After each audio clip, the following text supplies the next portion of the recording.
To use the body-strengthening pills, one has to dissolve 2 of them in 10 milliliters of hot water. After 5 minutes, the solution has to be frozen till it forms an ice cube. Then it's melted and warmed to a room temperature. It's only then that the solution can be taken. Our Jack. He completely couldn't understand what was wrong with the prescription. It was just to dissolve the pills in water. What was the use of using hot water, then freezing the solution, only to warm it till the solution was at a room temperature? Our system, what is the use of the roundabout process? Won't the end result be the same? The room temperature solution? Jack asked. That is just so, as the pills can't be used by just anyone. In this way, you can control the number of people that can use the pill. In other words, even if those scientists stole the pill from you, they won't be able to use it unless you tell them the prescription. Jack was at first stunned. Then he thought that the system was really thoughtful, that IT had already thought of a way of making sure that nobody stole the reward that he had received after working so hard in the ultimate championship. But what was the use of all of this? Why not just say that it needed to be dissolved in a special liquid? The procedures are not for nothing. The hot water is used to activate the properties of some of the ingredients that are used. Then, the freezing will also activate another property. Melting the ice cube before warming it to room temperature will make sure that all the properties are merged. So, the recipe is incomplete. Jack guessed. Without the prescription, it could be said to be incomplete. Jack shook his head and decided to focus on what could be done at the moment. To make sure that the effects of the pills are maximized, the one that takes the solution has to make sure that he or she does intense workout. In this way, the cells in the body will be active in the absorption of the pill properties. That was the last sentence on the 2 paragraphs long prescription. After he was done with it, Jack decided to test it. He had come with all the pills that were produced in the first batch. There was a total of 216 pills. According to Walter, they had produced 250 pills in the first batch. All the others were used for the testing that led to a failure. Are the 216 pills. If he divided 2 per person, he could strengthen 108 people. Thinking of the squads that were supposed to be formed, Jack clicked his tongue, just thinking of the number of people that would be stronger than the normal human adults. To test the effect of the pills, Jack decided to test them on Jonathan. He was currently in a weakened state. Perhaps the pills could help him with that. But currently, Jack had a problem. How was he going to measure 10 milliliters of water? Considering that he was currently in a hotel room and not in the laboratory, there was nothing that he could use. After thinking again, he simply decided to buy a measuring cylinder. It took him about half an hour to find a store that sold the laboratory apparatus. All the same, having another idea, Jack decided to buy an even bigger measuring cylinder, a beaker, 50 small glass bottles, and a dropper. And when he got back to his room, he began the trial. He followed the steps, and finally, after more than an hour, he had completed the preparation of the solution. He went to the living room of the suite and called for Jonathan.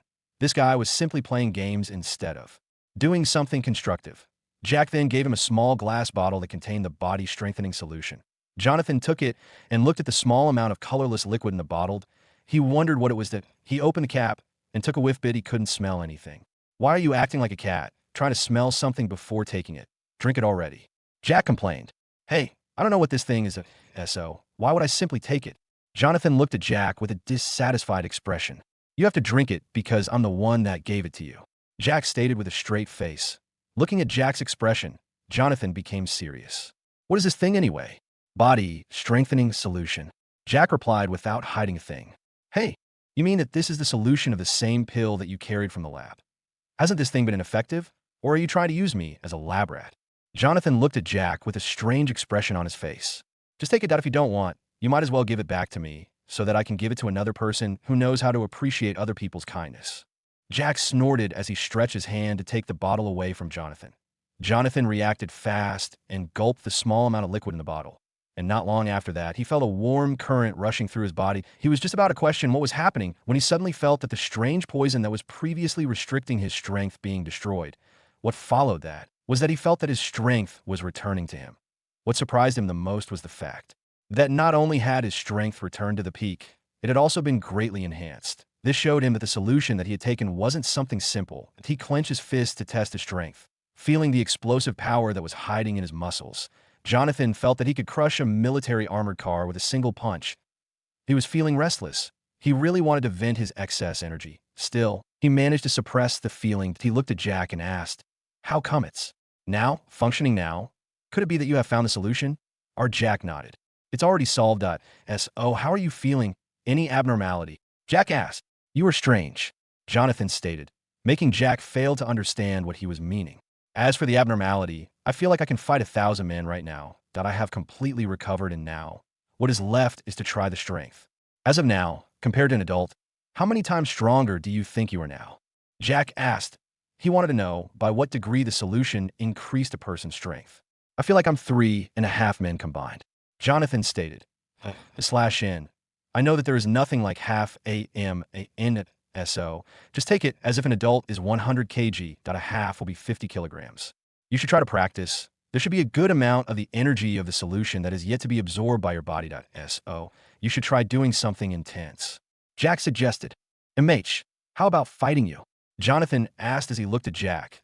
He wanted to know just how strong Jack was. If we fight, you are no match for me at all. So the fight will be boring.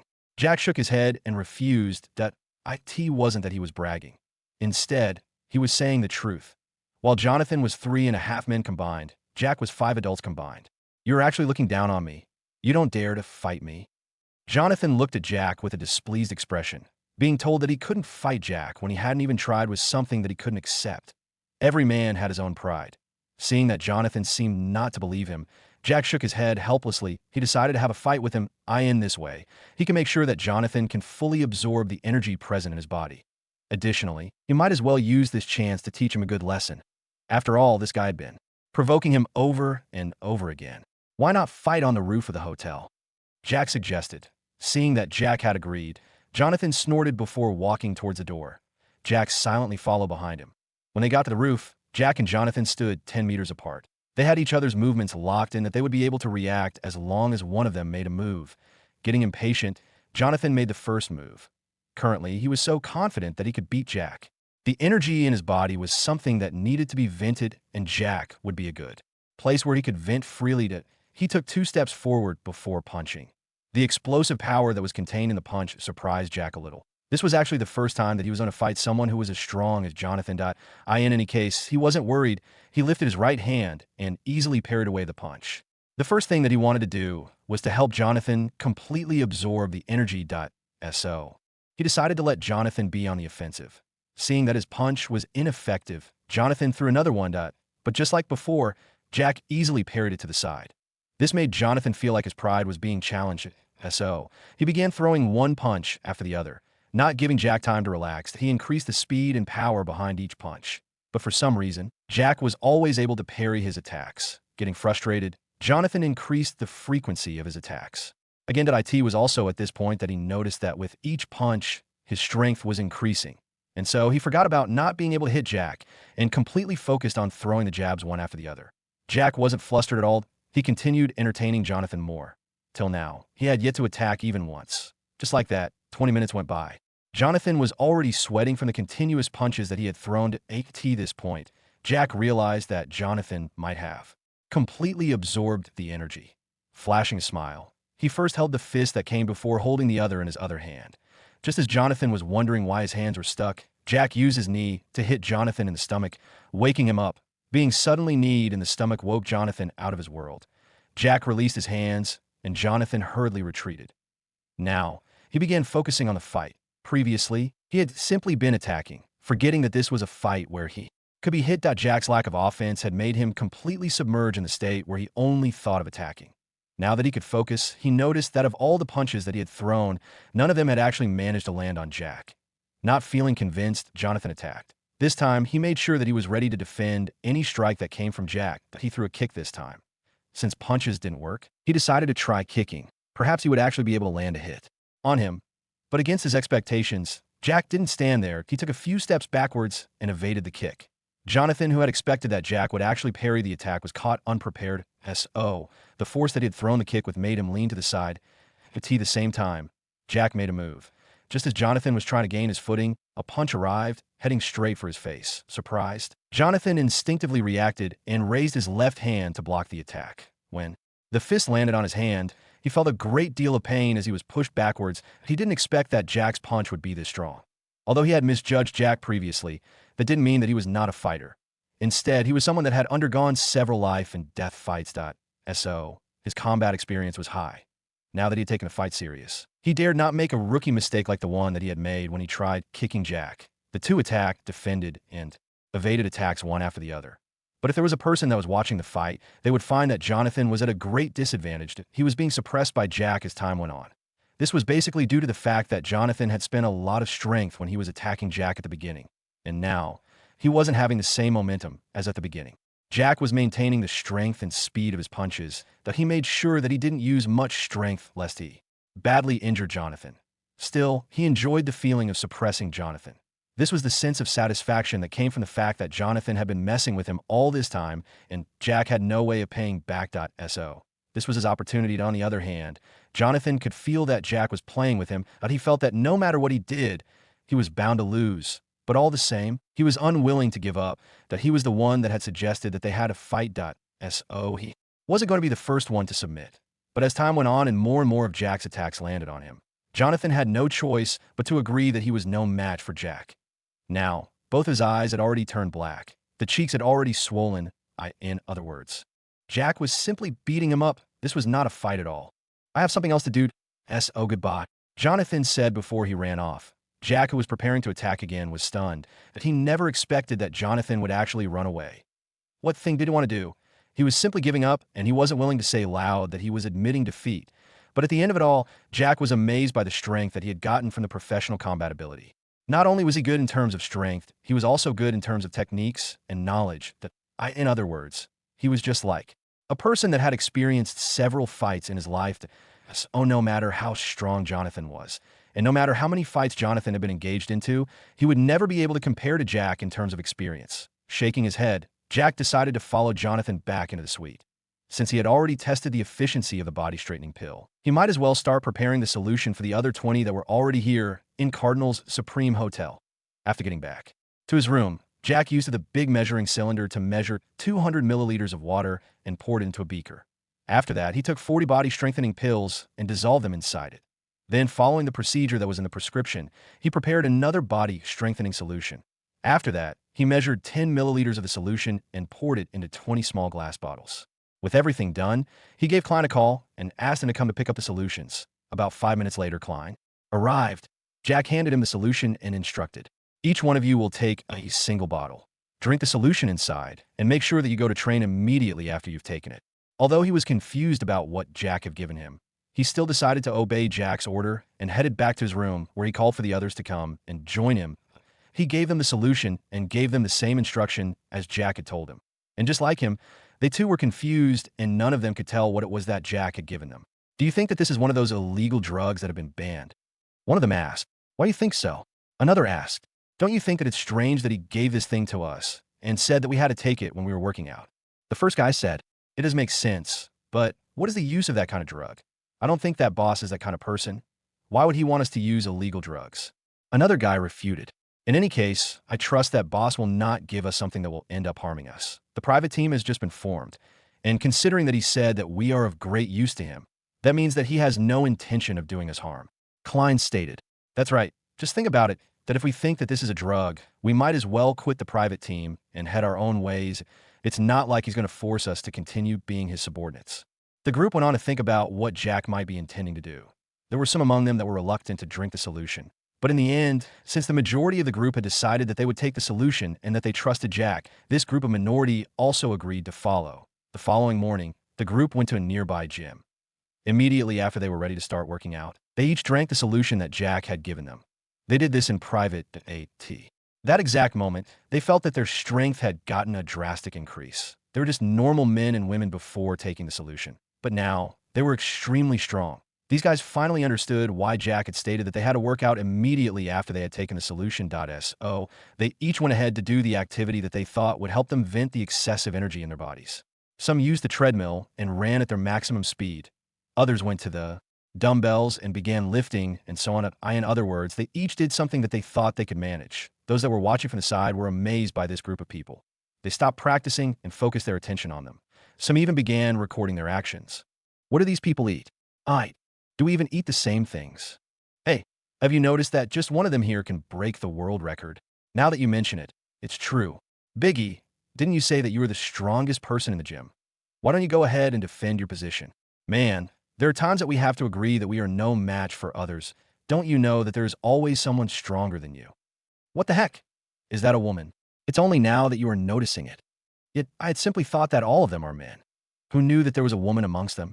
There are two of them, not one. Why are you acting as if this is normal? My wife is like that. She always beats me up whenever we have a fight. TSK, who said that your wife is strong? It's just that you are so weak. You can't even lift the least heavy weight in the gym for 10 reps. You were talking as if you can compete against the women there. As the crowd that was watching continued to clamor on how strong the 20 men and women were, the ones that were at the center of attention were not even paying attention to them. They were now feeling their strength being elevated to a higher level. The more they worked out, the stronger they became.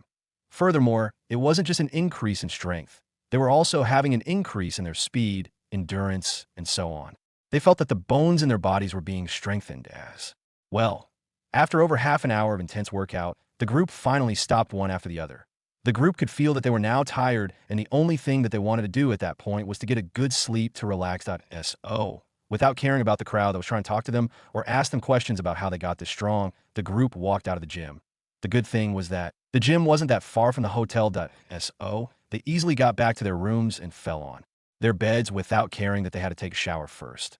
Our Jack didn't know the effect of the solution on the 20th currently. He was thinking about what he was going to do to make sure that the group would get trained. Being strong wasn't enough for the group to be part of the private team. They needed more than that. Jack decided to ask Tracy if there was someone present in the company that could train people, that he didn't want just muscles. Skills were very important. So, the 20 still had to go and train their skills and how they were supposed to react in specific situations. Hello, boss.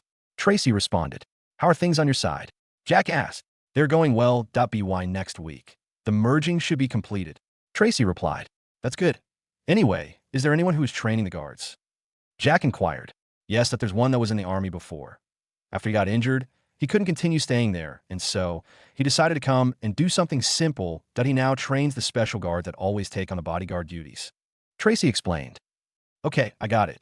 Inform him that I would like to send people for him to train them. They should be trained in all means possible. Jack stated. I'll make sure to pass the information. Tracy agreed. Okay, then. They will be coming on a helicopter. You can organize and see what side requires it the most. It will be convenient for the emergency response to be moving around with the helicopter. Jack added. Tracy was pleasantly surprised that Jack was giving them a helicopter. One had to remember that all the money that they were earning during the month was actually being used by them to expand the company. That was what Jack had decided on during the previous visit. So, all the revenue that was earned during the month was used as capital that was injected into the company. She had also planned to buy a few helicopters using the money. Although it was true that they already had a few of them, it was also true that they were not enough to serve the company whose branches were spread out to other cities. Boss, we still have a good amount of money. We can use it to buy several helicopters. There's no need for you to give away your personal helicopter. Tracy tried persuading. Worry not. This helicopter is special. There will be a total of 3, but 2 of them will be delivered once the merging is completed. Jack insisted. Okay. Tracy agreed. Since Jack said that it was special, she had no choice but to agree. But in her heart, she didn't think that there was anything special with the helicopter. After all, what could be so special about it? Or in any case, she could only wait and see what was so special about it, and that Jack thought that it was that SO. After she agreed, she asked for the number of the people that would be going to the headquarters and ended the call. Jack was now relieved that there was actually a person that could train the 20 in terms of skills. And if possible, Jack wanted to get this person who was from the army to also join a private team. It was just an injury that Jonathan's poison had been healed by the body strengthening solution. So, Jack believed that it wasn't impossible to have the injury that he suffered to be treated as long as it wasn't losing a limb. As for whether he would join, that would depend on him and Denali. If Denali thought that he was good to join, Jack would immediately invite him to join. If he agreed to it, Jack would definitely give him the body strengthening solution. Now he had only spent 42 pills. There were still 174 pills remaining. What's more, there was another batch that was being produced. And once that came as well, the number of pills in his hands would be enough for him to strengthen a big number of people. The efficiency of the pills was so high. But what was up with how easy it was for them to be produced? The ingredients were very cheap, and most of them were easy to find. That's how the medicine is. The ingredients are always available. It's just that people don't know that when you combine this plant and this grass, you will get this effect. Furthermore, even if a person wants to try it, that person would have to start by trying to see the effect of combining 2 plant essence before finding the right ratio. All of this is too time-consuming. Jack nodded. This was why the research for medicine of a certain disease would sometimes take a few years, or it might as well extend to decades before the results start appearing. Jack wanted the group that had been selected by Denali to start the production of the anti-leukemia pills as soon as they completed the second batch of the body-strengthening pills that end this way. He would start getting closer to the target that he wanted, that he knew that monopolizing the medicine sector would be hard. What he was expecting from this side was simply the money. The money could then be used to develop other companies that had the least competition, and he would be able to complete one of the requirements for the system upgrade. You've earned $96M. Multiplier applied. You received $9.6 billion. Jack was surprised by the sudden system prompt. He had not expected that there would be money coming in at this point. Now, the question was, where was the money coming from? This was the first time that the system wasn't mentioning the source of money if he wasn't the one that was actually carrying out the transaction himself.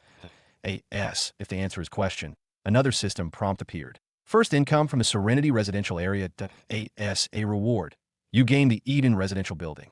Just then, the phone that he was still holding in his hand vibrated. Looking at the message that he had received from the bank, Jack sighed with emotion.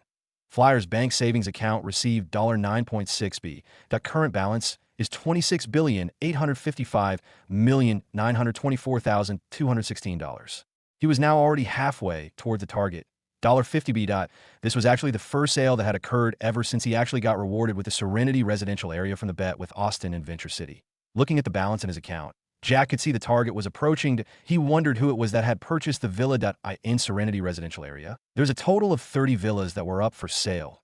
The villas were built according to a certain pattern, and the price. There were 5 of each villa with the price tag.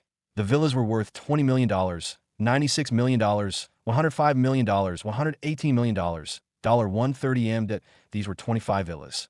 Then, there were 4 villas that were worth $190 million each. As for the last villa, that Jack had thought that he would take it for himself if there would be nobody who would have purchased it by the end of his 1-month booking. It was worth $695M. This was the most expensive villa in the whole residential area. And now, there were 6 villas that were sold before Jack took over the residential area. The 5 that were worth $20 million and one that was worth $96M. Now, another purchase of a villa that was worth $96 million had been completed. Now that Jack thought about it, he was rewarded with the entire Serenity residential area. Its worth was estimated to be at least $3.8 B. But there were already 6 buildings that had been sold. Didn't that mean that he had actually been scammed of his 6 villas? System, where's the money for my 6 villas? Who said that the 6 villas are yours? You own 24 of the 30 villas in Serenity residential area. Jack, what the heck? Wasn't he rewarded with the Serenity residential area? Why was it that he only owned some of the villas and the others weren't? Didn't that reduce the value of the property that he owned? The villas sold are not counted. The villas that were sold can amount up to $196M. On the other hand, although those that bought the villas own them, as long as they get out of their courtyard, they are trespassing on your property. What you own are the 24 villas, as well as all the other facilities that are present in the residential area. That means that even if you sell all the villas, you will still be considered the owner of the playgrounds, swimming pools, and other facilities that are available outside of the villas and the courtyards of the Serenity residential area. Jack finally calmed down. It turned out that the system wasn't scamming him of the reward that he was supposed to receive. Now, to the thing that he had just received, Eden residential building. Jack was still considered new in Car2 City.so. He had yet to know the names of most of the buildings in the city.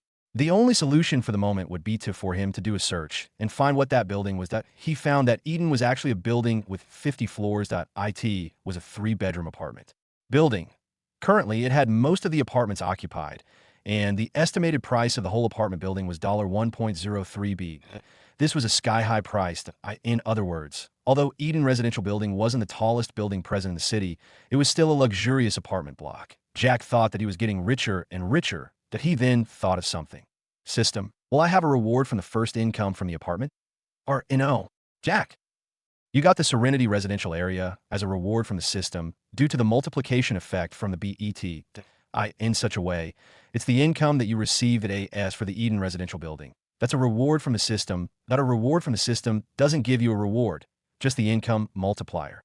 Had it not been for the fact that Serenity residential area was for sale before it was rewarded to you, the income coming from selling it wouldn't have been multiplied. Only the income like rent would have been multiplied. So if you sell Glaze Hotel, you will be rewarded by a first-time income reward as long as the first month hasn't gone by. But the reward that you will receive, even if you sell it, the income will not be multiplied. In other words, the system doesn't support you selling the rewards that you have been awarded with. Jack finally understood. After all, back then, Although he had actually sold the building and the cars that belonged to Austin, there was no multiplier effect considering that he had already been rewarded by something that was 100 times more after he received them.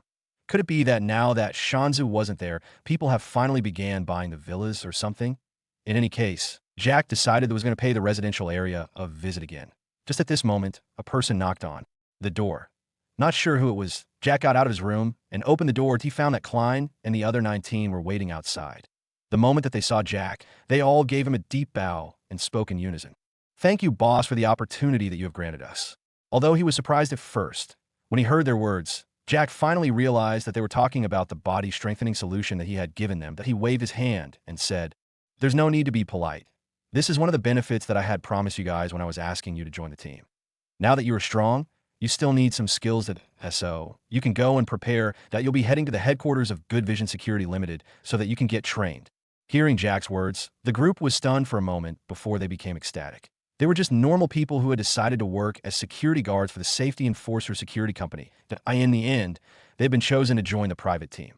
Now, not only had their salaries been increased greatly, but they were stronger than average men and were now going to be trained in terms of skills and many more. So they were excited. Not everyone could be given such an opportunity, considering that there were 100 of them before they were selected. What's more, they didn't even know what it was that Denali looked for before choosing them. "Thank you, boss. We will be preparing now," Klein stated. "No problem. Gabriel will take you there via the helicopter. You will be training all this while unless I call for you.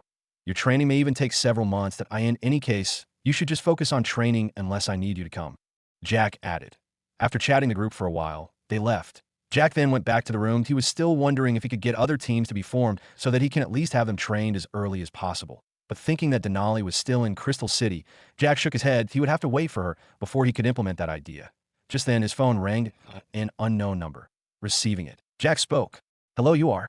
"Hello, Mr. Jackson. I'm Elvis, the manager of the Eden residential building. I was informed that you have taken over the building SO. I was inquiring if there are any changes that you would like to make," a man said. Thinking for a while, Jack decided that he would have to wait till Denali came so that such a thing could happen as well. "Just continue doing things normally, that I will see if there are any changes that can be made later on." "Okay, boss." Elvis, who was quite nervous, was happy. Although he was the one that was in charge of managing the block, that didn't imply that he couldn't be replaced. Considering that Jack had just bought the building and he didn't know him, he might replace him with another person that he trusted at SO, although it was for the time being that he wasn't going to be replaced. Elvis was more than happy because he could use this opportunity to impress the new boss. After ending the call, Jack got out of the hotel that he still wanted to stroll around the city to make himself familiar. Additionally, he wanted to buy an office building here in Car 2. He wanted to have the headquarters of Jackson Enterprise in Venture City before, but looking at the bustling Car 2, he decided against it. Since this was the central location of the country, Jack might as well use it as his headquarters location. In this way, he could easily access the other provinces when he was expanding the business. For him to easily find an office building that was up for sale, Jack decided to visit a real estate agency. Not long after, Jack found a famous real estate agency that was called Property Masters. He got into the building that it was located. After asking around, he found that office buildings models could be found on the 6th floor. Taking the elevator, Jack finally arrived. There he could see that there were several buildings models here. And from the looks of it, all of them were office buildings. "Hello, sir. Would you like to rent a floor or an office?" A young man walked over to Jack and greeted him that he was one of the staff members here. "I would like to buy a building." Jack shook his head before responding. Caught off guard, the young man was silent for a moment before he reacted. "This way, sir. There are several buildings that you can buy." He was clearly more than happy to lead Jack to the building models that were for sale. Most of the people that came here mainly wanted to rent a floor or a certain number of offices. That it was rare to have someone that really wanted to buy a whole building. And although Jack looked young, the young man dared not to underestimate him. This was the capital SO. There were several young masters and ladies that came over to buy buildings. Most of the times, it was that they had been entrusted by their families because they were being trained. Jack looked at the models that were present. He found that none of them was up to his taste at all. They were just average buildings, and there was nothing special about them. "Is there any big building that you guys are selling?" Jack asked. That was unexpected for the young man. Jack was wearing average clothes. He was now beginning doubting if it was true that Jack could actually afford to buy the buildings or not. Perhaps he had seen that the prices of the buildings was higher than he had expected and was just looking for a way out. But although he was doubtful, the young man still led Jack towards another part of the floor. Here, Jack could see that there were models of several skyscrapers that he nodded in satisfaction. This was what he was looking for. So He began looking at the building models as the young man went on to introduce them to him. That IT wasn't just the size and design of the buildings that Jack was looking for, but he wanted to get one that was located in a good position as well. Just then, an arrogant voice came from behind him. Yo, if this isn't my cousin Jonathan. Jack's lips twitched when he heard that IT seemed that he had encountered a person that knew Jonathan. And from the tone of his voice, Jack could tell that the relationship between the two was definitely anything but good. Although this person could be said to be his cousin as well, Jack didn't think much of it. Apart from his Aunt Anita and Jonathan, Jack didn't want to interact with anyone else from the Jesta family. He wondered just how unlucky he was to encounter those people that didn't like. Jonathan, one after the other, he was here not long ago, but he had not encountered such a situation. Could it be that because he came with Jonathan this time, his luck had been diminished? Or what's even more infuriating was the fact that all the people that mistook him for Jack were not in good terms with him, of course, that was apart from Wendy. Others, they were always wanting him dead, or like this guy whom he wasn't sure what he wanted. Ignoring him, Jack continued looking at the models of the buildings. He didn't even turn around to look at the other party's appearance at all. The other party, on the other hand, wasn't ready to let this go, that he continued. Where have you been hiding for over a year now? We've been looking around for you, but we found no traces at all. You know, I thought that you were scared of the competition and had decided to quit. The guy was making Jack want to beat him up. What's up with you? Can't you see that I have ignored you? Why the heck do you keep on pestering me like a fly? Don't you have something else to do? Or seeing that Jack had yet to react even after all the taunting, the other party finally went silent. Jack was relieved. He went on with the selection. Finally, he found one that he liked. That is the Alpha Tower. IT has 105 floors in total. IT costs $2.3b. Each of the offices has its own rest area and bathrooms. The floor itself has an open space where people can interact. Each office is equipped with advanced level of technology in terms of lighting, recognition, voice control, and many more. The more the young man talked about the tower, the more Jack loved it. Okay, let's go and take a look at if it's good. I'll be taking it. Jack nodded before saying. The young man was so ecstatic, he had previously doubted whether Jack could actually afford the building. But when the other guy came over and claimed that Jack was his cousin, he believed it. After all, he knew who the person was. That IT was none other than Arthur. This guy had been here several times and had bought many villas for girls that he always came there with that SO. If Jack was this guy's cousin, didn't that mean that he also had a good amount of money? Just thinking about the amount of commission that he would receive, the young man was in a hurry, wanting to lead Jack to the building as fast as possible. Huh? What did I just hear here? You want to buy that tower? Do you think that you can afford that price? You have been away from home for over a year now. Furthermore, even I cannot be allowed to spend such a big amount of money unless I spend it from my pocket. The person sneered. For the first time, Jack turned around and faced the other party. He found that this guy was someone who was older than him, probably 21 or 22. You are? Jack asked. He clearly didn't know this guy. Arthur, you dare ask me such a question? The guy had veins popping out on his forehead due to anger. This was embarrassing. He had been talking about this and that, but in the end, Jack was pretending not to know him. There were already several people present on this floor. So when he was talking, he had already attracted a good number of people. He was intending to embarrass Jack. Who would have thought that Jack would be the first to embarrass him? I said I don't know you. SO. Please, don't go around calling others cousin when they don't even know you. Immediately after saying that, Jack walked away. The young man who had been introducing the buildings to Jack hurriedly followed him. Arthur, on the other hand, had a dark expression on his face. He thought for a while and decided to follow them. If Jack couldn't afford the building, he might as well use that chance to embarrass him. What's more, if it was true that Jack could truly afford the building, he might as well go ahead and ask his father to help him in buying IT in this way. He could anger Jack, although he knew that his father might not agree to him spending money on buying a building if he had no use for it. He was sure that once he mentioned Jonathan, his father would be more than willing to spend. Additionally, this was a building. The price of the building would keep on rising as time went by. So he might as well sell it in the future at a profit. Although he had to spend more at this time, it wouldn't be bad as he would soon earn his money back with a big profit in 5 years. Jack didn't know what Arthur was actually planning on. Even if he knew, he wouldn't care about that at all. The two of them got into his Lamborghini Urus after the young salesman took the keys and his identity pass. As he drove the car, Jack noticed that there was a car that was following behind him. He could already tell that it was the other guy who was following them. He didn't care whether that guy followed them or not. But as long as he dared to cause him trouble, Jack would be sure to make him know that he wasn't one of those people that were easy to mess with. 20 minutes later, they arrived in front of a tower. This tower was cylindrical in shape. Even though the afternoon sun was hitting the floor to ceiling glass on the building, there was no reflection at all. That IT was like the glass could absorb the light from the sun. Jack nodded. although he knew that this might lead to the increase in temperatures inside. He wasn't worried because there were air conditioners and such. Buildings, the tower had occupied a huge space. Furthermore, there was ample parking space outside, added to another that was located underground. After getting out of the car, Jack saw that the car that had been following them had arrived, and after the other party parked the car, he alighted alongside the girl that he had brought along. Jack ignored him. It wasn't like he could chase him away because he had yet to purchase the building that it was still in the market, and so he could go and take a look and buy it as long as he wanted. The four entered the building without any scruples. Then, the young man began introducing the building to them once again. Jack couldn't help but be amazed by the level of technology here. In the elevator, there was no need to press buttons. Just mentioning the floor and the elevator would take you there. In other words, it was voice-controlled. To enter the office, one had to register his information first. Then, the moment that the person arrived, the door would be automatically opened. The office could only be open to the owner of the building and the owner of the office. For the others, there was only a single additional person that could enter.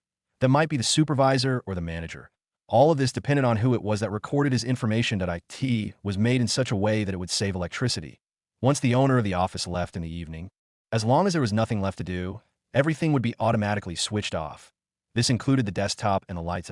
So it was advisable that if there was someone working on a document, she had to save it before leaving. The more Jack looked, the more he was impressed. This Alpha Tower was impressive. He now wondered why it was that till this point there was nobody who had actually bought it. It's not that there are no people who want to buy it. It's just that they can't manage to. The one who developed the building stated that the building could only be sold as one unit and not in terms of floors. The young man began explaining. And most of the big companies that might need a whole building already have their OWN.AS for the new ones. They may not afford buying the building considering the price. Although it's true that there are those who can afford the building if they paid in installments. The developer wants it to be bought all at once. He doesn't want the case where he would have to start chasing after a person after that person fails to pay on time. Jack understood that it seemed that the developer was one of those paranoid people that he couldn't accept selling the building by having it sold floor by floor. And maybe he thought that although they might come to an agreement with the person who wanted to buy the building in installments, who could guarantee that the business of that person wouldn't collapse the following day. The business world was unpredictable. Anyway, Jack didn't care about that he liked the building and could pay for it at once. After all, his balance was over $26. Arthur, on the other hand, was amazed too. He had never cared about buying an office building. His family already had several buildings, and he saw no need for him to purchase another one. But looking at the building and the level of technology here, he thought that it wouldn't be a loss to buy the building at all. Now, he didn't want to buy the building so as to anger and humiliate Jack again. Instead, he was truly tempted to buy it. Before Jack could say that, he was taking the building. Arthur shouted, "I'm willing to buy the building, and no matter what the price is, I'm taking it." Jack looked at him with raised brows. He could still remember that this guy wasn't even paying attention to what the salesman was trying to explain when it came to the conditions of buying the building. This gentleman here was the first one to ask for me to show him the building. The young man scratched his head, not knowing what to do. What are you talking about? The building can be bought by anyone as long as he hasn't bought it. And as far as I know, he hasn't even agreed that he's going to buy it. Arthur sneered as he gazed at Jack. The young man found that this was reasonable, but he didn't know what to do in this kind of situation. Just as he was hesitating on what to do, Jack spoke. Let him have it as long as he can afford it. There's no problem at all. As Jack spoke, there was a smile on his face. Even though this guy might be from the Jesta family, it wasn't like anyone from the Jesta family could fork out billions of dollars as long as they wanted. The Jesta family was rich, but that was mainly in terms of assets. What Jack was sure about was that they wouldn't be ready to affect their capital flow just to buy a building as long as there was no urgent need for it. See. I knew that you couldn't afford the building. Now you simply wasted this guy's time to come and do all that introduction, that all of this was for nothing. Arthur laughed loudly. Jack didn't say a word to respond to his words. He simply stood at the side and waited patiently. Since I'm buying the building, why don't you scram from here? Arthur stated as he looked at Jack. You said it. Although you have agreed to buy the building, you haven't bought it yet. Just buy it before you can get the right to chase me away. Jack replied calmly. You think that I won't? Let me show you the difference between the two of us. Arthur said. He looked at the young man and asked, what is the minimum deposit? Deposit. The young man was dumbfounded. Didn't he just explain that the building had to be purchased in a single swoop? How come this guy was actually asking about a deposit? He's deaf at times. You should explain to him the conditions for purchasing this building again. Maybe he will hear you this time. Jack snickered as he said, You. Arthur was angered. He looked at Jack as if he was going to beat him up. but thinking that it would be better if he could embarrass him first. He looked at the young salesman and waited for the explanation that on the other hand, the young man thought that what Jack had said was true since the two of them were cousins so he went ahead and explained the same thing as he had told Jack. Yeah, there's no deposit. You have to buy it all at once. Arthur was flabbergasted. He couldn't believe that there was such a condition that it was no wonder that the building had yet to be bought, although it was good. You can't afford it, Jack asked from his side. Humph, do you think that I'm like you? Arthur snorted before he took out his phone. He decided to call his father. He went on to explain that he was competing with Jonathan for a building and that he was short of money. Although the old man hesitated at first, when he heard the mentioning of Jonathan, he agreed immediately. His father then told him that he would need at least 4 days to get the money. Having gotten the confirmation, Arthur looked at the young man and said, I'm going to take the building in 4 days. Oh, okay, sir. The young man nodded. Since the building could be sold, he would definitely be promoted. Not only that the commission that he would receive would be in millions, that he would make it in a single step, he was just about to lead the way back to the real estate office when Jack spoke. You want to acquire a building, and you have yet to prepare the money. As he spoke, Jack shook his head before gazing at the young man. I'm taking the building today, that I want all the necessary procedures to be carried out today, Jack stated. The young man was completely stunned. He had thought that Jack couldn't afford the building, but he was now saying that he was actually going to take it? He couldn't believe it. Who are you trying to joke with? You can't afford that amount of money to have the help of my father. He can give me the money, but even he himself will need 4 days before he can collect that huge amount of money. Arthur sneered as he looked at Jack with contempt clear in his eyes. Jack didn't say any other word and directly took out a card. It was the platinum card that only those with their accounts having a deposit of $10 billion could have. The moment that the two saw it, they were surprised. This was one of the rare cards from Flyers Bank, and the young man had only heard of it. On the other hand, Arthur had seen one like this. That was the one that his grandfather had. Even his father didn't have one because most of the money and assets under him belonged to the family and were not counted as his. Impossible. How can you have that card? Even my father doesn't have one. There's only one explanation. It must be a fake one. Arthur accused Jack. Jack looked at him and said, if your father is poor, don't go around thinking that everyone is just as poor. Then he looked at the young man who was now doubtful as well. Let's go back. You could try out the authenticity of the card once we are there. The young man agreed. Then the group left the building. Arthur, of course, followed them as he wanted to make sure that the card that Jack had was a fake one. There was no way that he could agree that Jack could actually have one. It was true that Jonathan didn't have such a card. But who said that Jack was Jonathan? Jack was richer than Arthur's father. After all, while Arthur and his father managed the Jesta family business, Jack was independent. Everything that he owned belonged to him. When they got back, the young man hurried to confirm if the card was real. Once he confirmed that it was true, he gazed at Jack with great respect. This time, he completely ignored Arthur. He had just noticed that although the two of them were cousins, they were not on the same side. Since that was the case, he too would only care about Jack. Jack was going to buy the building immediately, while Arthur could only buy it after 4 days. Seeing that Jack was really buying the building, Arthur felt humiliated. He had just boasted in front of Jack that he could buy the building only to have Jack buying it instead. Although he would really have liked to buy it, there was no way that he could get all the $2.3 billion in just a few minutes. What's more, why would Jack give him the time to collect the money? Seeing that there was nothing that he could do about the situation, he decided to leave. He would have to find a way to pay him back later. Jack didn't care whether he left or not, as that didn't affect him the least. He just continued waiting for the young man to contact the developer and inform him that there was a person that was willing to buy the building. About 20 minutes later, a middle-aged man came in. He was the developer of the building. When he saw that Jack was actually the one that was going to buy the building, he was surprised that he was this young. Although he was doubtful, once he saw the platinum card, he had no choice but to believe it. Mr. Jonathan, the contract has been prepared, but I still need your ID as well as a few of your details. The young man came to Jack and asked. Jack looked at him and said seriously, I'm Jack, not Jonathan. Haven't you read the name on the card? Oh, that was your card? The young man was surprised. He had thought that Jack had simply gotten someone else's card and came to buy the building. So, although the contract was ready, it was still a soft copy and still required the details of the buyer. Jack didn't say much. He took out his ID and gave it to the young man. When he saw the name added together with the image on it, he had no choice but to believe what Jack was saying. And at this point, he respected Jack even further. But he then thought of something and asked, about that guy. He didn't need to finish his statement as Jack cut in. That guy is an idiot. Just forget about him and get the things done as soon as possible. Got it, sir. The young man agreed and hurriedly left to complete the procedures.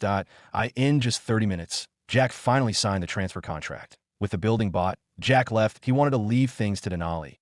Once he completed the requirement for the system upgrade, he would have to register the enterprise, driving the Lamborghini Urus on the road. Jack was in a good mood. He wanted to go around the city and look around just like he had planned before he came to the real estate agency. But he went around for several hours before he went back to the hotel.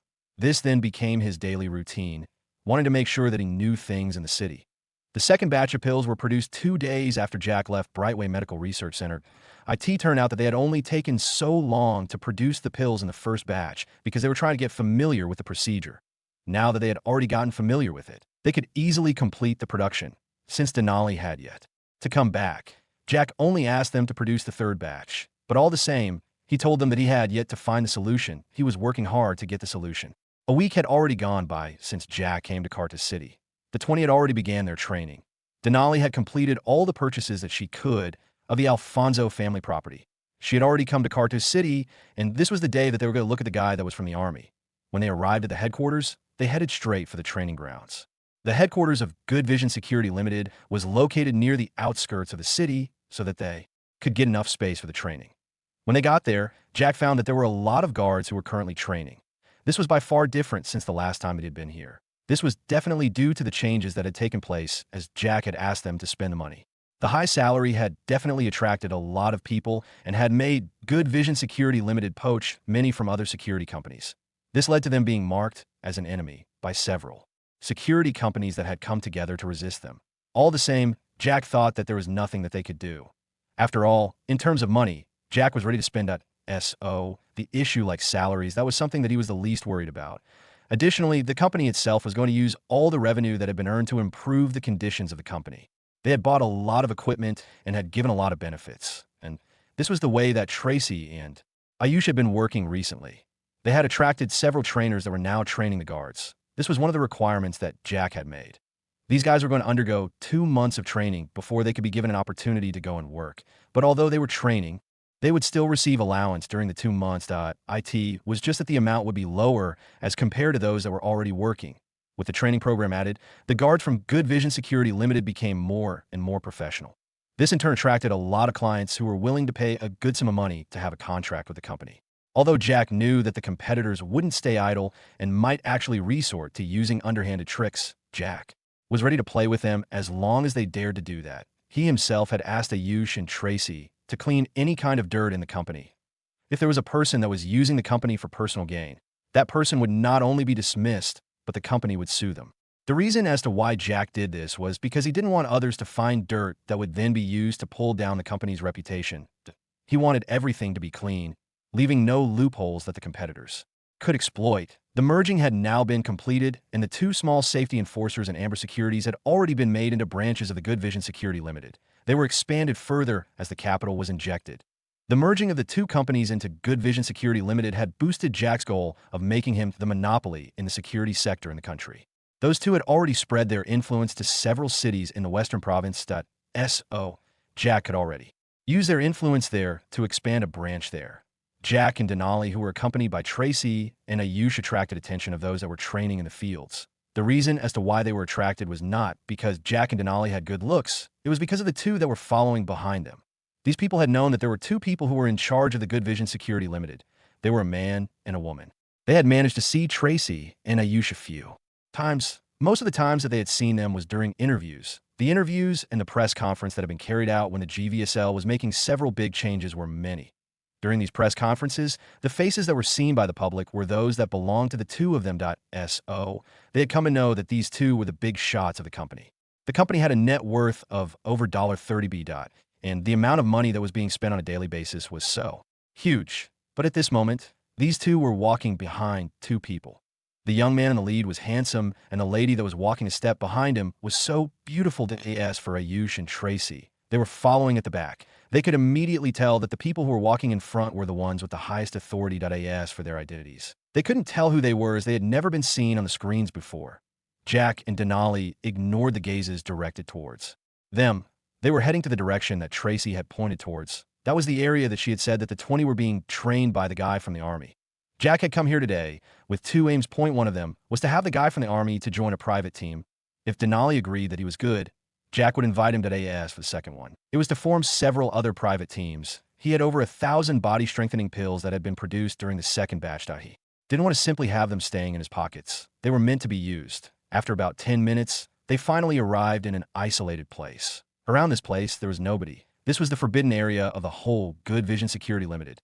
The reason as to why it was forbidden was simply because the 20 that Jack had sent over were training here.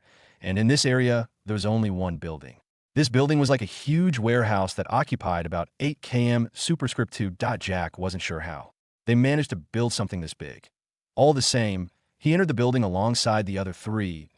The moment that he stepped in, Jack found his world being turned upside down. That was because inside here was just like another world of its own. There were several small buildings, cars, roads, valleys, rivers, and so on.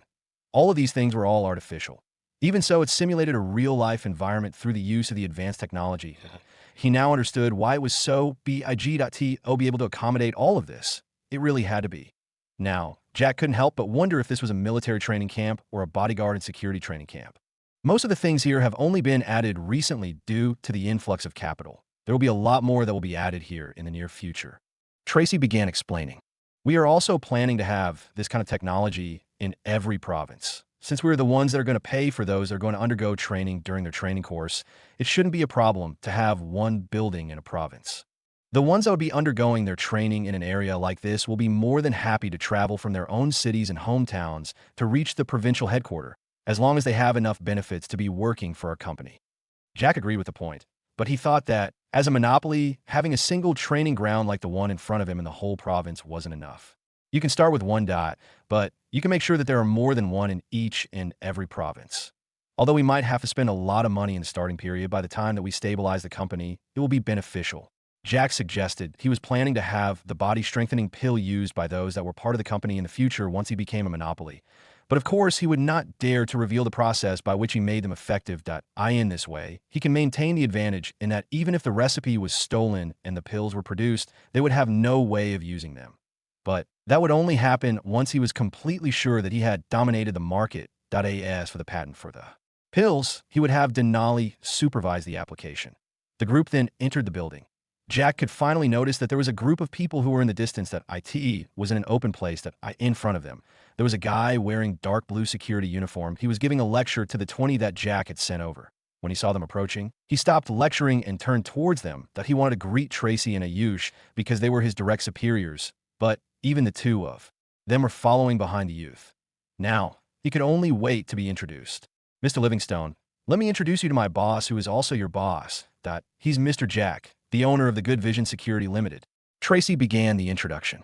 Boss, this is Mr. Livingstone. He's the one that I told you before. He has served the army for 7 years before sustaining an injury.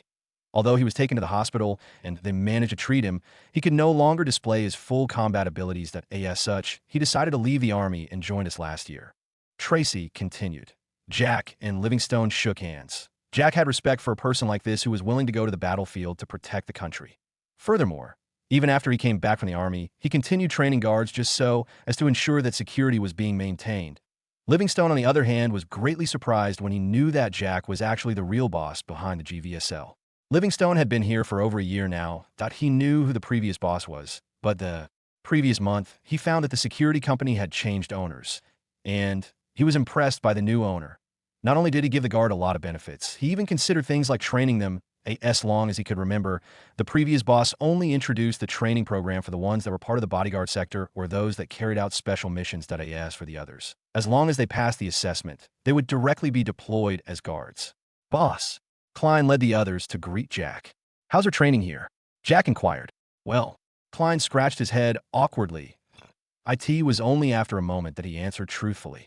The truth is that the training is quite intense. Although we are stronger, the training that we are undergoing also has a lot of demand from us. That's how it should be. Strength won't be enough for you to form a team that can be considered as special. That you'll need more, and we will see if there's a way that we can get the certification of using the firearms. Jack nodded in satisfaction as expected of a soldier. Although Klein and the others had already become stronger than normal adults, and they were now even stronger than Spider, they were still going through a lot of hardship during the training. Firearms. This surprised everyone around except for Denali and Ayush. Firearms were not that easy to acquire. And for Jack's words, he seemed to be wanting to arm a whole team with firearms. This could be said that he was forming his own private army. Worry not about that for now. Jack waved his hand. He then looked at the 20 and said, you guys could take a break as I speak to your instructor. Yes, boss. The 20 then left while chatting with each other. But all the same, Jack had noticed a good difference in them. They were no longer sloppy as they were during the first time that he had asked them to form a team. After the group left, Jack looked at Denali, who was beside him.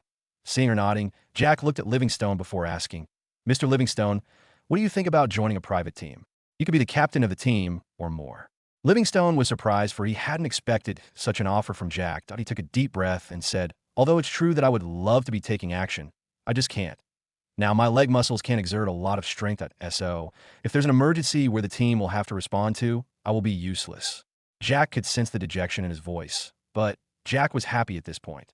The reason for that was because Livingstone had accepted. Although he had said that he couldn't join, that was simply because of the injury. But if he was healed, there was a great chance that he would. Jack wasn't worried that the body strengthening solution would fail to treat the problem. That was because the body strengthening solution was good at strengthening the body. Muscles were the areas that were mostly affected once a person took the body strengthening solution. For his leg muscles to exert strength, that would be something that the solution could deal with. With a smile on his face, Jack asked, what if I can heal your injury? Will you be willing to join?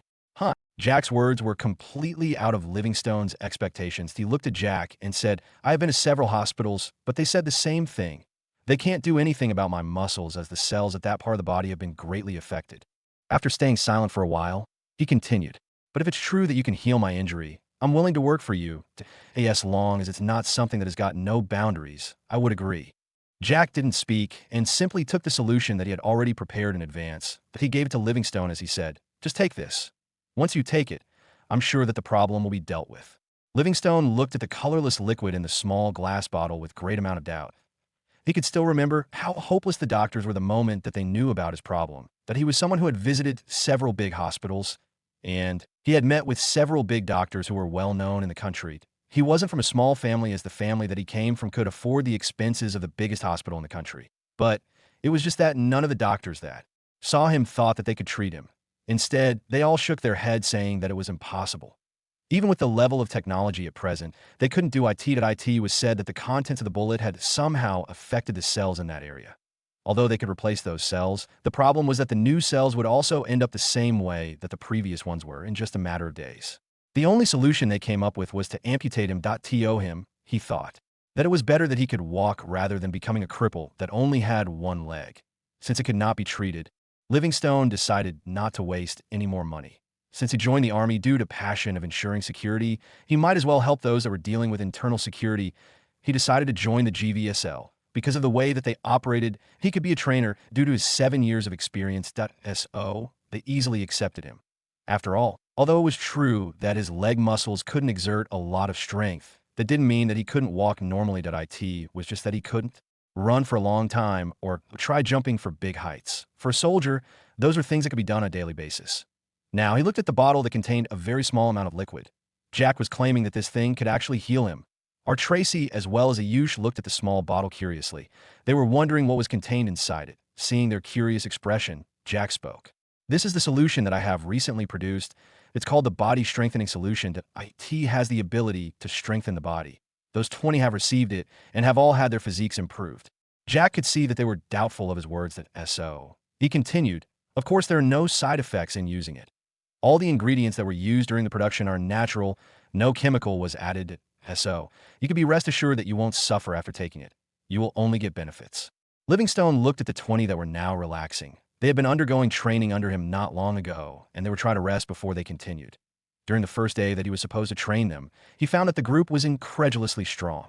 Their physiques could actually match some of the best soldiers in the army. But what had surprised him the most was the fact that, although they were strong, they had zero experience. This made him wonder if the human modification had succeeded and they were amongst the first batch to be modified.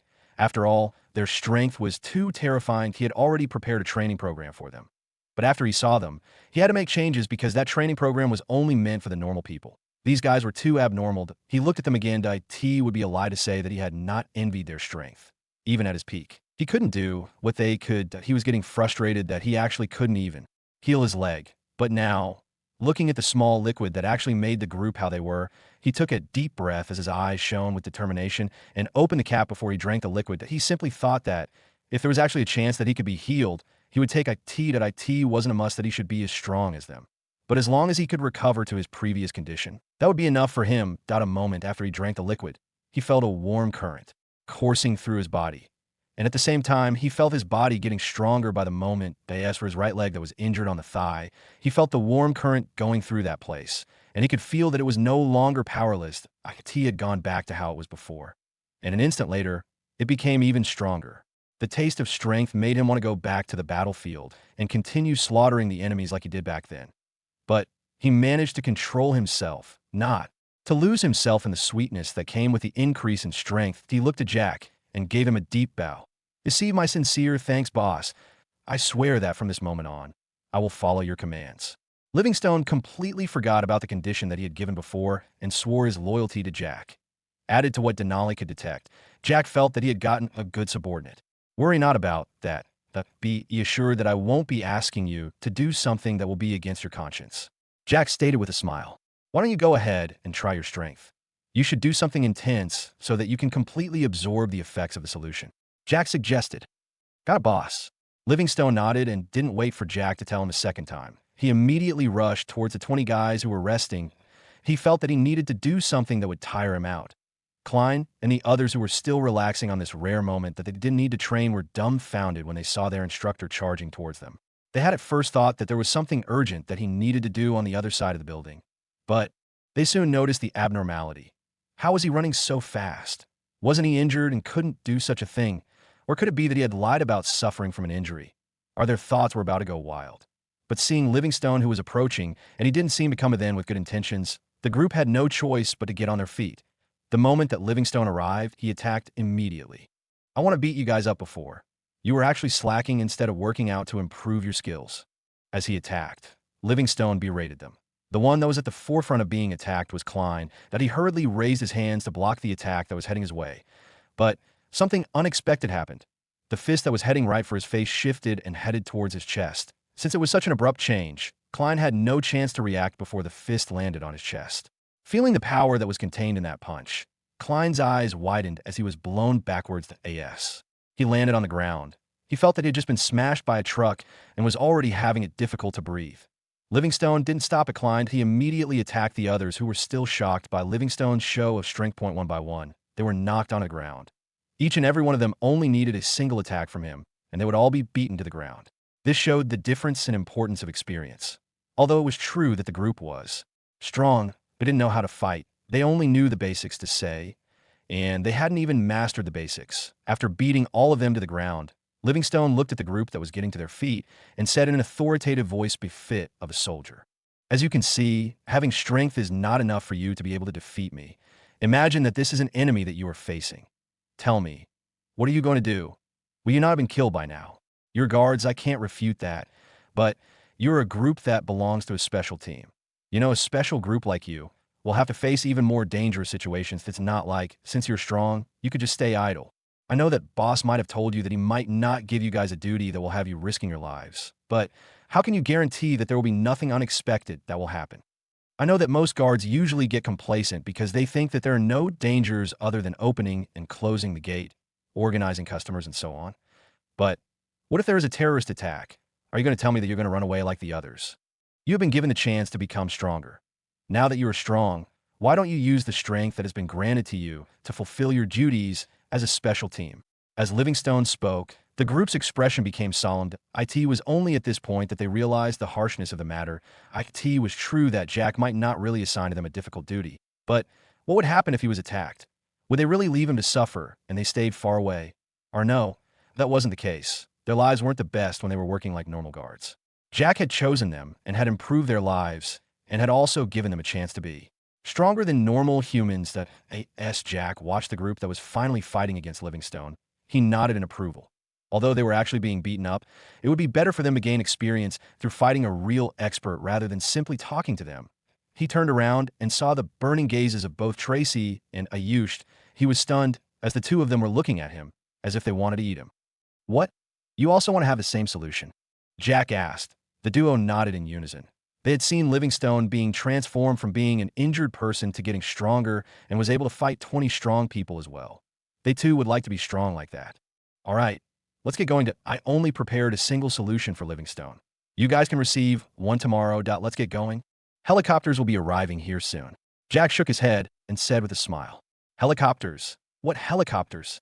Tracy asked. She didn't know about any helicopter that was supposed to be coming today.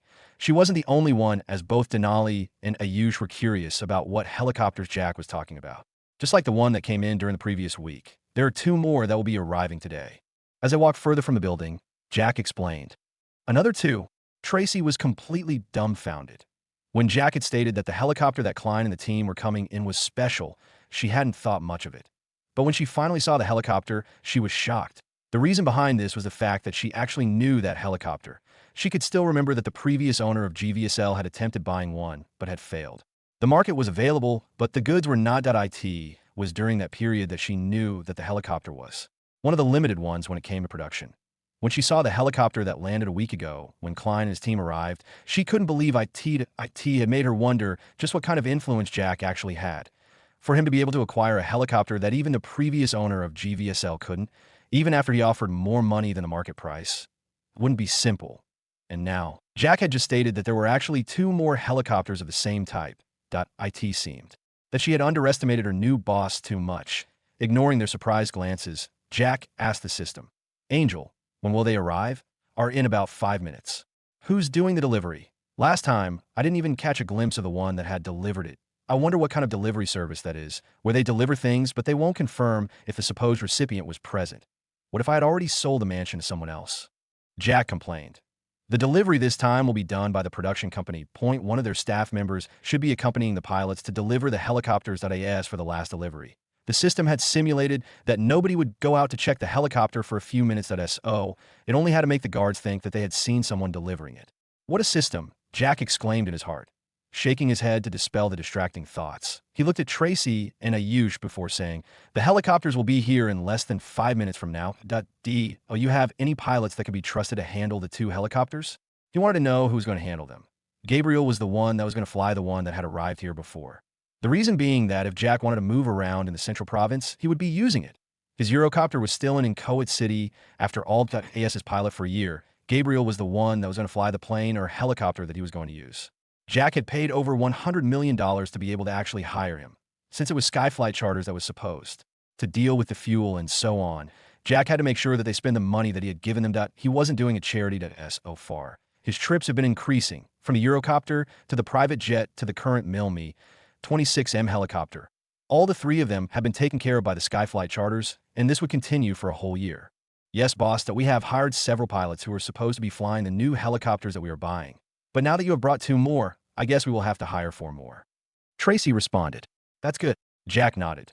Tracy had made arrangement for the purchase of several helicopters. Since they were going to expand nationwide, the helicopters would be important during the emergency response. About 5 minutes later, the sound of helicopters approaching could be heard. The guards who were seriously training raised their heads to look above their heads. When they saw the 2 helicopters, they were stunned. Just how rich is the boss to be able to acquire 3 big helicopters in just a single week? There was already one before. Now, there's another 2. And they have a large carrying capacity. I managed to jump into the one that was here before that I saw that it was so big, and it looks like the ones that are used by the military to deploy troops. That helicopter, I think that I've seen on the screen before when I was watching a movie. The boss can actually get the helicopters that we always see on TV. Several discussions rose from among the trainees soon. The 2 helicopters landed. From one of the 2 helicopters, a lady wearing a red dress alighted. She was then followed by the 4 pilots. When she saw Jack, she immediately headed over. Mr. Jack, it's good seeing you. Jack, what's so good about seeing me? It's not like we know each other, right? Jack wondered. But all the same, he still nodded and shook the lady's extended fair hand. It's good to see you too. May I know who you are? Oh, sorry for that. I'm Karen, the one that was tasked to make sure that the 2 helicopters were handed over to you safely. Furthermore, my superiors would like to thank you for your support, and you are welcome to visit in case you want more helicopters. As the lady said these words, she handed over a card to Jack. This is my business card. You can contact me in case you need more helicopters, of course. You know that this type is limited, so you'll have to talk to my superiors if you want this model. But if it's any other, I can make the arrangements. The lady continued with a smile after Jack received the card. Jack couldn't help but wonder how the lady was so talkative that IT was unexpected but not new. After chatting about 2 and 3, the lady and the 4 pilots finally left, Jack looked at Tracy and said, "The helicopters are here. You can make the necessary arrangements on where they can be used, but you should remember that they are mainly for the special teams." "Yes, boss." Tracy nodded and went towards the office to make the arrangements. She was excited that the company was getting more and more powerful with the resources that they were receiving. "Have you organized the group that I asked you before?" Jack asked Ayush after Tracy left. "Yes, they're all on the other side of the training ground. There are more than 1,000 of them, and they came from different parts of the country." Ayush nodded before pointing in a certain direction. Jack had asked Ayush to organize for people with skills, people who were experienced and were currently present in the company or could be hired to come to the headquarters. He had seen the problem that came with randomly selecting people. Although it was true that Klein and his team wouldn't easily betray Jack, it was also true that they needed a good period of time to train so that they could be useful to Jack. Had they been experienced, they wouldn't have been beaten by Livingstone, who was only a little bit stronger than them at the end of the day. There were actually 20 of them, and they were all fighting against a single person. Now, as long as he could get those that already knew the fighting and had a decent amount of experience, as long as they agreed to join the private team and they passed Denali's evaluation, he would give them the body strengthening solution and enhance their strength. After a few minutes of walking, they came to an area where there was a large group of people. These people had no discipline at all and were doing what they thought was good for them. Some were even fighting or arguing. In other words, the area was chaotic. Luckily, it was just a minor group that was involved. Otherwise, there would have been a large commotion in the area and that the noise could be heard all over the headquarters. Seeing Jack, Ayush, and Denali walking over, the group finally calmed down, but there were a lot of them who were greatly displeased by the fact that they were made to wait for such a long time. They had been here for almost 2 hours now. "Everyone, calm down. We invited you all here because we would like to recruit you guys to join our security company." Ayush went forward and spoke. Hearing his words, a man with bulging muscles walked forward and looked at Ayush with contempt in his eyes. "What? You guys told me that there was a special team that was being formed. How come you were telling me that I'm going to be a guard? I'm a mercenary. Why would I want to be a guard? What do you take us for? Did you ask us to come over just so as to make us security guards? Aren't you looking down on us?" Another guy spoke. "If you guys actually thought that I have a lot of time to waste by coming here and go to stand in front of a gate or maybe chasing away little goons for a little young master, then I don't mind helping you destroy this headquarters of yours." Complaints and insults were thrown all over as the group of over 1,000 men clamored. Seeing the scene, Jack sighed in his heart.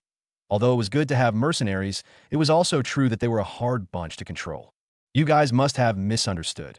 Although it's true that we wanted you guys to join us as guards, you of course cannot be on the same level as the ordinary guards. What's more, there will be 219 of you who will be selected to join another special team." Ayush shouted amongst the loud noise. But surprisingly, this group was actually forced to shut up and listen to his words. It was as if Ayush's voice contained some kind of magic.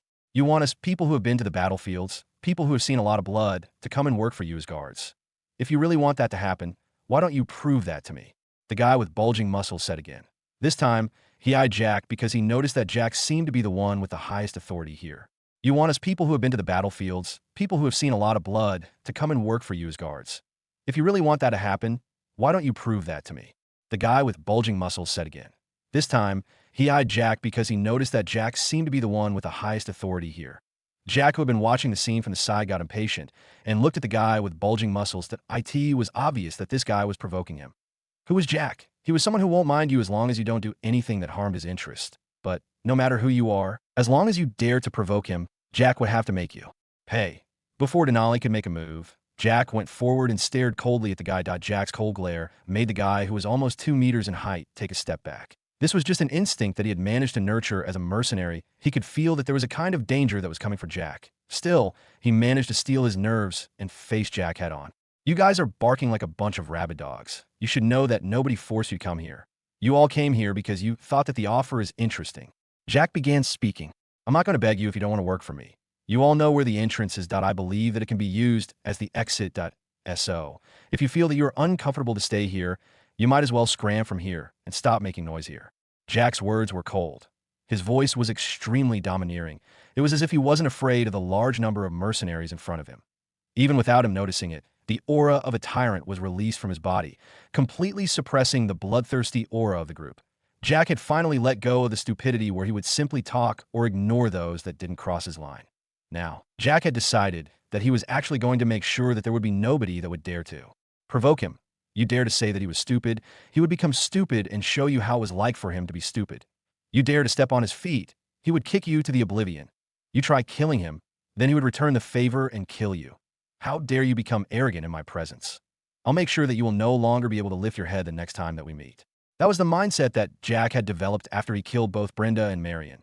His mother had always been holding on, doing nothing. They dared to play tricks on her and slander her. But in the end, she did nothing. What was the result of this? She was killed off. She died without even knowing how she was killed, not having a chance to pay back whatever grievances that were in her heart. She could have managed to use Anita's help so that she could at least make sure that her position in the Alfonso family wasn't messed up. But she simply endured. And although Jack loved his mother, he simply thought that she didn't act like a normal person. She failed at AS for him. Although he indeed didn't say a word when they dared to actually mess with him, it was simply because he had no ability to fight back. But when he left Crystal City for Inchoate City, he had made a decision that if he was successful, he would get back at the Alfonso family. He wasn't willing to end up the same way as his mother, being too kind to be able to forgive someone that would want to kill him. That was the path to destruction, that he wasn't willing to be destroyed. He could only be a destroyer and not the destroyed. And now, it was time for him to prove his point. How could he let a nobody, just because he was a mercenary, to look down on him? You want to be proven to, right? You have seen a lot of blood. You have experienced a lot of life and death situations. Then, let me see how good you are, and that you think that you can be arrogant here. Jack snorted as he looked at the guy with bulging muscles. Being insulted by a young man, being told to scram, this was something that this group that didn't like following the law was completely against. Even before the guy with bulging muscles could say a word, 7 people stepped forward. Just because you are rich, do you think that you can talk to me in such a manner? Depending on your parents' efforts to come and show off in front of us. Brat, you are courting death by thinking that we are like the guards that you have hired in the past. We are very different, and we won't mind beating you up. It seems that juniors nowadays think that having money can protect them. Without being strong, I can simply kill you and take away your wealth. Seeing the 8 men in front of him, Jack revealed a smile as a cold glint flashed through his eyes. Since the group wanted to play, he might as well coach them on how to play .as for the others. They simply thought that the 8 were already an overkill to deal with a youth like Jack.so. They decided to stand back and watch the show. Why don't you come together? I would like to deal with insects like you all at once. After all, I don't have that much time to waste on you. Jack stated, Humph, since you don't know your place, then allow me to teach you in place of your parents. The guy with bulging muscles couldn't help it anymore and went forward. He attacked immediately, not wanting to care whether he would be reported to the police or not. There were no cameras around this place so, as long as there was no evidence, who could claim that he was in the wrong? So, he attacked Jack. Ayush wanted to rush forward and prevent the guys who were attacking from reaching Jack, but he was prevented by Denali. She had absolute trust in her master, and she believed that if Jack said that he could do something, then it was true that he could.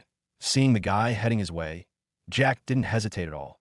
Although he wasn't going for the kill, he would show no mercy in his attacks. The moment that the bulky guy got in front of him, Jack used his left hand to hold the fist that was heading his way, completely stopping the attack without taking a single step backwards. What followed that was, he pulled the bulky towards him before smashing his fist on the chest. Bang! The fist connected on the chest of the stunned bulky, and before he could even respond to the punch that had already crushed several of his bones, Jack had pulled him in once again before he smashed another fist onto the guy's face. Immediately after that, he released the other party, allowing him to easily fly backwards. The series of movements happened in just 5 seconds as Jack had finally decided to use his full speed. Just as the 7 behind were still trying to understand what was happening, Jack appeared in front of them one after the other. His punches were not light, as he made sure to break a bone for each person that he attacked. Though he was still holding back, making sure that he wouldn't kill them off, but the injuries that they had sustained this time would send them to bed for a few months in the least. In less than a minute, Jack had already dealt with the 7th. They were now on the ground, wailing crazily from the pain of having several of their bones broken. The rest of the group was waiting for a good show where a young master would be taught a good lesson. But what happened next was beyond their expectations. The group of 7 experienced mercenaries were dealt with in a matter of seconds. They were completely dominated in terms of strength, and they couldn't resist at all. They were completely crushed. Even they who were watching from the sides couldn't help but tense up when they saw Jack's gaze landing on them. They now looked at Jack in a new light, that he was still young, but he was extremely strong. He really had the right to be arrogant in front of them, as none of them could guarantee that they could actually handle the 8 at the same time, not to mention that to beat them in less than a minute. Is there anybody else who thinks that I'm not worthy of any of you working as guards for me? Strength. You're nothing in front of my eyes. Money. Do you think that you can compete against me? Jack spoke again. I'll say it again, it's not like I'm begging any of you to work for me. This is something that you're going to benefit from at the end of the day. You work for me, I'll pay you. You're not doing me a favor at all. So, I'll have to repeat myself. If you think that you're not ready to work as a guard for my company, you can as well scram that I don't want to have uncultured people working for me. If you can't use your brain to even know that the offer was only for those that were willing, why on earth are you trying to act arrogant when you are simply brainless fools? Although the faces of the mercenaries had already turned scarlet due to the anger that they were suppressing, none of them actually dared to take a step forward to oppose Jack. He was able to do what he had just done because he had the strength. These mercenaries definitely knew that strength was supreme in a battlefield. As long as they were weak, they would be unable to say a word, and neither could they bargain. They had no right. They were not as strong as Jack, and neither were they as wealthy as him. Seeing that nobody was leaving, Jack began speaking again.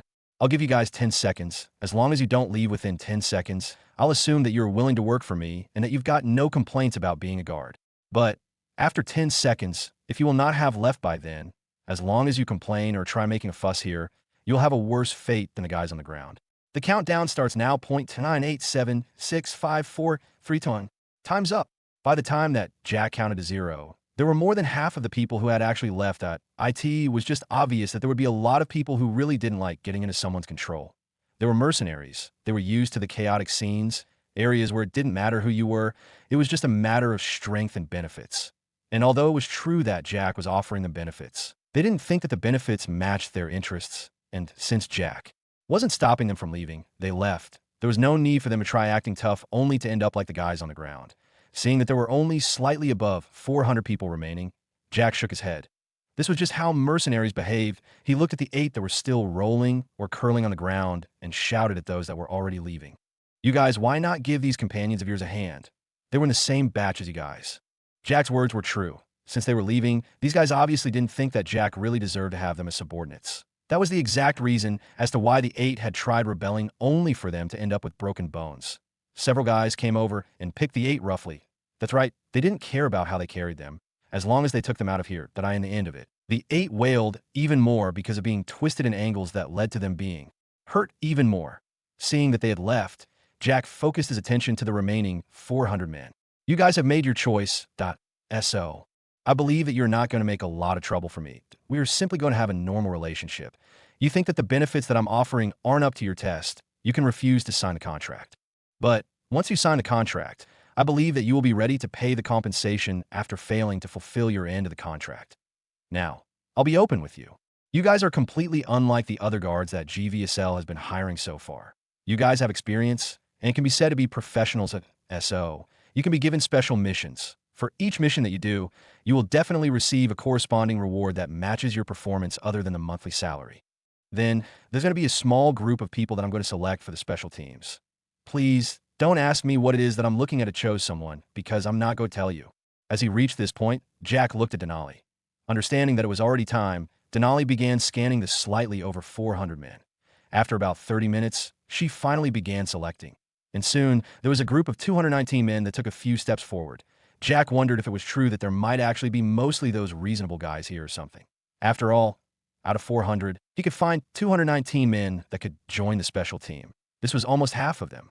Already, considering that Denali actually had to look at their loyalty to Jack as long as he gave them the benefits, and another fact that they could only select 219 out of them. Perhaps there might have been more of them. After the group came forward, Jack suggested that Ayush had to take care of the remaining ones so that they could get what they were supposed to do. He left Denali behind, just in case there was a group that would dare to rebel. She could just teach them a good lesson. On the other hand, he led the group of 219 men towards the building where Klein and the group were being trained by Livingstone. When they got there, the group was stunned seeing the interior of the building. They began whispering to themselves about the situation inside. It was also during this period of time that they actually noticed the 21 inside the building. When they saw just how strong they were, they couldn't help but gulp. These 20 here were far stronger than them. Although it was true that there were over 1,000 of them, it was also true that not every one of the 1,000 over men would have wanted to rebel to SO. If, let's say, 500 of them rebelled, although they might win, they would have had several people with broken bones at the end of the day. Now, they understood just why Jack wasn't begging them to work for him. Apart from he himself being strong, there was already a group of elites here that was already undergoing training. Seeing their gazes, Jack smiled and spoke. You don't have to be surprised. That is just one of the benefits of joining the special team. As long as you don't betray me, you could be assured that there will be even more benefits in the future. The eyes of the over 200 men shone with intense light of longing. They wondered if they could be given a chance to become this strong. Although Jack had stated that this was one of the benefits, they didn't know when they were going to be given the benefit. The arrival of the over 200 men easily attracted the attention of the ones that were training. They had at first thought that this was a group that was here to beat them up. After all, the dangerous aura that was emitting from them was something that only those that had been on the battlefield for a long time could release. But when they saw Jack, who was in the lead, they relaxed. Livingstone left the group that was already having several wounds and bumps to take a break as he went to meet Jack. During the time that Jack was away, the group had worked so hard and Livingstone had managed to vent the energy. He had finally used the solution's property and strengthened his body to the maximum that the solution could support. When he got in front of Jack, Jack was the first to speak. "How's it? I'm grateful, boss, that I have completely recovered at my peak. That what's more, I'm far stronger than I was in my peak condition, that I feel that I can even easily handle 20 of myself a year ago." Livingstone gave Jack another deep bow as he thanked him. "No need for that. This is the benefit that you can get." Jack shook his head. Then he turned towards the group behind him and said, "These are the ones that are going to be part of the special team. There should be 12 squads. Perhaps you can help me in organizing that." "You can leave that to me, boss." Livingstone accepted without hesitation that a soldier. He had actually seen the squads and how they operated, so it was nothing difficult for him to handle. The group of mercenaries, on the other hand, could already tell that Livingstone had a demeanor of a soldier. Mercenaries. They had obviously interacted with soldiers before. They couldn't help but be amazed by Jack's capabilities. He could even recruit soldiers to work for him. And no wonder he wasn't patient with them in the least. "You guys can report here tomorrow morning that I'll be bringing you what you will be needing. Arrangements will be made for you by then," Jack said to the mercenaries. "Yes, boss." The over 200 men shouted in response. From the moment that they saw that Jack had actually gotten a soldier and he already had several strong subordinates, they had agreed to work for him to SO. They referred to him as boss because it was true that he had offered them the chance. Additionally, they were ecstatic because they could finally get what Jack had promised the following day. To them, strength mattered the most. After the group left, raising a cloud of dust on the training ground, Jack fixed his attention to Livingstone. He could see that this guy seemed to have something that he wanted to say, but he was hesitating. "If you have something on your mind, just say it out loud, but there's no need for you to hesitate." Jack said, "Well, it's just that there are a few of my brothers who can no longer go back to the battlefield due to the injuries that they suffered. So I was wondering if boss could allow me to call them?" Livingstone asked nervously. Jack had already helped him by healing him and giving him the chance to be strong. He thought that perhaps he was getting too greedy by asking Jack to pull in some of his brothers that were injured during the fight back then. Jack was excited the moment that he heard his words. He was still wondering how the 200 men were going to be handled so that they could actually have discipline. That in the end, the chance presented itself in front of him just like that. As long as it's not someone who has lost a limb, there will be no problem at all. Furthermore, if you can invite those that are not injured and are willing to work with us, I can accept them too. But one thing that I would have to let you know is that they might be rejected as long as they are not honest. Jack emphasized, "I got a boss. They're all honest guys. So there's no need to worry that AS for them being rejected. I'm sure that they would understand." Livingstone nodded hurriedly. "Okay, then. You can contact them. Once they arrive, they can see Denali, the lady that was behind me previously. She would decide on whether they would stay, and if so, she would give them the solution," Jack stated. After that, Jack left Livingstone and the group to continue their training. That he himself wanted to take care of something. He took his phone and called Jonathan. "Yeah, what are you looking for?" Jonathan asked. Ever since he took the solution and recovered, he had left Jack's side and was now moving around the city. "I would like to ask if you know somewhere professional basketball players play to get money." Jack stated. "Why are you looking for them?" Jonathan asked. "I would like to ask if you know somewhere professional basketball players play to get money." Jack stated. "Why are you looking for them?" Jonathan asked. "I need to stretch my muscles a little bit." Jack replied nonchalantly. "Stretch your muscles. Then what is the use of looking for those that are playing for money?" Jonathan was left speechless. "I'm not going to play if there are no enough benefits for me." Jack responded. "Ain't the benefit of playing to stretch your muscles?" Jonathan asked again. "That's right, but the money is for the payment from the ones that are going to see my skills, that I'm not going to display my skills for nothing." Jack continued. "What payment are you talking about? Do you even have the skills to compete against professional players?" Jonathan snorted. "Why don't you try me out and see if that's possible? You just need to find a place where I can show them off. But the pay has to be something good, nothing lousy, or I won't accept it." Jack said, "Humph, what right do you have to accept or refuse? You'll have to go to the one that I would have found for you that I know that you can't find any of them as you're still new in Cardiff City. In any case, I will look for the best players," Jonathan stated before ending the call. Jack was not going to tell Jonathan that he was actually having the intention of completing the system task that he was given over a week ago. He only had 2 days remaining before the task timeline that he was given ended. He wasn't willing to fail the task, and neither did he want to taste the punishment that came with failure of completing the task. Although he really didn't care that much about the professional basketball skills, he still wasn't willing to lose the skill. Who knew when it would come in handy? So he was going to make sure that he collected as many skills as the system had to offer. As for the tasks, he would be making sure to complete them as soon as possible. Had it not been for the fact that he was attacked and Celine got kidnapped by Collins and his lackeys, Jack would have made sure to complete the task when he was still in Bullied City. Now, there was no use thinking much about it. He decided to go back to the hotel. There was only less than a week before the 1 month ended.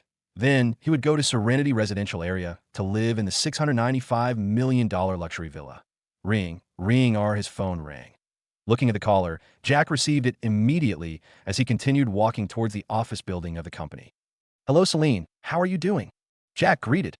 "It's only when I call you that you remember to greet me." Celine snorted. Since she went back home, they had not met again. They only chatted 3 times during the whole week, and Celine was dissatisfied with the way that things were. She had been trying to hold back and wait for Jack to call her, but seeing that he wasn't, she decided to call him instead. She loved him, and so she was afraid that now that he was here in Cardiff City, he might be seduced by several vixens. Although it was true that she had the best advantage, Jack hadn't confirmed to her anything, and neither had he confessed that he loved her. But she could at least tell that he really cared about her. The incident where he had made sure to hit Collins and his lackeys hard and had even broken their hands was a proof to that. Jack couldn't help but feel awkward. It was true that he could detect that he had some kind of feelings for her and the way that she was behaving. He could tell that she was into him, that he wasn't dense enough not to notice something like that. But he had yet to confirm his feeling for her. Additionally, if it was true that he loved her, he had to confirm with the envelope that his mother had left him. So the situation was tricky. "Well, I'm sorry about that," Jack replied. "No excuses for that this time," Celine asked. Now, she was simply behaving like a wife who was questioning why her husband didn't sleep at home the previous night. "I'm sorry about that. And it's true that I have no excuses that— what about— I make it up to you," Jack suggested. At the same time, he was screaming in his mind, "You're not my wife, all right? Or, that's good too. I was getting bored with the work in the office, and I just asked my mom, and she allowed me to go out and leave the business matters to her for the moment." Celine accepted the suggestion happily. All the dissatisfaction that she was having not long ago immediately vanished. Since Jack was willing to spend time with her, how could she not be excited? And although she wasn't happy that Jack hadn't been talking to her lately, she knew that Jack wasn't free all the time. Otherwise, why would he come to Cardiff City? He had to be dealing with something, and that was the reason as to why he had failed to contact her. Well, that was just her thinking and imaginations. The truth was that Jack was still trying to maintain a certain distance from her, and he had yet to confirm his feelings for her, and neither did he know the contents of the envelope. Just in case the content of the envelope forbid him from being with her, how and what could he do? So, he decided that he would open the envelope after he was done with the issue concerning GVSL private team recruitment. But now he didn't think that it was bad to spend time with her. The reason for this thought of his was because of the strange feeling towards Celine. Other than the unconfirmed ones, it was the strange familiarity that he could feel towards her.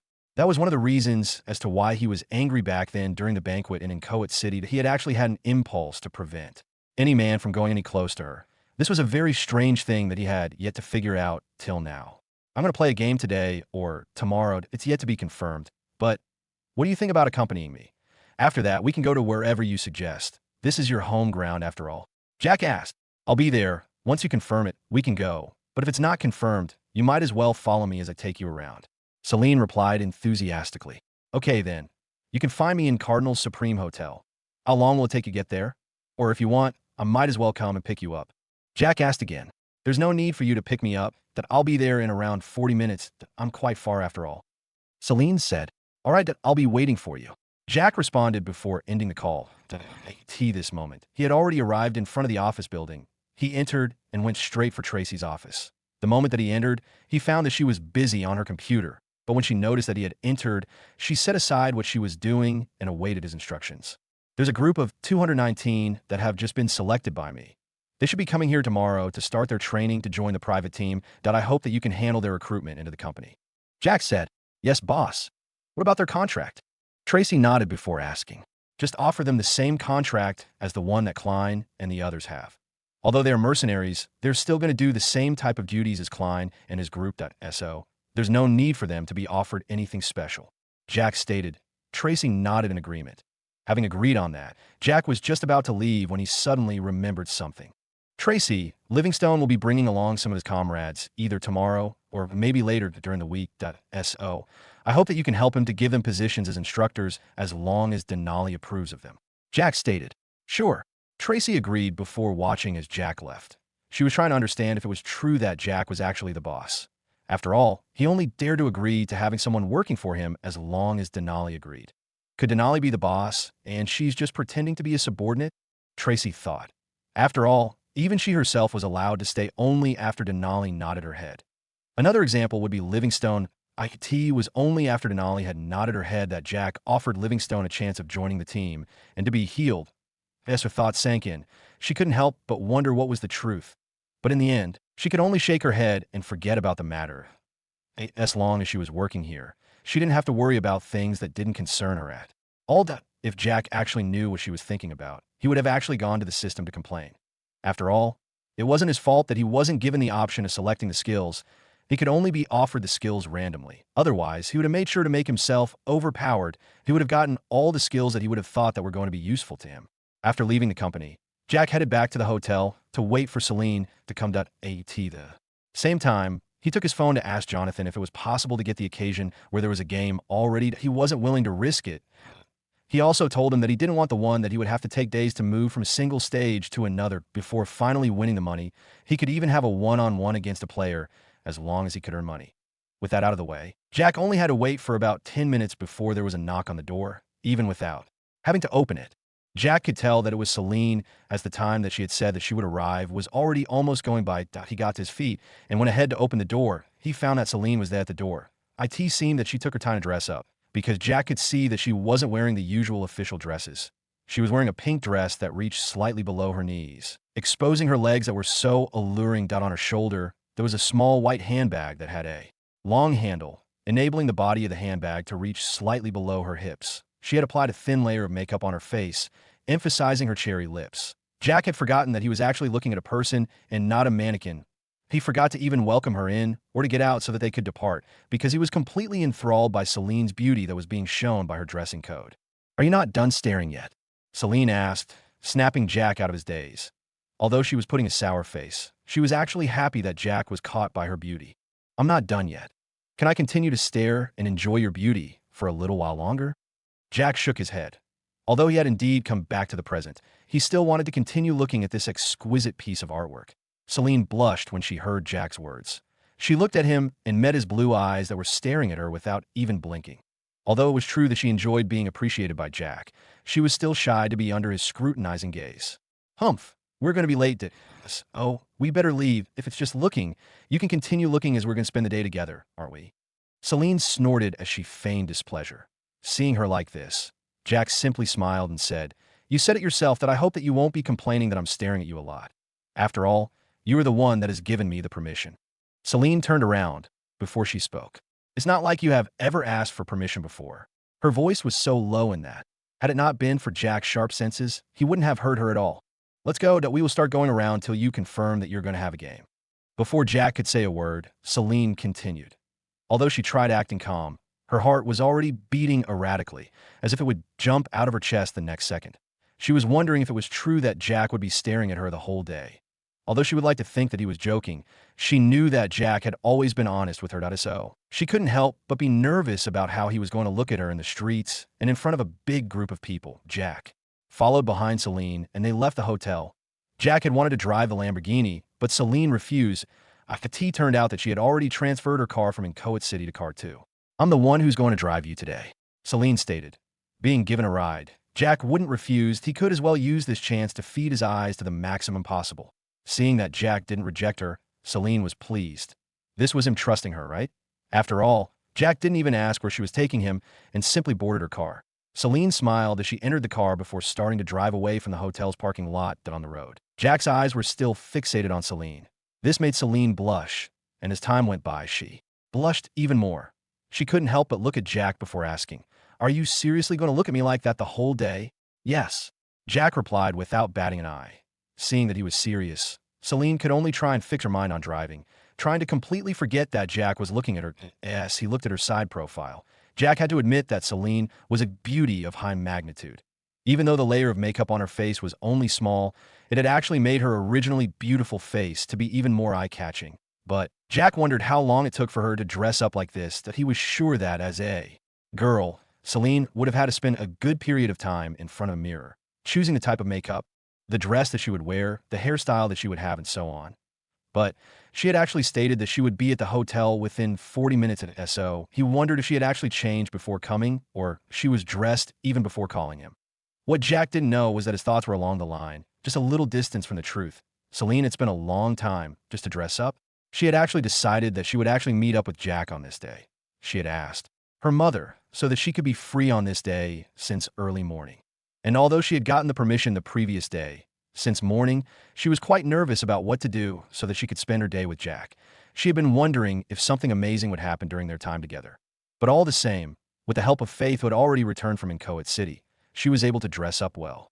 She had remained pondering for a long time before she finally made up her mind to be with Jack on this day. She would try her best to show Jack that she actually loved him. Then, she would wait and see his response, and of course, she wouldn't tell him openly that she actually loved him. Even if he was busy, she would just accompany him. On the other hand, if he was free, she would take him out. So that was what she did. She had managed to find that he was actually free. So she decided that he had to accompany her. Jack continued to stare, and he didn't even notice that they had actually arrived in front of a mall. This was Pride Mall, whose branch was available in Inchoate City. Jack alighted alongside Celine, but he wasn't sure as to why she had brought him here, but he wanted her to tell him without him even asking about it. He followed her, and they got into the mall. They attracted the attention of many due to their looks, but they didn't care about it. And not long after, they arrived in front of a store that sold clothes. Jack's brows rose as he wondered what they were doing here. He could have said that they were actually here to do shopping for Celine if this was a women's store. But this was for men. Could it be that she was here to get the clothes for her father? Perhaps it would be his birthday soon. Or as Jack continued imagining, the duo then entered the store. Their looks immediately attracted the salesladies present in the store. Although Jack was simply wearing casual clothes, as people who were dealing with clothes, they could immediately tell that the clothes that he was wearing were made from cashmere. On the other hand, Celine was dressed nicely. Her bag was one with a Gucci brand name on it. This could tell them that the two of them are definitely rich people. So they immediately swarmed towards them. It seemed that Celine was already used to such a scene, as she simply chose one of the young ladies among the group. Then she went to one of the shelves and began picking clothes. Jack, on the other hand, decided to wait for her. He wasn't the one here to get clothes, so he watched from the side as she seriously picked clothes one by one. Just after about 2 minutes, she came back towards him holding a white shirt. Jack's brows raised again when he saw this scene. He wondered why she was heading towards him instead of going to the sales lady so that she could pack it for her. "Jack, why don't you try this shirt out?" Celine asked. Jack was stunned. Why was he the one that was supposed to try the clothes out? Could it be that she was buying the shirt for him? Or looking at the size, he realized that the shirt seemed to match his own physique. Shrugging his shoulders, Jack took the shirt and went ahead to change it. And Jack was amazed the moment that he put on the shirt that was just his own size.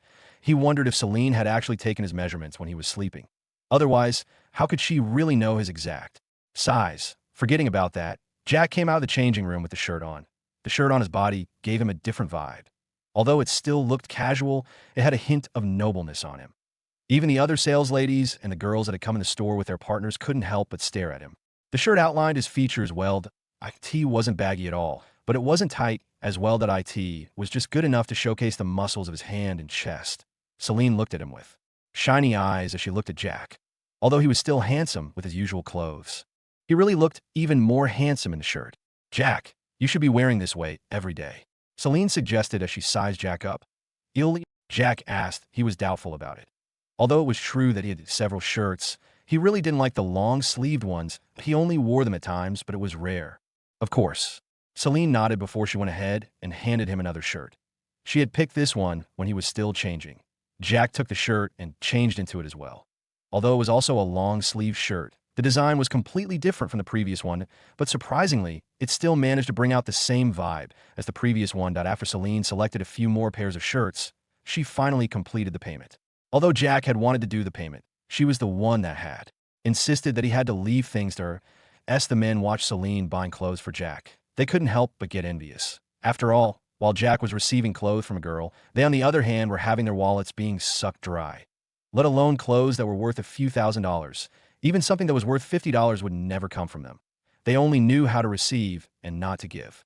Seeing their partner's expression as they gazed at Celine, the ladies simply harumphed as they gazed at Celine with displeased expressions. Jack and Celine had just gotten out of the store when his phone rang. It was Jonathan. "Jack, are you sure that you're good at basketball?" Jonathan asked. "If I say that I'm second, then there should be no first." Jack stated seriously. "Humph, what a narcissist." Jonathan snorted before continuing. "I have a deal where you can win money, a good amount at that. All that you need to do is to win the basketball game against a professional basketball player." "Humph, what a narcissist."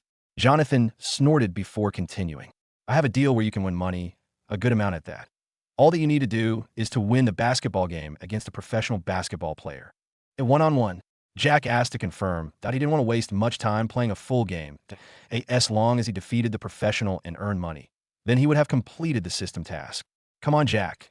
How can a one-on-one match be interesting? It's going to be a full game. Though, you will be in one of the teams there. Of course, you will be starting. That's why I asked you about your skills." Jonathan sighed as he spoke. "But that will take a long time." Jack complained. He wasn't willing to spend the whole hour just to play something that he wasn't passionate about. "This is the best that I could do. So, it's up to you whether you agree to play or not. If you're not going to play, I might as well look for another person to replace you," Jonathan said. His voice wasn't accommodating, to say the least. Jack could only shake his head. Since there were only 2 days, Jack would not give up on a chance that had presented itself. Since this was the only game that was available at the moment, he might as well take it. Although it was no longer going to be a one-on-one against a professional, it was still a match against professionals. Even if he had to carry the whole team, as long as he won, then there would be no problem at all. "Okay, then, hey, what time am I supposed to be there?" Jack agreed before asking. "Just make sure to be at Gunja Arena before 3 o'clock. Jonathan replied before hanging up. After leaving the mall, Jack and Celine went into a restaurant. There, they had their lunch, and once again, Celine insisted that she was the one that was going to foot the bill. "Since I'm the one that's taking you out, I'll take care of the bills," Celine stated seriously. Hearing her words, Jack began doubting his identity as a man. Could it be that Celine saw him as a girl or something? After all, this was a line that a man was supposed to say to a girl, right? Or shaking his head to dispel the thought, Jack followed Celine. He had already informed her of the venue and the time that he was supposed to be there, so there was no need to worry that they would be late. Currently, it was still 1:30 p.m. There was still an hour and a half before the time for the game. So the two of them went around. Celine had made sure to take him to the places that he had not known of, even though he had been strolling the city for almost a week. They did several simple things like buying some ice cream as it was summer, taking candies, and playing games on street stalls. But of course, the games at the stalls ended up with Jack being chased away by the stall owners who were already crying bloody tears due to the losses that they had suffered. Celine had already parked the car to the side, and they were simply moving around on foot. After over an hour of enjoying themselves, the duo thought that it was finally time for them to head to the venue of the game. So they went back to where the car was parked before Celine drove towards the venue. Gunja Arena, one of the several basketball arenas present in Karta City. The arena was big enough to accommodate 15,700 fans. Although it wasn't the biggest, at least, it was considered good enough amongst the mid-level basketball teams. Although the stadium had such a huge capacity, it was almost empty. The seats that were occupied were those that were the front, and in total, there was only about 300 people who were here to watch the game that would take place here. Additionally, the temperament of the people here was different from the usual basketball fans. These guys had a demeanor of big shots, and they were all wearing branded clothes. Whether it was the ladies or the gentlemen, they all looked excited. After all, this wasn't just any type of basketball game, but a competition between two opposing factions in the industry. This time, inside the locker room, there was a group of 15 people who were engaged in a heated discussion. There was one thing common in the expressions of all these people. It was that they were all angry and at the same time frustrated. These were the players of a basketball team known as Roosters. They were currently talking about how there was going to be another person that was going to play instead of one of them. I don't know what coach thought about, so that he brought a person that we don't even know to play this match. That's right, I've been playing NBA for 5 years now, but I have never heard of a person called Jack. This is completely absurd. Maybe he is from abroad. What abroad? Do you think that they would rather have a player from abroad playing a game here with a mid-level basketball team? And look at the time that it's already 10 minutes to 3, but that guy hasn't even arrived. What kind of attitude is this? I suggest that we all team up and tell the coach that we don't agree on this matter.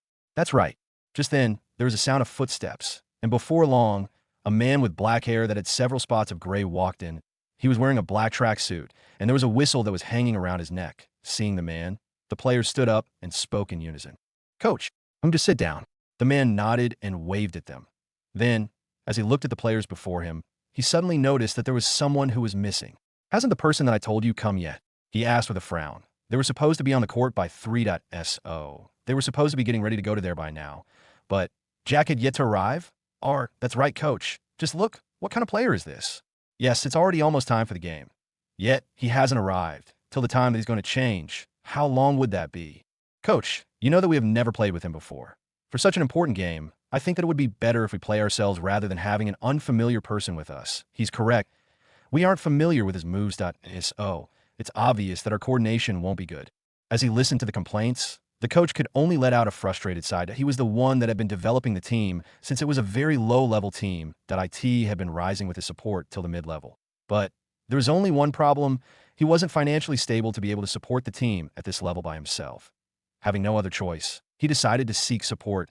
He had found someone who was looking for a team that could play for him as they were competing against one of his competitors for a plot of land that was up for development. Since neither of the sides could agree, they had decided that they would decide who was going to take the plot according to the results. The two sides had agreed to take two mid-level teams.so. When that person knew that they were in need of financial support, he had agreed to take them as long as they won the match. They would gain his support. Their performance in the league wasn't so. They had agreed, but their opponents just happened to be their arch-enemies. They had been competing with each other for long, but the number of wins and losses for both sides were the same. That meant that today's match would decide who was going to take the lead. They were not willing to lose.so. The players had been long prepared for the match. But just today, the coach came in and told them that there was a change. There would be a single player who didn't belong to either of the team. And this player will have to participate in the match. The players were indignant when they heard about this, although they didn't know who was going to play on their opponent's side.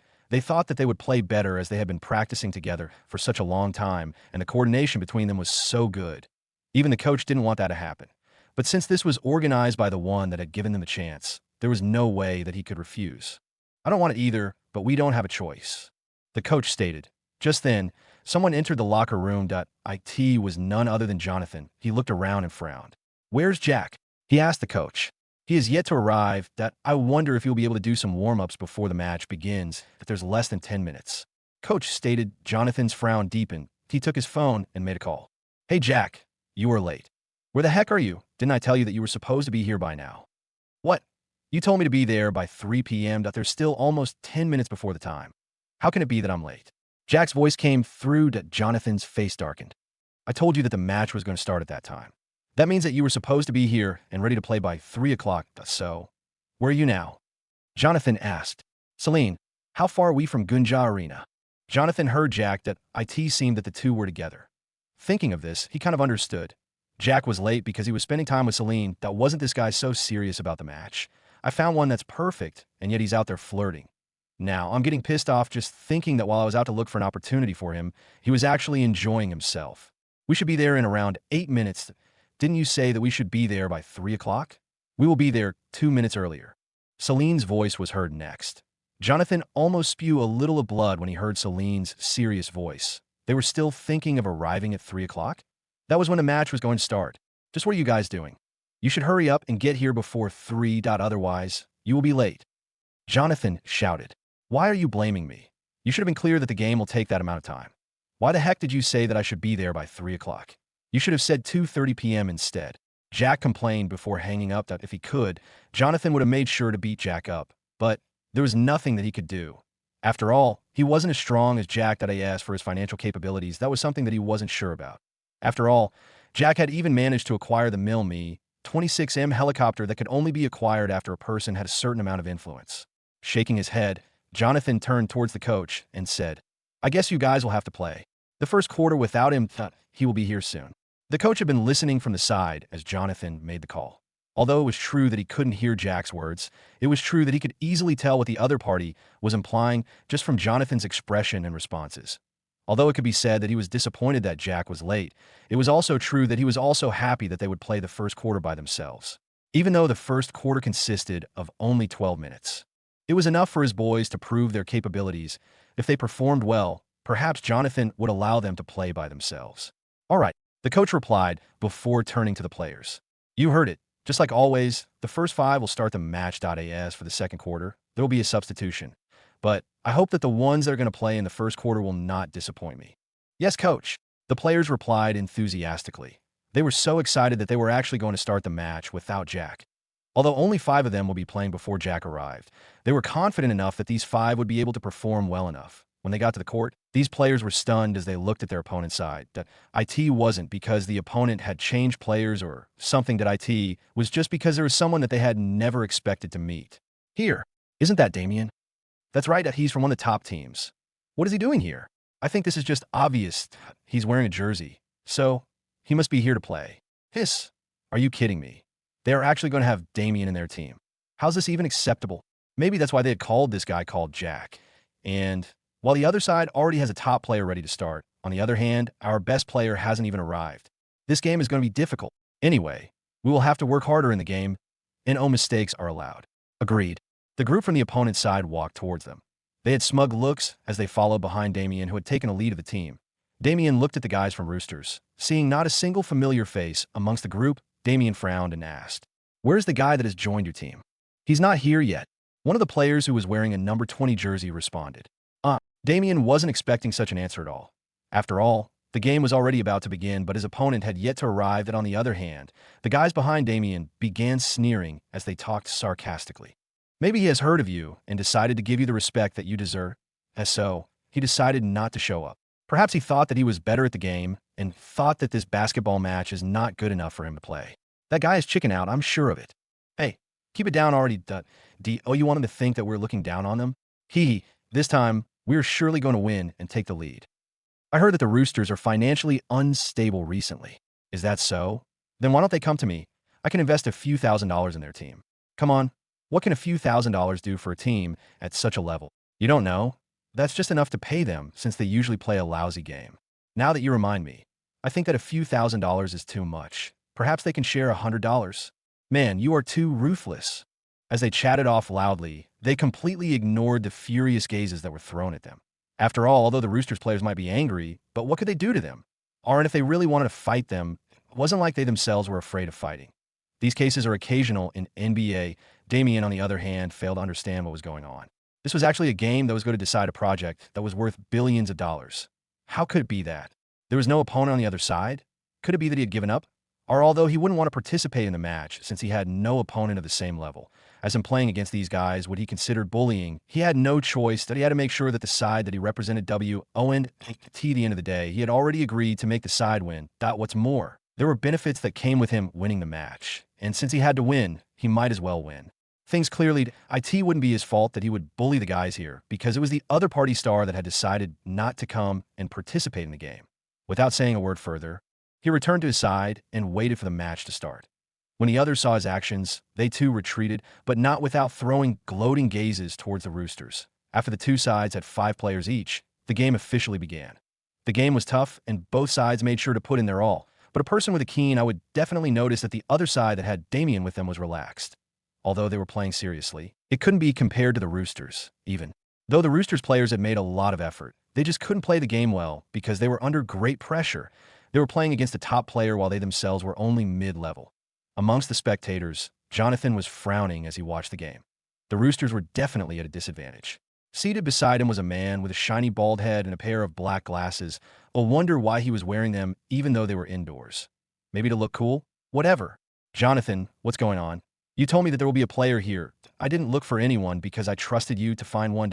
So, where the heck is the player that you talked about? The Baldy asked. Seeing the way that the Roosters were being dominated, he couldn't help but get nervous.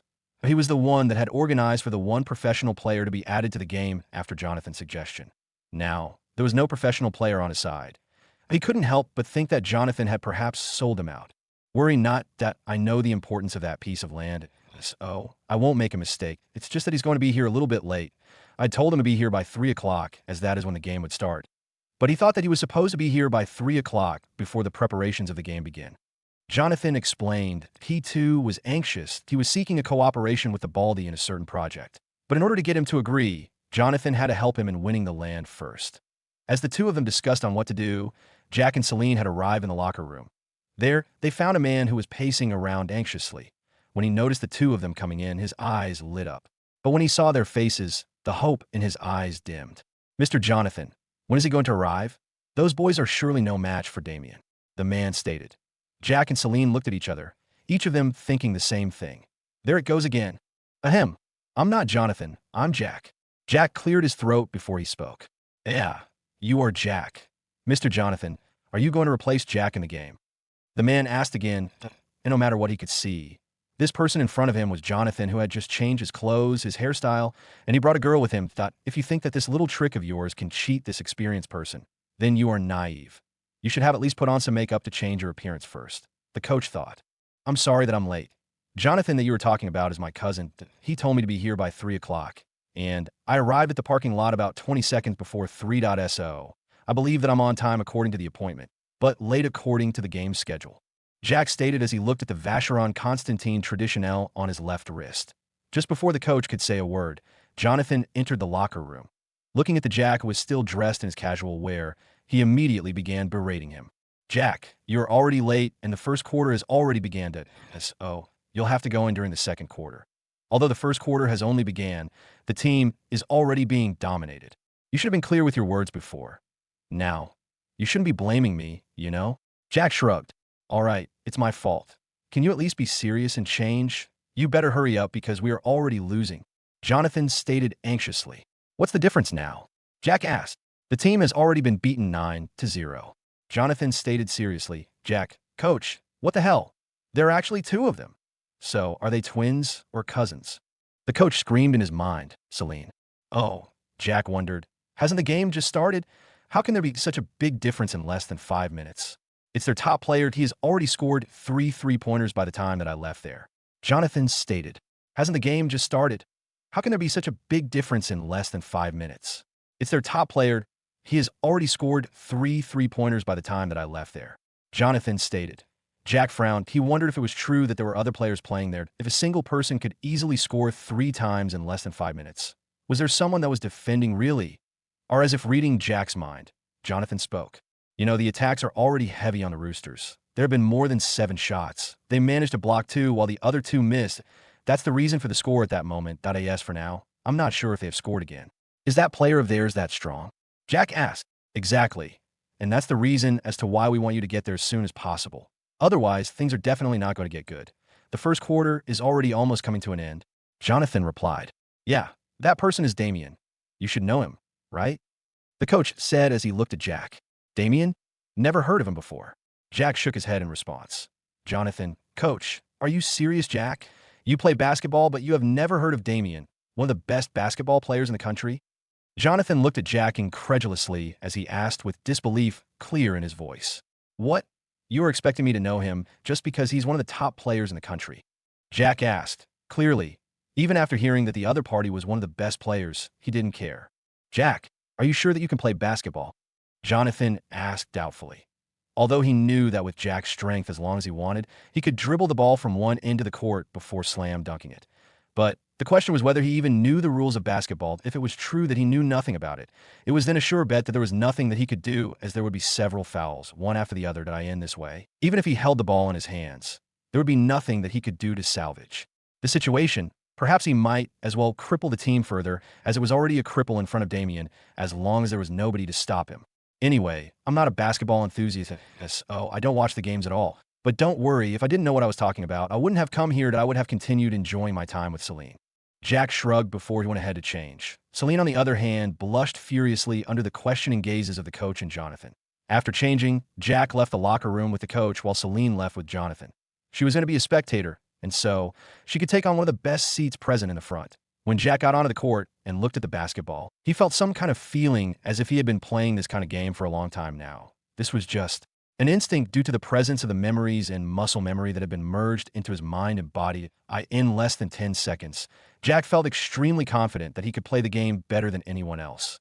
And looking at the players that were sweating and dribbling, shooting, or blocking the ball, Jack shook his head that he was disappointed because he felt that the level that the best player that they were talking about was in was just mediocre. He could find many ways of breaking through his defense or blocking his attacks with an unbreakable wall. Seeing Jack shaking his head, the coach thought that Jack had given up and thought that the situation was hopeless. He couldn't blame him, though, because he himself knew that it was going to be hard for them to turn the tables. Not speaking of the fact that Jack was going to be late to enter the game. The opponents were already at 23 points to 2. The Roosters had managed to score 2 points. But in just a few minutes, perhaps because the spirit of the Roosters had waned, in the less than 7 minutes that Jonathan was away, there were already 14 points. Don't worry, just play your game the best that you can. The coach patted Jack's shoulder before he joined the other players that were watching from the side. Just looked at him and thought to himself, am I supposed to play well here? Just a simple game, and all these guys will not be able to hold me. So, if I dare to play the game at my best, won't I destroy the passion that these guys have toward basketball? Our Jack simply shook his head in his heart. There was no need for him to apply much of his skills. Furthermore, there was still the fact that he was stronger than all the guys here. Even that Damien would be no match for him, even though he was almost 2 meters tall. Although Jack was tall and was 187 centimeters, compared to the basketball players who were usually at 190 centimeters, or some of them being even 2 tall, Jack was considered short. Looking at Damien, who was holding the ball, Jack watched silently as he wondered what this guy was going to do with the ball. Or he dribbled up to the 3-point line and faked a pass to one of his teammates. The defense started shifting to the left, thinking he passed the ball. Damien shot the 3 ball. The sound of the ball as it ripped through the net made the crowd get hype. With 30 seconds left in the first quarter, the game is at 26-2, and the Roosters team had the ball. Dribbling the ball, trying to waste some time. Or the Roosters point guard started to dribble between his legs and try to hit the opponent with an in and out move, but he tripped over his shoe and lost the ball. The opponent sprinted to the loose and hustled down the court for the easy layup with 10 seconds left in the quarter, as the team ran to get back on defense. The opponent had already passed the ball to Damien.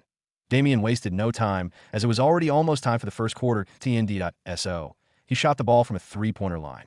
The crowd alongside his teammates watched as the ball arced towards the hoop.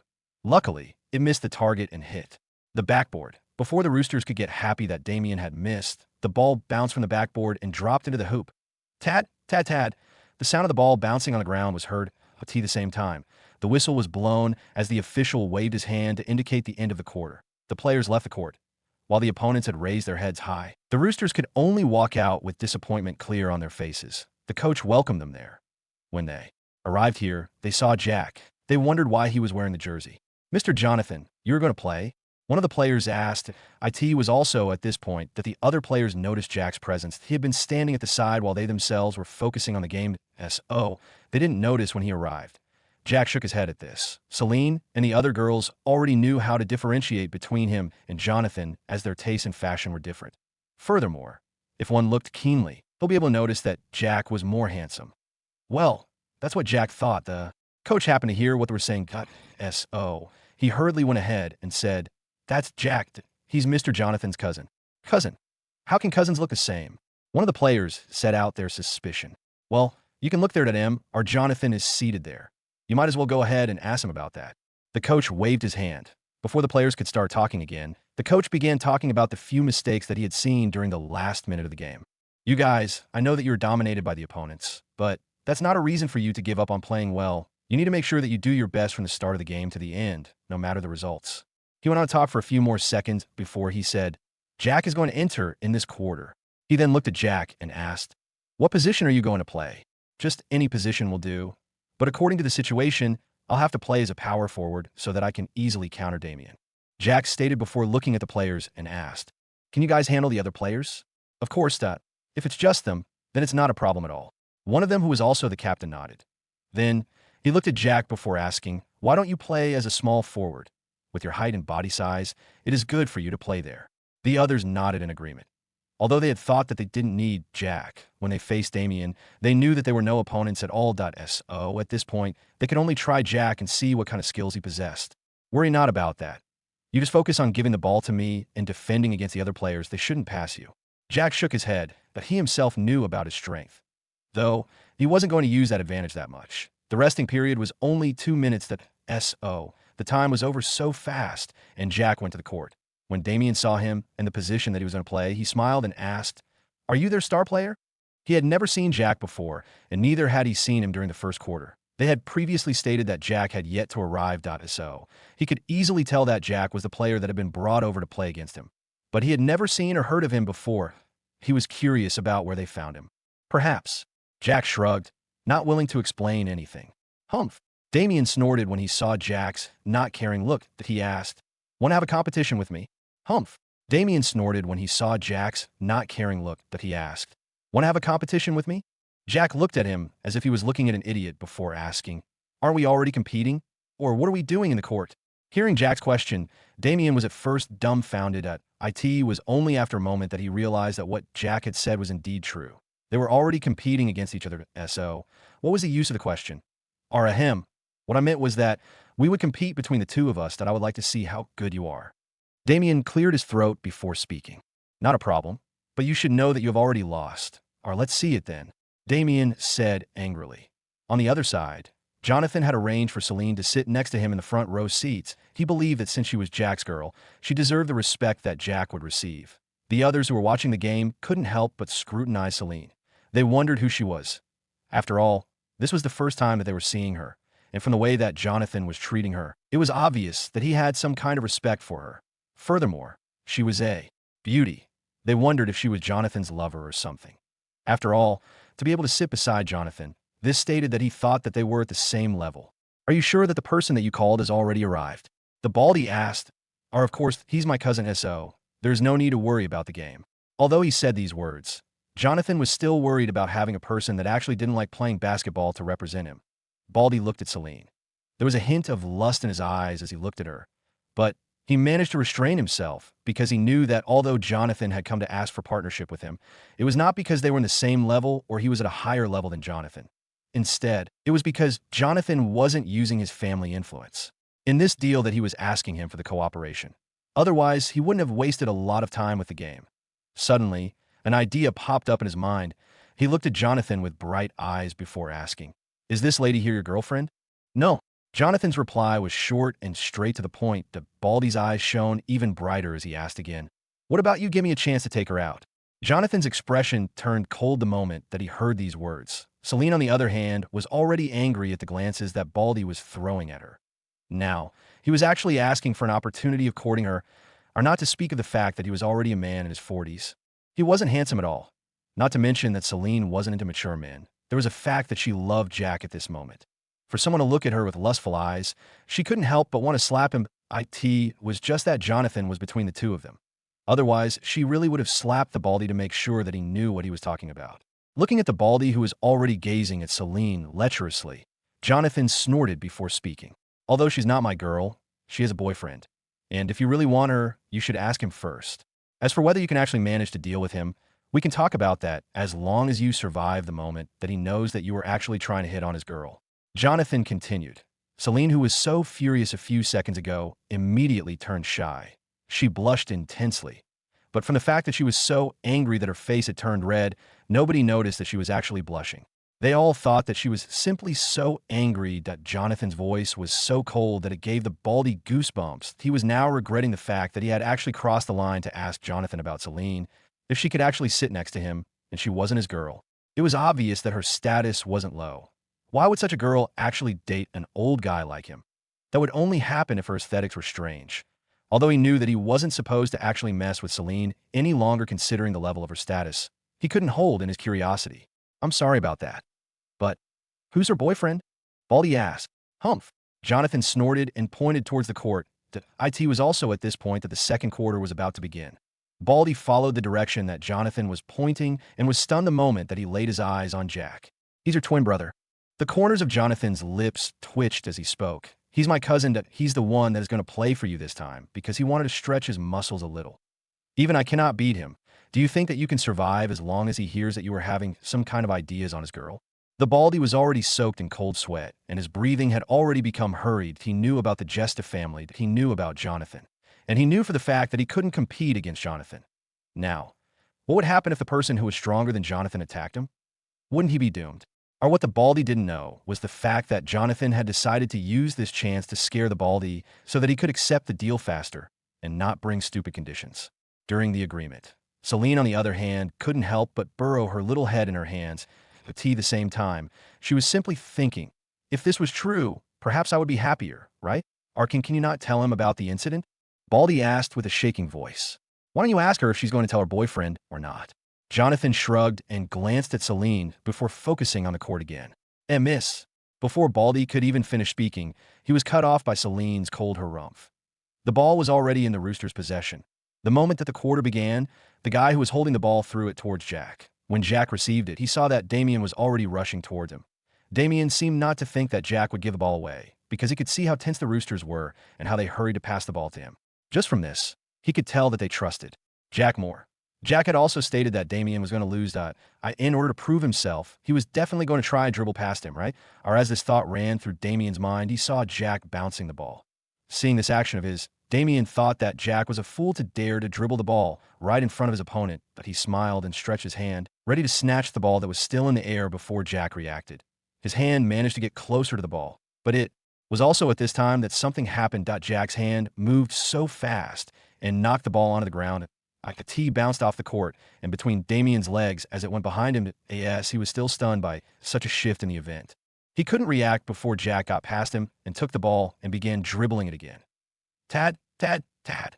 As the ball hit the ground 3 times, Damien reacted.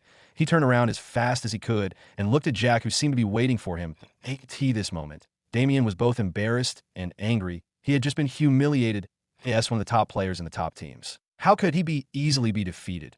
Or what's even humiliating was the fact that, instead of dribbling and heading towards the hoop to score, Jack was actually waiting for him for the other players who were his teammates. Apart from all of them having someone that they were actually blocking, they had never expected that Damien would actually fail to block Jack. Furthermore, it was so simple in that he didn't even react in time. Their mouths hang open, none of them moving forward as they waited for Damien to make a comeback and steal the ball. If Jack could beat Damien, what could they do when they were far inferior to Damien?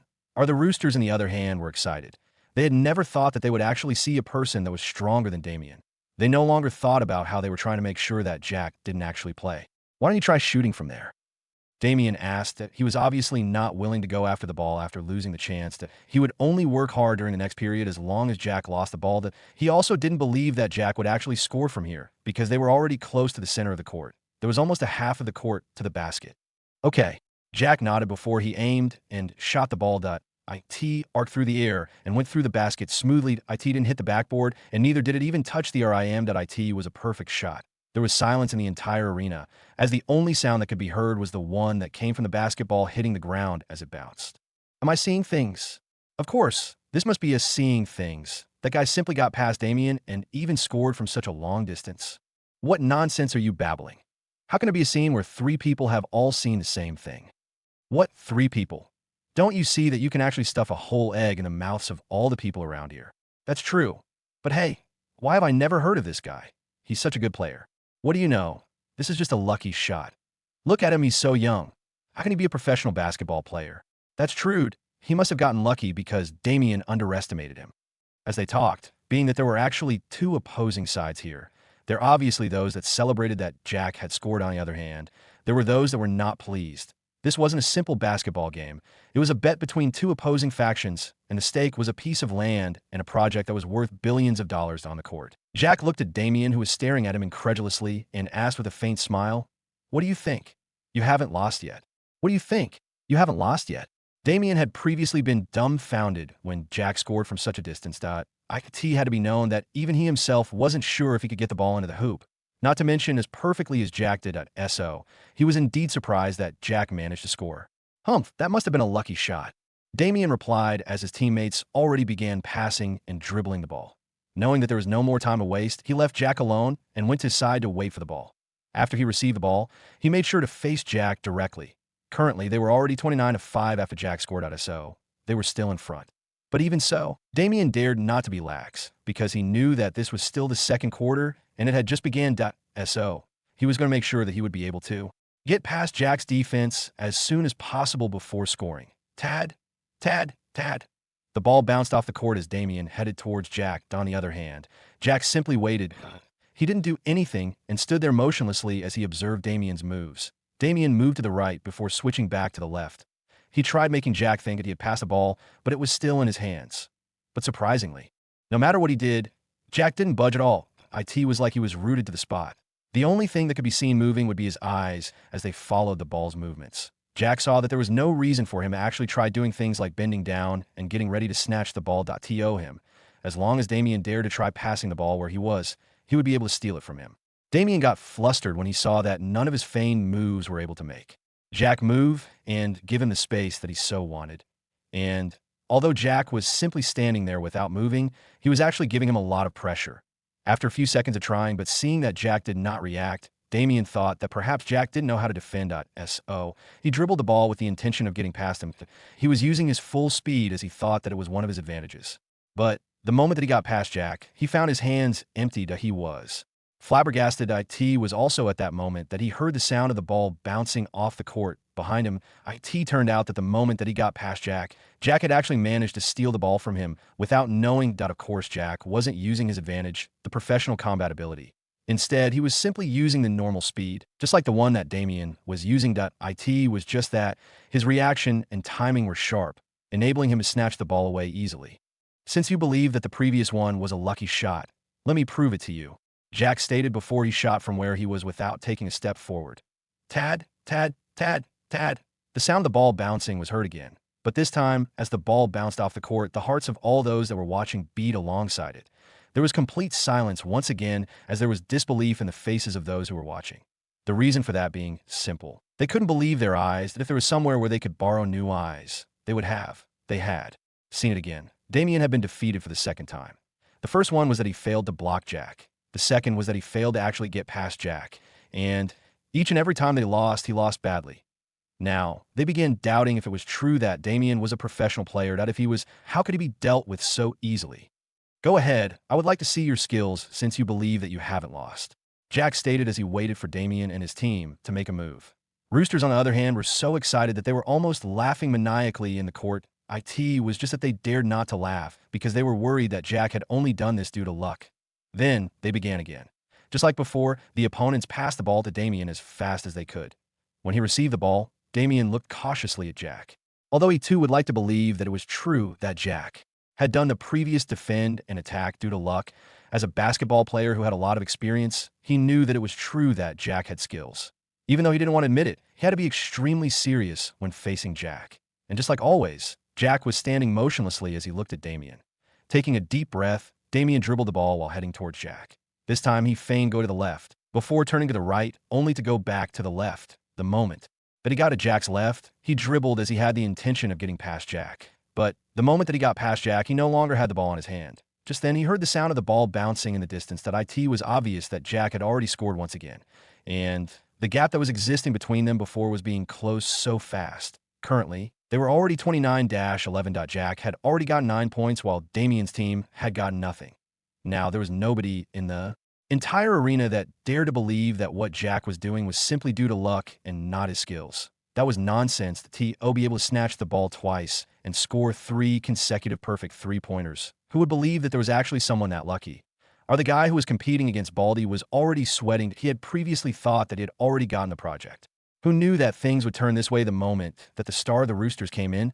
Our Damien was actually being toyed like a junior that knew nothing about basketball at all. This made his expression darken. He had gone through a lot just to be able to make Damien to come and play for him. He had never expected that there would actually be a person that was stronger than him, even though this person was unknown. Baldy, on the other hand, although it was true that the Roosters were closing the gap, he was sweating as his heart beat faster. The more Jack performed, the more distressed he got. Just from the way that Jack was playing, it was a show of his capabilities. He was learning just how terrifying Jack was in real sense. He wondered if Celine would actually tell Jack that he had been trying to hit on her. Although he had expected that as long as Jack was sure that he knew how to play the game, he would be able to easily deal. With Damien, Jonathan had never expected that he would be this strong. There was a show of skills in the way that he handled the ball.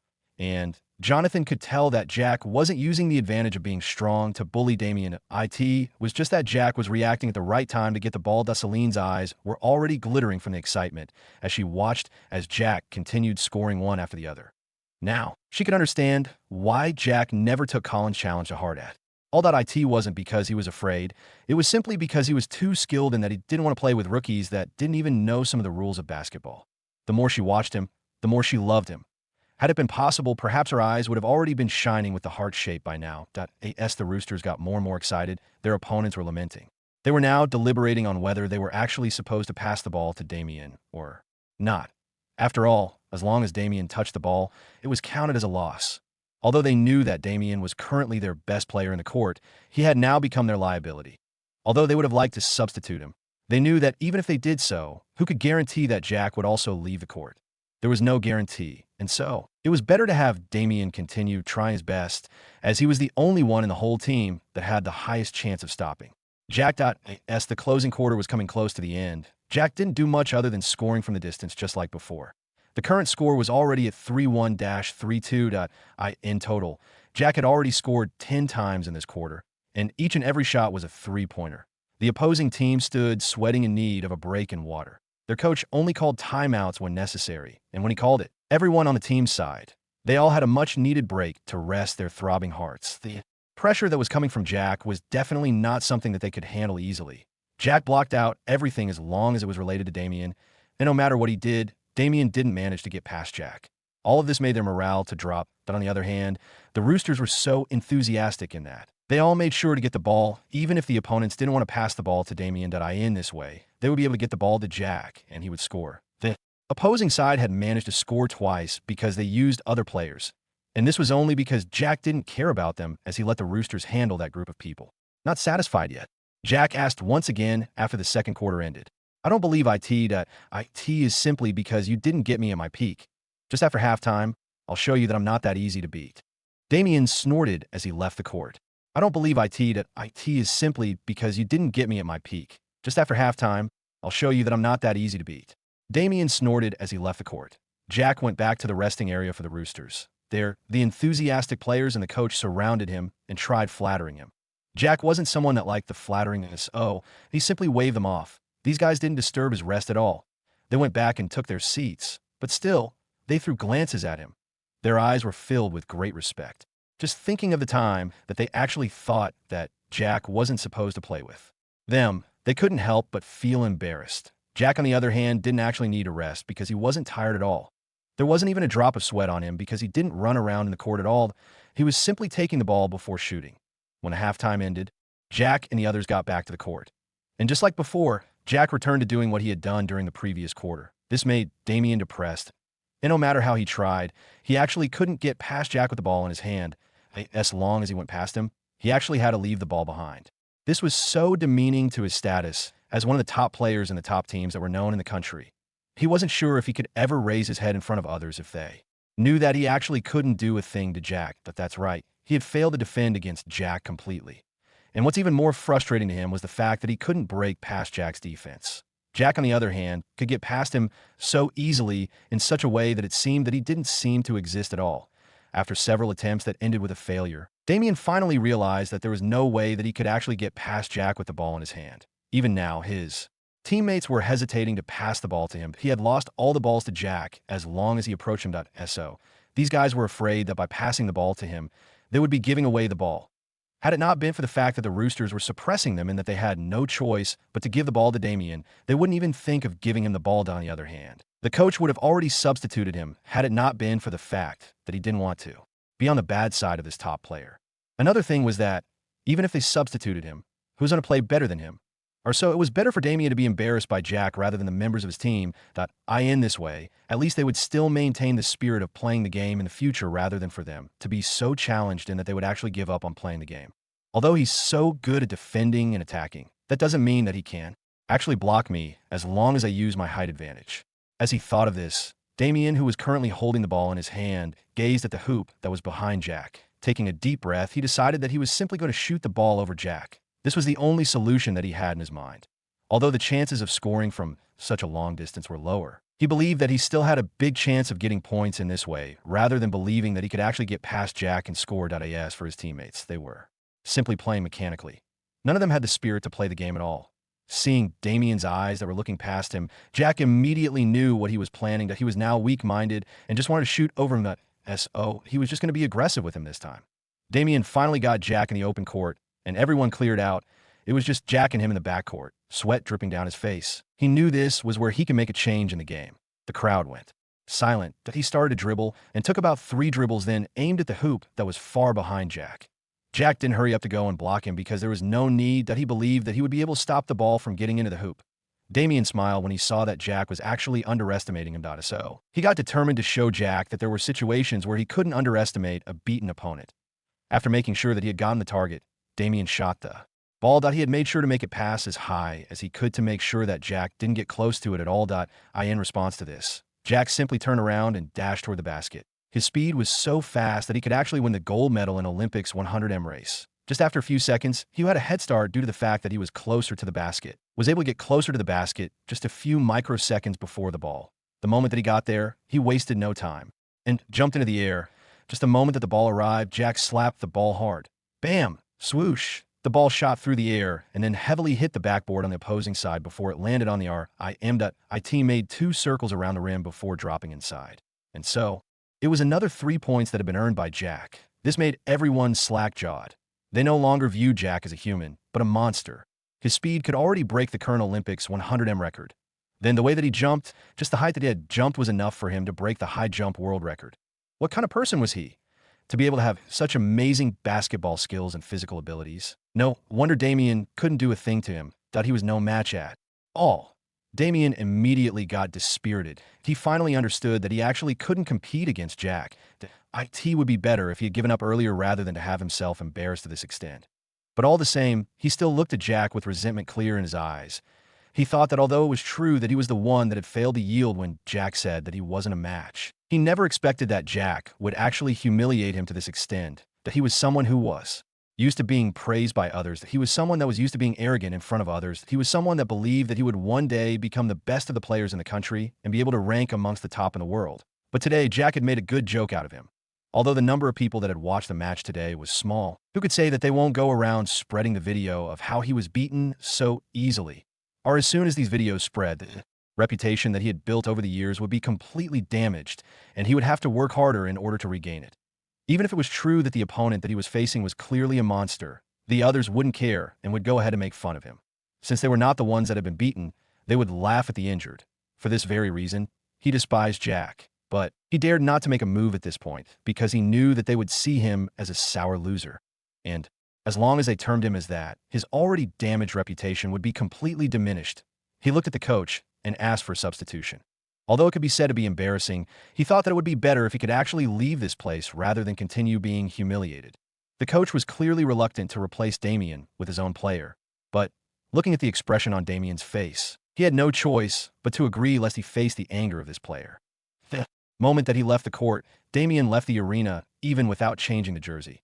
This day, he was going to make sure that he was drowning in alcohol. When the Roosters saw that Damian had left, they laughed out loud at their opponents. Ha ha! Weren't you guys so arrogant with Damian on your side? Now that he's gone, what are you going to do? Hee hee, you beat us in the first round because our star wasn't here. Now that our star is here, your star had no choice but to flee with his tail between his legs. Man, I remember someone saying that our star chickened out. Now, whose star chickened out? Humph, you thought that you could beat us. Dream on. You will always be behind us before you chase us.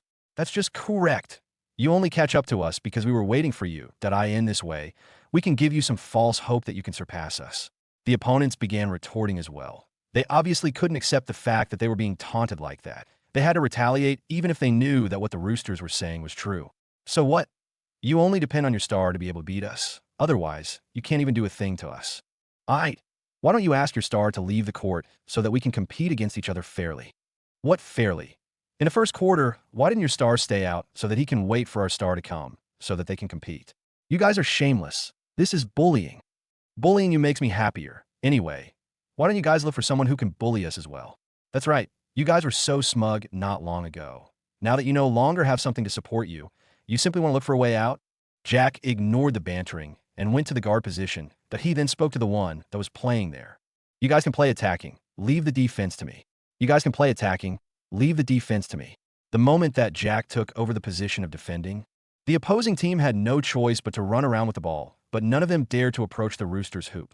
They were afraid that if they did, they would end up embarrassed, and as a result, they would lose their confidence in basketball as a result. The Roosters, who were playing at a full force, completely dominated them. Since all the opposing side could do was passing the ball to each other and making a few dribbles, they continued losing the ball while suffering the domineering attacks of the Roosters. The Roosters now no longer cared about the defense. The moment that they got the ball, they would all rush to score. This made their opponents sweat even more. For the first time, having gotten the opportunity to completely crush their opponents, the Roosters decided to use it to the maximum. Substitutions came one after the other as the players wanted to have a taste of beating their archenemy. This went on even during the fourth quarter. Although there were a few guys who had decided to give it a try and attack the basket that Jack was defending, they all ended up with a failure by the time that the fourth and last quarter ended with the sound of the buzzer. The Roosters felt dejected as they could no longer continue beating up the tied-up enemy. But on the other hand, their opponents were more than happy to see that the game had ended and they no longer had to endure the torture of staying in the same court as the monster. The end result of the game was actually 31-87 since Jack had decided to play in the defense. The points that were scored by the Roosters had dropped during the last two quarters. But all the same, this was considered a crushing defeat and an overwhelming victory for the Roosters' opponents and the Roosters respectively. Now, the Roosters could finally raise their heads and claim that they had actually thrashed their archenemy. After the match, Jack received the long-awaited system prompt. System task completed. The professional basketball player's skills now permanently belongs to the host. He smiled as he left the court. Since he had completed his part, there was only one thing that remained. That was for him to receive the money that he deserved. After all, he didn't come here to play for free. He had to earn some money for showing off some of his skills. The coach and the players of the Roosters tried inviting Jack to have a meal with them, but Jack refused. Why would he want to spend time with them when he had a beauty that was waiting to accompany him to venture the city? Or seeing that Jack had no interest. The coach and the others didn't dare to continue bugging him, considering that they knew that he had a terrifying background. So they were lucky to have him play with them. After getting to the locker room, Jack took a shower before changing back to his clothes. After he got out of the changing room, he found that Celine, Jonathan, and an unfamiliar Baldy were waiting for him. The moment that he showed up, Jonathan went ahead and placed his arm around Jack's shoulder and said, "My good cousin, why don't I organize a few more games for you to play?" Jonathan had a kind smile on his face as he asked, "Get lost, don't think that I don't know what you're trying to plan." Jack pushed Jonathan away. How could he not know what this guy was thinking? He knew that Jonathan was simply thinking of using him to gain something. That as for Jonathan calling him good cousin, since when did Jonathan start referring to him as such? Even after he received the body-strengthening solution for him, this guy was shameless enough to continue arguing with Jack. So, for this guy to turn so nice at this point, he could already tell that this guy was thinking of how to use him to gain a few benefits. If it was true that Jonathan was an lurch, Jack wouldn't mind helping him out. But the case where he was going to be used, that was something that he wouldn't agree. He would only help if he felt like doing so. Celine chuckled when she saw the grieving expression on Jonathan's face. She had been there when Jonathan muttered that he wasn't going to allow Jack's talent to be wasted. He wanted to make use of Jack's skills so that he could win the competition against a few of his enemies. Seeing that Jack could already see through him, she was happy. After all, she wouldn't want her man to be used by another person, even if they were relatives, right? Or wait a second. Since when did she start referring to Jack as her man? Celine's eyes widened at the thought. She blushed as she remembered that this thought had actually been implanted in her mind by Jonathan, who had been referring to her as Jack's woman. Jack looked at the blushing Celine and asked with a smile, "Has your heart been captured by my performance today?" Celine blushed further. But all the same, she turned her head around and pretended not to have heard him at all. Jack himself had not noticed that he had been transforming since the very first day that he had arrived in Inchoate City and received the system. The changes were not coming from the system, but from himself. Previously, when he was staying in the Alfonso family mansion, his heart was frozen from the moment that he lost his mother. Having nobody that he cared for in this life, having nobody that cared about him, Jack became superficial in terms of emotions and hid his true self. But after he met with Celine, William, and the others, he had finally began revealing his true self. The cold personality wasn't his to begin with. That was something that he had simply developed due to the environment that he was exposed to. Now that there was no need for him to hide his emotions, Jack had finally began opening up. Although he had yet to completely restore to his true personality, he was still in the process, and it wouldn't be long before he managed to do that. Now, instead of shallow smiles, Jack began smiling genuinely. But of course, the genuine smiles were only available for those that deserved it, and not just anyone. Unfortunately, Jack had yet to realize that he had actually began becoming warm. The ice that had been in his heart had already began melting during the dance and the banquet when he interacted with Celine for the first time. Jack himself didn't know that the main Reason for the change that he was experiencing was actually Celine in front of her. He felt that he could actually be himself. And all of this came from the sense of familiarity that he felt towards Celine. Though, till this day, he had yet to figure out what was the reason behind the familiarity. Jack wasn't the only one that had been warming up. In fact, Celine had been warming up faster than Jack. The reason being that the ice that was covering her heart was small as compared to the one that was in Jack's heart. The coldness and aloofness in Celine had come due to the fact that she was more concentrated in the matters concerning business. The issue concerning the family business had denied her the chance to interact with a lot of her peers. Other than her parents and grandparents, she had only interacted with Faith, Wendy, Angie, and another girl whose name was Huzda. This Huzda was the one that Celine had started the Eminent Beauty Company for in Inchoate City. When she met with Jack, Celine was no longer only showing her bright side to him. Instead, to people like Jonathan, she had worn up to them and would occasionally joke with him. Seeing that Celine was blushing bit, she was actually not admitting that it was true that he had captivated her with his performance today. Jack shook his head and turned his attention to the baldy. For some reasons that Jack didn't know, the baldy was shaking and his forehead had accumulated sweat and that it was already trickling. The baldy kept on wiping his forehead with his handkerchief in about every 30 seconds. Jack couldn't help but try to feel the temperatures inside the locker room were that high for this guy to actually sweat this profusely, but he didn't detect any abnormality in the temperatures. Although it was true that it was still summer, it was also true that the locker room wasn't that hot for a person to sweat while standing there. Jack could only think that this guy was sweating because he had been running or something, but just then he noticed another abnormality. That was this guy seemed so scared of him. Every time that Jack's gaze would fall on him, this guy would actually flinch as if he was afraid that Jack would beat him up, and for some reason, this guy was stealing glances at Jonathan and Celine. Jack couldn't understand what was going on here. As long as he could remember, he had never interacted with this baldy. Just as he was about to question Jonathan, Jonathan took the initiative to introduce the baldy to him. Jack, this is the guy that had organized for the match, and he's the one that is supposed to pay you after you won the game. You made it win a project that is worth a few $1 billion after all. Jonathan stated, the same time. He threw the baldy a knowing glance. The baldy was already terrified of Jack's background. And from the way that he was interacting with Jonathan, he could see that Jack seemed not to treat Jonathan as a superior person to him, but as an equal. Nervously, the baldy cracked a smile and spoke. Mr. Jack, I would like to thank you for your assistance today. For that reason, I would like to offer you a compensation of $500 million for taking your time to come here today. The baldy then continued. I would also like to tell Mr. Jonathan that the deal that you proposed has been officially accepted by me. You will receive 60% and I will take the remaining 40% of the profits. Then, to Celine, he looked at her with an apologetic gaze and said, Miss, I would like to offer you 12% shares of my entertainment company, The Rose. The moment that Baldy's words fell, it wasn't just Jack. Even Jonathan and Celine gazed at the baldy with gazes that tried to express their disbelief. They just couldn't understand what this guy was thinking first. Jack had never expected that he would actually be offered $500 million after simply playing the game. Point one had to know that when Jack came here, he had the intention of actually completing the system's task. So, the moment that he received the system prompt about the completion of the mission, he was already satisfied with it. But all the same, he was here for double benefits. So, when he was told that he would actually receive $500 million, he was satisfied, although he was still not sure why the baldy here offered such a hefty sum. But when he heard that Jonathan was actually going to receive something after he had worked so hard on the court to barely win the game, he wasn't pleased at all. What's more, a cooperation between the two sides, Jonathan, whose background had billions of dollars, and a baldy guy who could easily offer $500 million in cash that easily. It wasn't something small. So, the 60% that Jonathan was going to receive was definitely far bigger than the $500 million that Jack was going to receive. This made him slightly displeased. It was also at this point that he realized that Jonathan had actually decided to use this chance to use him to earn more. Although he was displeased, he could simply reciprocate by making use of Jonathan's connections more. But as the one that had brought all the benefits and was being offered the lead share here, he could solve this with the baldy. But just before he could say a word, the baldy actually decided to give Celine 12% shares of the entertainment company known as The Rose. This made Jack stunned. He was now wondering what the heck was going on here. It was understandable that he would receive something because he had worked for it. Jonathan, on the other hand, had also received something because of the agreement with the baldy. But what was this with Celine?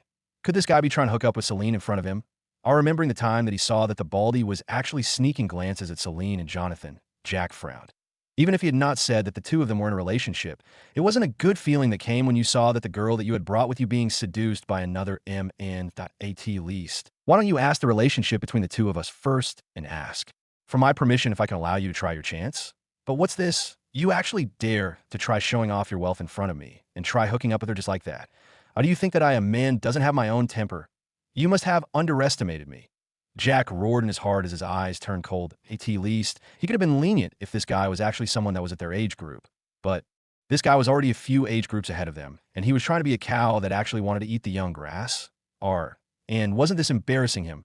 He received only $500 million after working hard on the other hand. The Baldy was actually trying to hook up with Celine by offering 12% shares of the Rose Entertainment Company. That wasn't this the same as the situation where a guy is given $100 and his girl is taken away in a Bugatti? In other words, it was like this guy was stating that your love for this girl can be broken by $100. But the girl herself is worth several millions of dollars. Since you are poor and don't know the true value of the girl, let me take care of her for you. Baldy didn't know what was going on anymore. He could feel that a cold gaze had landed on him. And at that moment, he froze in place as he felt that he was being stared at by a predator and there was nothing that he could do to escape. Celine and Jonathan, too, had not expected that the Baldy would be so decisive when it came to the issue concerning trying to make sure that the two of them didn't tell Jack that he had been having an idea about Celine. All the same, Celine wasn't going to tell Jack about this, the reason being that she didn't want to cause Jack any problems. She knew that the Baldy had to be someone with a good amount of influence in the capital, just from the fact that they were actually talking about deals worth billions of dollars. Now, this guy was trying to make up for his mistake by offering her 12% shares of the Rose Entertainment Company. This wasn't a small company because it was a company that was evaluated to be worth around $106 billion. This was more than 3 times bigger than Jack's Good Vision Security Limited. Just the 12% shares of the company were worth $12.72 billion. Celine's gravy family was worth around $20 billion. So the shares were already more than half of her family wealth. How could she not be stunned by the amount? Jonathan, my good cousin, you actually let your in-law be seduced by another guy when I was away. Why are you not acting like a good cousin at all? At this moment, just when silence was dominating the locker room, Jack's voice echoed, and when those present heard his words, they were completely stunned. Their eyes nearly popped out of their sockets, as they couldn't believe Jack's words at all. Jonathan was shocked about how Jack knew about this, and what's more, the smile that was on Jack's face was so familiar. That was the same smile that Jack had when he was beating him up on top of the roof of the Cardinal's Supreme Hotel after he took the body-strengthening solution. He knew that this guy was actually looking for a way to beat him up, and since he wasn't his match, he was trying to find his way out of the situation. Otherwise, he would be beaten to a pulp not long from now. Celine, on the other hand, was staring at Jack with her eyes incomparably widened in disbelief. The reason for that was simply because Jack had referred to her as Jonathan's in-law. Didn't that mean that he was actually taking her as his woman? Celine blushed as her heart beat erratically. She was feeling happy and at the same time nervous when Jack said indirectly that she was his girl. She didn't even know how to respond to this at this point, on the other hand. The Baldy wanted to cry. He had offered a lot of benefits and was going to suffer a lot just because he didn't want Jack to know that he had been having some ideas about Celine. He had been hoping that the compensation that he was offering the two of them was enough to make them not to sell him out. But what was going on here? He had just completed offering the benefits and was exposed. He really wanted to sit on the ground and start wailing. Feeling that Jack's gaze on him was getting colder, the Baldy was soaked in sweat and was already shivering. This was someone that even Jonathan couldn't compete against and was from the Jesta family. So how could he actually beat him? The Rose Entertainment Company was his biggest company. He was also engaging in real estate, and that was the reason as to why he was fighting with someone for a piece of land. There's a misunderstanding. I really didn't know that she was your woman. Had I known, I definitely wouldn't dare to try making a move on her. Baldy stammered as he tried to explain himself. Is that so? Why is it that not only are you trying to hook up with her in front of me, but you are actually trying to look down on me? Jack asked. His voice was colder than before, and with every word that he said, his voice got even colder. What the FCK? Since when did I try snatching your girl in front of you? And when did I look down on you? Here I was only trying to give out some benefits to make them not tell you a thing about what happened back there. Jack's words had made the Baldy understand that Jack had thought that he was trying to hook up with Celine when he offered her the 12% shares of the entertainment company. Now, he was regretting having not done this in private. Had he given out the benefits to the two in Jack's absence? As long as they agreed to not tell him, how was Jack going to know about it? Furthermore, he had already told himself that he was going to make sure that he would stay away from Celine as he could. And although he had given her 12% shares, he was going to make sure that he wouldn't attend any meetings that concerned the shareholders as long as she was present. I'm saying the truth. I had no intention of hooking up with her when I offered her the shares. Baldy tried explaining. Now, the shirt that was beneath the coat had already gotten soaked in sweat. Baldy looked towards Jonathan for help. But when he saw that Jonathan was looking flustered and seemed to be looking for a way out of the situation, the Baldy finally thought that he was finished. Even Jonathan was already troubled. So, what could he do in front of Jack when he was a nobody in front of Jonathan? You are so funny, aren't you? If you're not having some ideas, do you? Mind telling me why you would offer such a big amount of shares? Jack asked as he smiled coldly. Baldy was trying to say that he had no ideas about Celine.so. How could he explain that he was actually giving her the shares so that she wouldn't tell him that he had tried getting the permission to take her out for Jonathan? Or that would definitely make things worse than they already were. He would be in even deep soup. See, you can't even say the reason behind that. Let me guess, you were giving her the shares so that it would be easy for you to meet her in the future, right? Jack guessed. This time, it wasn't just Baldy. Even Jonathan and Celine had the same thought as they looked at Jack. Hey, what's up with your imagination? It's so rich. RC, you can't even say the reason behind that. Let me guess, you were giving her the shares so that it would be easy for you to meet her in the future, right? Jack guessed. This time, it wasn't just Baldy. Even Jonathan and Celine had the same thought as they looked at Jack. Hey, what's up with your imagination? It's so rich. Or Jack, this guy was giving her the shares because he was trying to apologize for having some thoughts about her. At this time, Jonathan decided to help the Baldy to as long as Jack was made so that he wouldn't begin targeting them. He would be saved from the beating. Is that so? Jack asked doubtfully. This was the compensation for having some thoughts about Celine? Or yes. The Baldy nodded hurriedly. Since Jack already knew that he had been having some kind of thoughts towards Celine, he might as well use this chance to apologize. I really didn't know that she was your girl. When I was informed that she was taken, I immediately gave up on her and decided to compensate her by giving her the shares. That's the best that I have, and that's what I offered. Baldy explained. Jack looked at Celine and asked, Celine, what do you think? Is the compensation enough? If not, I will have him offer you more. Celine, who was still in a daze in her own world, finally came back to reality and replied hurriedly. It's enough that it's enough. Although she had been having the intention of having the Baldy increase the shares, looking at the way that the Baldy was looking at her, she decided to take it as it was. Yes, although she knew that the value of the 12% shares in her hands were as big as half of her family's wealth, she wasn't going to give an easy way out for a lecherous person like Baldy here. But, not sure if she asked for more, would press the Baldy in a corner that would in turn make him fight with Jack to the death. She decided that this was just enough that, in any case, she was going to hand over the shares to Jack. Her thinking was simple. She had acquired the shares because of her relationship with Jack. Had it been that she was just like how she was before she met Jack, let alone the compensation, perhaps this guy might have acted like Collins and tried getting her by all means possible. So, it was only right for her to hand over the shares to Jack. Although she wasn't sure how wealthy Jack was in real sense, at least, she felt that it wouldn't be bad for him to add more wealth to the one that he already had. Since she has agreed, I will leave the things the way they are, that I won't pursue the matter as long as you don't dare to have some funny thoughts toward her. Jack said, you don't have to worry at all. I won't dare to even think of thinking about having some thoughts about her. Baldy immediately agreed. Although he had lost a lot, he knew that he had saved a lot as well if Jack decided to attack his business. Even the multi-billion project that he had gotten might be lost.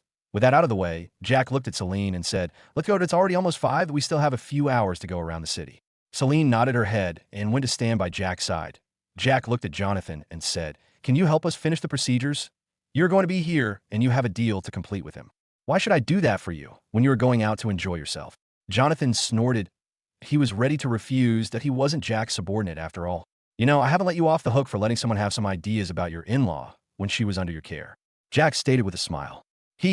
Don't worry, that I'll have all the procedures done for you. The money will be transferred and the shares transfer agreement will be brought for my in-law to sign it. Jonathan chuckled and agreed immediately. There was no way that he was going to let Jack beat him up. There was no way that he could escape, as Jack could easily as they were inside the locker room. But had he been far from here, he wouldn't have agreed even if Jack said that he would beat him up as for now. Since he was already here, he might as well help Jack and Celine handle the procedures, that he was going to be here for an hour at least so that he can complete the cooperation with the Baldy. Anyway, with the agreement of Jonathan, Jack held Celine's hand and they left the locker room. They still had to spend some time together. Seeing Jack leaving, the Baldy was about to cry. He had offered all the benefits so that Jack wouldn't know about what happened. In the end, Jack still knew about it, and he couldn't take back the benefits that he had offered. The benefits had just changed the reason of being given out, from simply to gag the information to compensation for his acts. What could he do? Or after they got to the parking lot, Jack noticed that Celine was looking at him with a peculiar gaze. Jack could already tell the reason as to why she was looking at him in such a manner. So he turned to look at her and asked, "What? You don't want to be my girl?" Celine turned red even more. She nodded before shaking her head, only to nod her head. She was muddled at this time as she failed to comprehend what to do here. Jack hadn't confessed to her directly that he loved her. Instead, he simply asked if she wanted to be his girl. She wasn't sure if it was true that he wanted to be her man or if he was just messing around with her. She wasn't sure on what to reply to this. She could nod because it was true that she wanted to have him as her man. But that wasn't a true answer to Jack's question, as that would mean that she wasn't agreeing to Jack's proposal. As for shaking her head, she was confirming with him that she agreed. It was only a moment later that she thought that he might misunderstand her, so she nodded. Looking at the girl who wasn't sure about how to reply, Jack smiled and pinched her cheeks. "Look at you. You don't even know what to decide on." "Well, I'll decide it for you. From today onwards, you are my girl," Jack declared. "Ah, what are you doing?" Celine cried out in surprise at Jack's actions. Before Celine could react, Jack carried her princess style and headed for the car in the distance. Since the arena was booked by the two factions for the match, there were not many cars in the parking lot due to the fact that there were only a few people that came here on this day. "Worry not, I will carry you back. All you need to do is to show me the direction and I'll take you there, so you can simply relax and think of where you want us to spend the rest of the day," Jack stated as they headed for the car. Celine nodded. Although she was feeling shy at the moment, she really was feeling happy in her heart. For Jack to be this open with her, although he hadn't said that he loved her, what was the need of words when actions spoke louder than words? Or when he arrived in front of the car, Jack opened the door and gently placed Celine inside. Then, he went around and took the driver's seat before driving from the arena. Not long after they left the arena, Jack realized that Celine was gazing at him just like how he was looking at her when she was driving. In reply to this, he simply smiled and focused on driving. But seeing that she had no intention of telling him where they were heading to, Jack looked at her and asked with a smile, "Am I that handsome?" "Yes." Subconsciously, Celine nodded. It was only after seeing Jack's cheeky smile that she realized that he was actually messing with her. "Humph, I'm not talking to you at all." She snorted and turned to look at the side. "Huh, just admit, why handsomeness has captured your heart, right?" Jack chuckled as he asked proudly. Seeing that Celine continued ignoring him, Jack got serious and asked, "So, where are we going to, my dear?" The moment that Jack asked about where they were going to, Celine had wanted to respond because she had a place in mind. But when she heard him refer to her as his dear, she got happy. So, instead of saying where she was previously having the intention of them spending their time there, she changed her mind. "I'll give you the directions," Celine stated enthusiastically. The sudden change surprised Jack, but all the same, he still smiled and followed the direction that she was pointing. "Where are you taking us to?" Jack asked as he drove. "Just follow the directions, and you'll see. This was the place that I want to bring you another time, but I have changed my mind and I'm taking you there now," Celine said mysteriously. Since he wanted to know where Celine was enthusiastic to take him to, Jack drove faster. But of course he made sure to follow the traffic rules. It was just that he was overtaking and taking turns in the means that Celine and the other drivers had never seen before. Being the first time that she had seen Jack driving this way, Celine was scared. She had never been in a car that moved in such a manner at all. "Jack, be careful, we are in a city and there are many cars on the road," Celine warned anxiously. "Worry not. Since you are here with me, I obviously won't do something that would risk your life," Jack stated with a smile. Seeing Jack's confident smile, Celine's wild heart calmed down. She put a lot of trust in Jack and believed his words that, in a moment, she went from panicking to enjoying the wild ride, that she even sometimes forgot to tell Jack where to turn. About an hour later, the two arrived in front of a lake. This lake was also located towards the outskirts of the city, and the scenery here was so good. It was a good place for someone to relax. About an hour later, the two arrived in front of a lake. This lake was also located towards the outskirts of the city, and the scenery here was so good. It was a good place for someone to relax. It was already almost 6 and Jack could see that there were several boats that were in the lake. These people were all here to enjoy themselves. Reading the atmosphere here, Jack gazed at Celine and found that she wasn't even looking at him. Instead, she was pretending to be looking at the side. But Jack could see that she was looking at a certain couple sneakily. Shaking his head with a smile on his face, Jack said, "Are you getting jealous of others already?" "Ah, no, why would I get jealous?" Celine was surprised by Jack's question. Then, she hurriedly shook her head in response. And why would you not be jealous when you were looking at them? Jack asked back as he pointed at the couple that Celine was looking at. These two couple were hugging each other while whispering to each other with smiles on their faces. It could be seen that these two were in love and were saying swear words to each other. No, I wasn't jealous. Celine shook her head in denial. Okay, there's no need for you to be jealous that I'll take you out. You wanted us to come here and enjoy our time alone, right? Jack asked as he parked the car. MHM, Celine replied in a low voice. After parking, Jack got out of the car before opening the door for Celine like a gentleman would. Then he held her hand and asked, So, where are we going to? This was a new place for Jack, and he wasn't familiar with it.so. He would have to depend on Celine to take him around. At the center of the lake, Celine's grasp on Jack's hand tightened. Her heart was already racing due to the joy that she was experiencing currently. She pulled Jack towards the shore of the lake that had several small boats anchored. Although it was already getting dark, Jack still followed. Perhaps there was something that they were supposed to see when it got dark, or when they reached the place where the boats were, they took one of them. The boat that they took was the one that could accommodate 3 people. Jack immediately took the single-bladed paddle and began propelling the boat towards the center of the lake.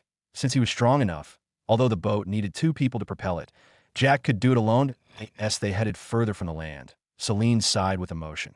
She was always dreaming of this since the day that she had acknowledged in her heart that she loved Jack. And the emotions got stronger that night when she was kidnapped by Collins and his group of lackeys. What are you sighing about? Jack asked Celine, who was seated in front of him, facing him. Jack, thank you. Celine said sincerely. What are you thanking me for? Jack asked confusedly. He didn't understand why she had to thank him. Jack, to tell you the truth, I don't know how my life would have been without you. I faced a lot of problems, and you have helped me in solving them.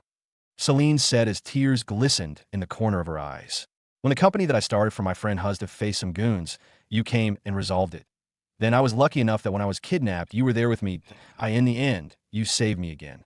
When we were in Volant City, Collins and his lackeys kidnapped me. Had it not been for you asking Denali to keep an eye on me, I wouldn't have been the way that I am. Celine continued. And all this while, I have never given or done anything for you to show my appreciation. Oh, Jack, although it's true that I had received it, because of you, I would like you to receive the shares that I was given by the Baldy. Celine said. Seeing that the tears were threatening to fall from Celine's eyes, Jack frowned. He saw that they were already a distance from the shore. So he put down the paddle and closed in on Celine. He held her cheeks and gently wiped away the tears that were threatening to fall. He looked at her in the green eyes and said, You know, there's no need for all that I did all that because I was there and I could. So there's no need for you to give me something in return other than being my girl to do. You accept that. Looking at the way that Jack was looking at her, plus reading the emotions that could be seen in his eyes, Celine was touched. She fell into Jack's embrace and hugged him tightly. Jack's hands wrapped around her petite body as he began stroking her hair. Celine continued staying in his embrace for over 5 minutes and responded to Jack's request. Jack, I accept being your girl. Our Jack smiled. Although he had initially planned to open the envelope first, he had changed his mind. Once he got back, he would open it. Since he always went around with it, he had left it in the Cardinal's Supreme Hotel. He can open it tonight once he got back. So even if his mother had some kind of ideas about something, he could as well wait for it after opening it.as for whether he would change his mind after reading the contents. That would depend on what the information there stated. All right, let's not affect the reason as to why we are out today. Aren't we out to enjoy ourselves? So let's go towards the center of the lake, Jack stated. Celine nodded before getting out of his embrace. Then she watched as Jack began paddling the boat as they headed towards the center of the lake where there was a restaurant. The lake itself wasn't that big.so. It was easy for Jack and others that used this kind of boat to get there. As for those that couldn't paddle the boat, they used the motorboats that had someone who was in charge of getting them there. Jack could have chosen that boat, but he wasn't willing to have another man on the same boat as the two of them when they were out here to spend their time together. Jack, can you accept the shares? Although Celine wasn't sure about how wealthy Jack was, she just wanted to thank him. Although she was now his girl, it was true that when he helped her back then, she wasn't his girl and had no right of receiving his help. Why? They belong to you, Jack stated calmly. But I only received them because of your presence. Had you not been there, not to mention the shares, I might as well have been taken advantage of. Celine said, You wouldn't have experienced that if I wasn't there. After all, without me there, why would you go there? Furthermore, that's the compensation that you received. This was something that you deserved. And had you said that it wasn't enough, I would have made him pay more, Jack said. Seeing that Jack had no intention of accepting it, Celine could only compromise. Okay, then I'll take care of these shares for you. In case you will want them, I'll give them to you, Celine said with determination. Seeing this, Jack only shook his head. All right then. Although Jack accepted, in his mind, he was thinking, rather than taking the shares from you, perhaps I might as well help you in acquiring the whole company that I in this way. I can push that bald-headed randy goat far from you. Or that was the plan that he had developed, though that would have to wait till he was good financially and he was done with the issue concerning GVSL. Not long after, the two arrived in front of a restaurant that was built in the center of the lake. Jack could see that the foundation of the restaurant was made by concrete pillars, and he was sure that these pillars that rose from the bottom of the lake were reinforced by steel. Otherwise, they would collapse from the pressure that was coming from the water that AS for the body of the restaurant. It was made from wood at AS for the type of wood. He had no information to AT the entrance. Above the door, there was a plaque that had the name of the restaurant on it. Couples Paradise Restaurant. HUH.IS this where you were looking forward to coming with me before today? Jack read the name before asking. Celine blushed before she nodded. This was indeed what she had been thinking about since she arrived here in Carta City with Jack. Looks like your dream has been achieved. Jack stated with a smile that in response to this. Celine pinched his waist. Jack chuckled. After all, she had just moved all the way from the front of the boat just to pinch him. Girls, how weird. Jack could see that there was already a group of people who were here already. IT was already close to 6, and most of the people were coming for work. So it was understandable that there were several people who were going to have their meals here. After handing over the boat to the ones in charge of receiving the guests, Jack and Celine entered the restaurant. IT was big, and Jack could see over 100 tables on the ground floor. These tables could only accommodate a maximum of 2 people if they wanted to be comfortable. There were 4 floors here, and Jack and Celine went to the topmost floor where there were private rooms. So what are we eating today? Jack asked as he looked at the menu that had been handed to them by the waiter. I'll place the order for you, Celine stated before she began ordering. Due to the environment, the dishes here were mainly seafood, but there were some of them that came from the freshwater lake that was below the restaurant. Dishes were served one after the other. The smell that came from the seafood was so attractive that Jack gulped. Although he had by now gotten used to eating the high-end dishes, he had less of the seafood. Celine seemed to be good at ordering the seafood, as most of the ones that she had ordered were the ones that could deal with the hunger that Jack was in currently. Although he had eaten a lot of junk food when he was out with Celine, he had also spent some of it. Furthermore, it had already been a few hours since he last ate. With the improvement of his physique, so had his appetite increased, and it seemed that his appetite was increasing as days went by. He wasn't sure why, but it seemed that he would have to ask the system about it once he got back. The two began eating. Jack fed Celine at times. And since there were only the 2 of them in the private room, Celine accepted Jack's treatment with a smile that in return, she helped him in some of the dishes that he didn't know how to eat, as this was his first time. She had been with Jack for over a week back in Inchoate City, and she knew about his appetite. So, she had made sure to order a lot of food for him.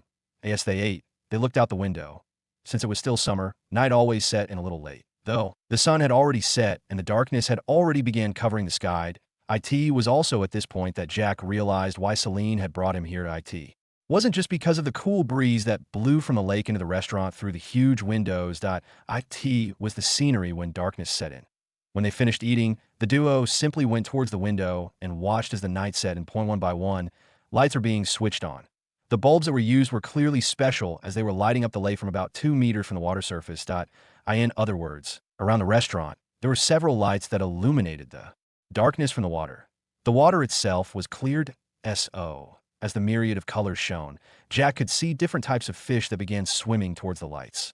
Other than being attractive, it was obvious that the heat that was produced by the bulbs was attracting the fish. Jack had never thought that in the shallow lake, there were so many fish species. But most importantly, these fish were mainly those that were used for decoration. These fish were all brought here by the owner of the restaurant. She likes fish a-lot-so. When she was building a restaurant here, she had decided to add a few more fish here. Celine began explaining as she leaned her head on Jack's shoulder. The fish that she brought here, although they are ornamental, they're the ones that could survive the harsh conditions of a lake, unlike the ones that are reared in the fish tanks. But as a result, the ones here are not as beautiful as the ones that can be kept at home. But still, under the illumination of the lights of different colors, the beauty of the night here is colorful. Most couples come here during the night to enjoy the view, while at the same time, they would be enjoying themselves with the delicacies of the restaurant. Jack nodded in response that he too enjoyed the serenity here. And as they watched the beautiful view, they also enjoyed the slow, emotional, and romantic music. This was indeed a place for couples.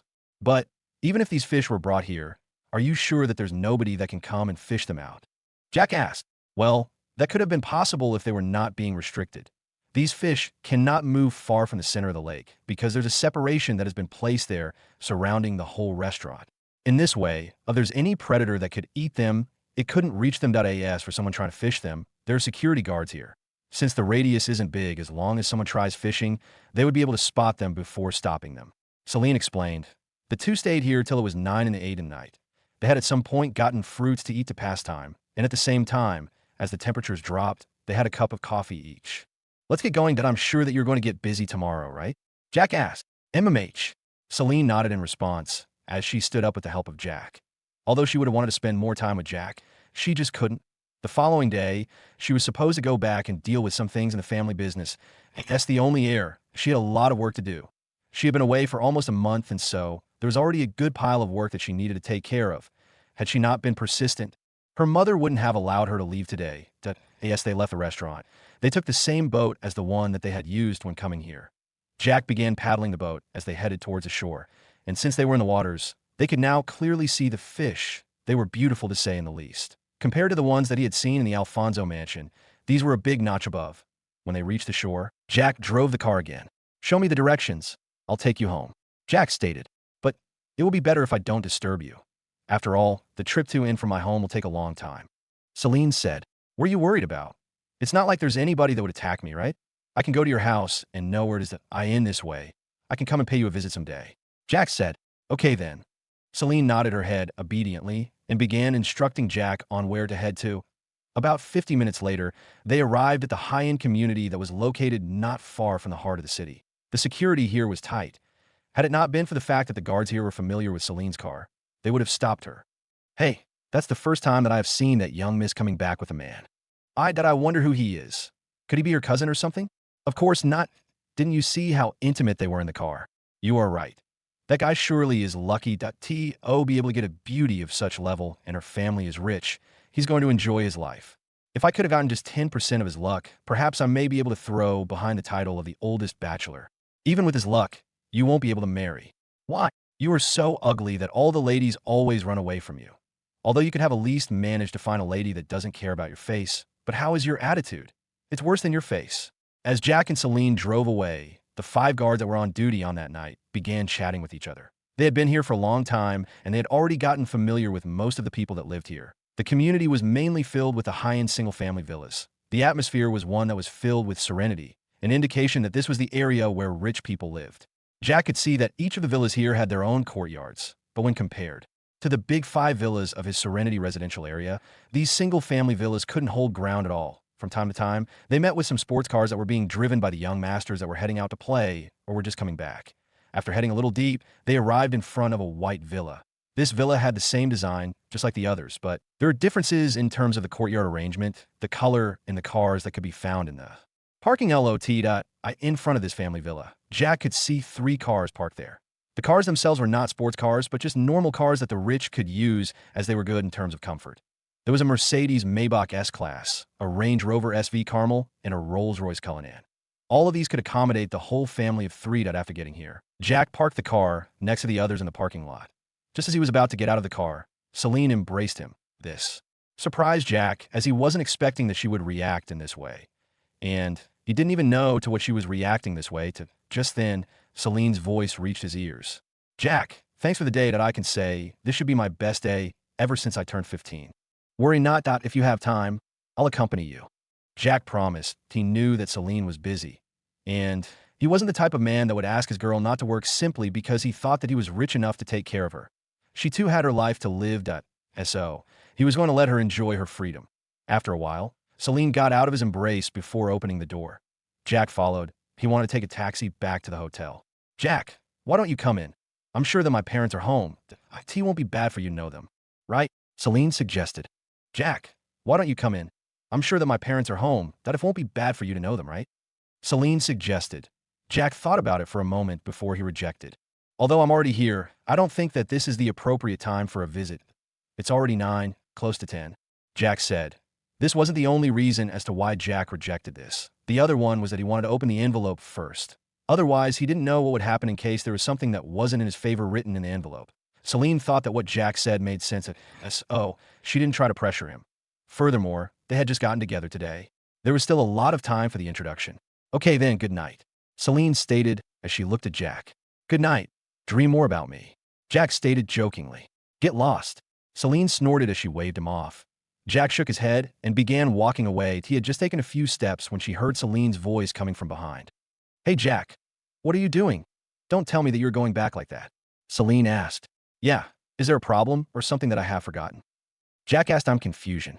Are you telling me that you are intending to walk out of the community before taking the taxi when there's a car here? Celine asked with a frown as she pointed at her Chevrolet Corvette. You always use your car, that I don't want to cause you some inconvenience. Jack waved his hand as he replied. What inconvenience? There are 3 other cars here. Furthermore, I can as well go with my mother, as we always go to the same company. Celine said, you don't have to worry that I can simply get a taxi that at worst. I can get Denali to pick me up that I don't want to take away your car. This will definitely make it hard for you if you want to move around. Jack responded. Seeing that Jack wasn't giving in, Celine sighed and said, take care of yourself then. Jack nodded before he walked off into the distance. Celine watched Jack's figure disappearing at the corner. She stayed there watching the area that he had left while she reminisced about what they had done during the day. Although it wasn't a full day, she had still enjoyed herself on this day. She was lost in her thoughts that she didn't detect when someone walked towards her. The person that had come and stood behind her was a man that seemed to be in his mid-40s. He had black hair and brown eyes. The corners of his eyes could tell someone that he was an experienced person. He was a businessman at the end of the day, and the business world was full of the unexpected. Celine, who was still far from the present, felt someone tapping her shoulder. She was frightened as she jumped up as she cried in surprise. The events of her kidnap had yet to dissipate, and she was now afraid of being held or touched by a person from behind, especially during the night. What are you jumping for? You are home, yet you are so scared. Has someone scared you recently? The man asked. Looking at the black-haired man, Celine finally calmed down. She smiled and replied, not really, Dad. It was just that I wasn't expecting that there would be someone that would be behind me at this time. How can you not expect that someone would come out when you two were talking so loudly with no intention of hiding it? The man, whose name was Bruce, Celine's father, asked with a snort. Celine blushed when she heard that her father had heard the conversation between her and Jack. But all the same, she didn't mind because she wasn't having the intention of hiding the relationship between the two of them at all. Although it was night, there were lights all over the place, so Bruce managed to see the blush on his daughter's face. He got curious. Since when had you two been dating? Dad, seeing that her father was so direct about the matter, Celine couldn't help but complain. After all, this was her first relationship, and although she wasn't going to hide it, it was another thing when it came to talking about it so openly, especially when the one that she was talking to was her father. What? You two are not dating? Bruce asked again. He had managed to watch the two of them when they got out of the car. The moment that the car arrived, he had decided to come out and see why Celine had come back at this time of the night. That it was very rare for her to come back at 8, let alone 9.so. He had hidden at the side of the door and listened in on the conversation between the two of them. And for one thing, he was impressed about the fact that Jack cared about Celine's day-to-day life. And although he was simply wearing casual clothes, Bruce could detect some kind of aura around Jack that proved that he wasn't some nobody. Well, we are dating, Celine responded. Since when? After all, this is the first time that I'm seeing you with a boy, and from the way that you two are interacting with each other, you two seem so familiar with each other. Bruce asked again. Well, we started dating today, but we met a month ago in Inchoate City when I went there to start a company for Husda. Celine replied. Today? And you only met for a month? Bruce was surprised. What, is it bad?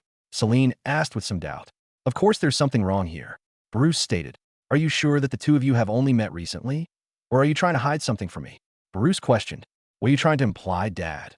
Must we meet earlier than a month before we start dating? Celine asked. Till this day, she hadn't told her parents that she had faced some difficulties back in Inchoate City. Since Jack had already taken care of the Dante family, she didn't see that there was any need for her to cause George any trouble. She had interacted with him back then and found that he was a reasonable young man. Since the main decisions of the Dante family would have to depend on George, Celine knew that if her parents knew that the Dante family had organized for her to be kidnapped, they would make things hard for the Dantes, and so George would have a difficult time. As for Collins, she had yet to say a word. After all, even if she told them about it, what could they do? Collins' family was bigger than hers, so she would only add pressure to her parents when they already had another one on them. Let's talk inside. Bruce shook his head. It seemed that Celine wasn't going to tell him the truth. He might as well use his wife to get the answers out of her. He had always doted on her since she was young, and it was only her mother that was more strict towards her. Celine followed her father into the villa. But all the same, she was wondering what her father was talking about. Could he not be approving of the relationship between the two of us? Celine got worried that if her parents didn't approve her relationship with Jack, then what was she going to do? Or I'll just have to let them know about Jack. With his character, I'm sure that they won't be able to disagree with the two of us, and when it comes to worse, I might as well expose the fact that Jack is richer than us, Celine thought to herself. When they got into the living room of the villa, Celine saw a woman with reddish hair who was busy with something on her laptop. Celine smiled sweetly as she sat next to the woman before leaning on her shoulder. "Mother, I'm back," Celine said with a cheerful smile. "Can you behave a little? I'm currently busy with something here." The woman, whose name was Caitlin, said as she continued with what she was doing. "Mom, why are you so busy when you're already home? You should rest a little." Celine's heart ached when she looked at her mother, who was busy. Her mother had always been working hard every day, harder than her father. She was trying to make sure that the family business rose higher than it already was. "How can I rest when you left all the work to me and Faith? Had you been there, perhaps I might have rested at this time." Caitlin replied. "There was a lot of work today. How come I didn't know about it yesterday?" Celine asked in surprise. "How could you know about it when the deal that we were negotiating about the supply of the cosmetics has been successful today, that we are still dealing with the contracts, the supply channels, and so on? The workload has increased." Caitlin replied. "It was successful. I knew that Mom would be able to acquire the deal." Celine said proudly. "Of course I would, but we had to reduce the profits that we were going to receive. But in any case, this deal will bring us more benefits in the near future." Caitlin replied.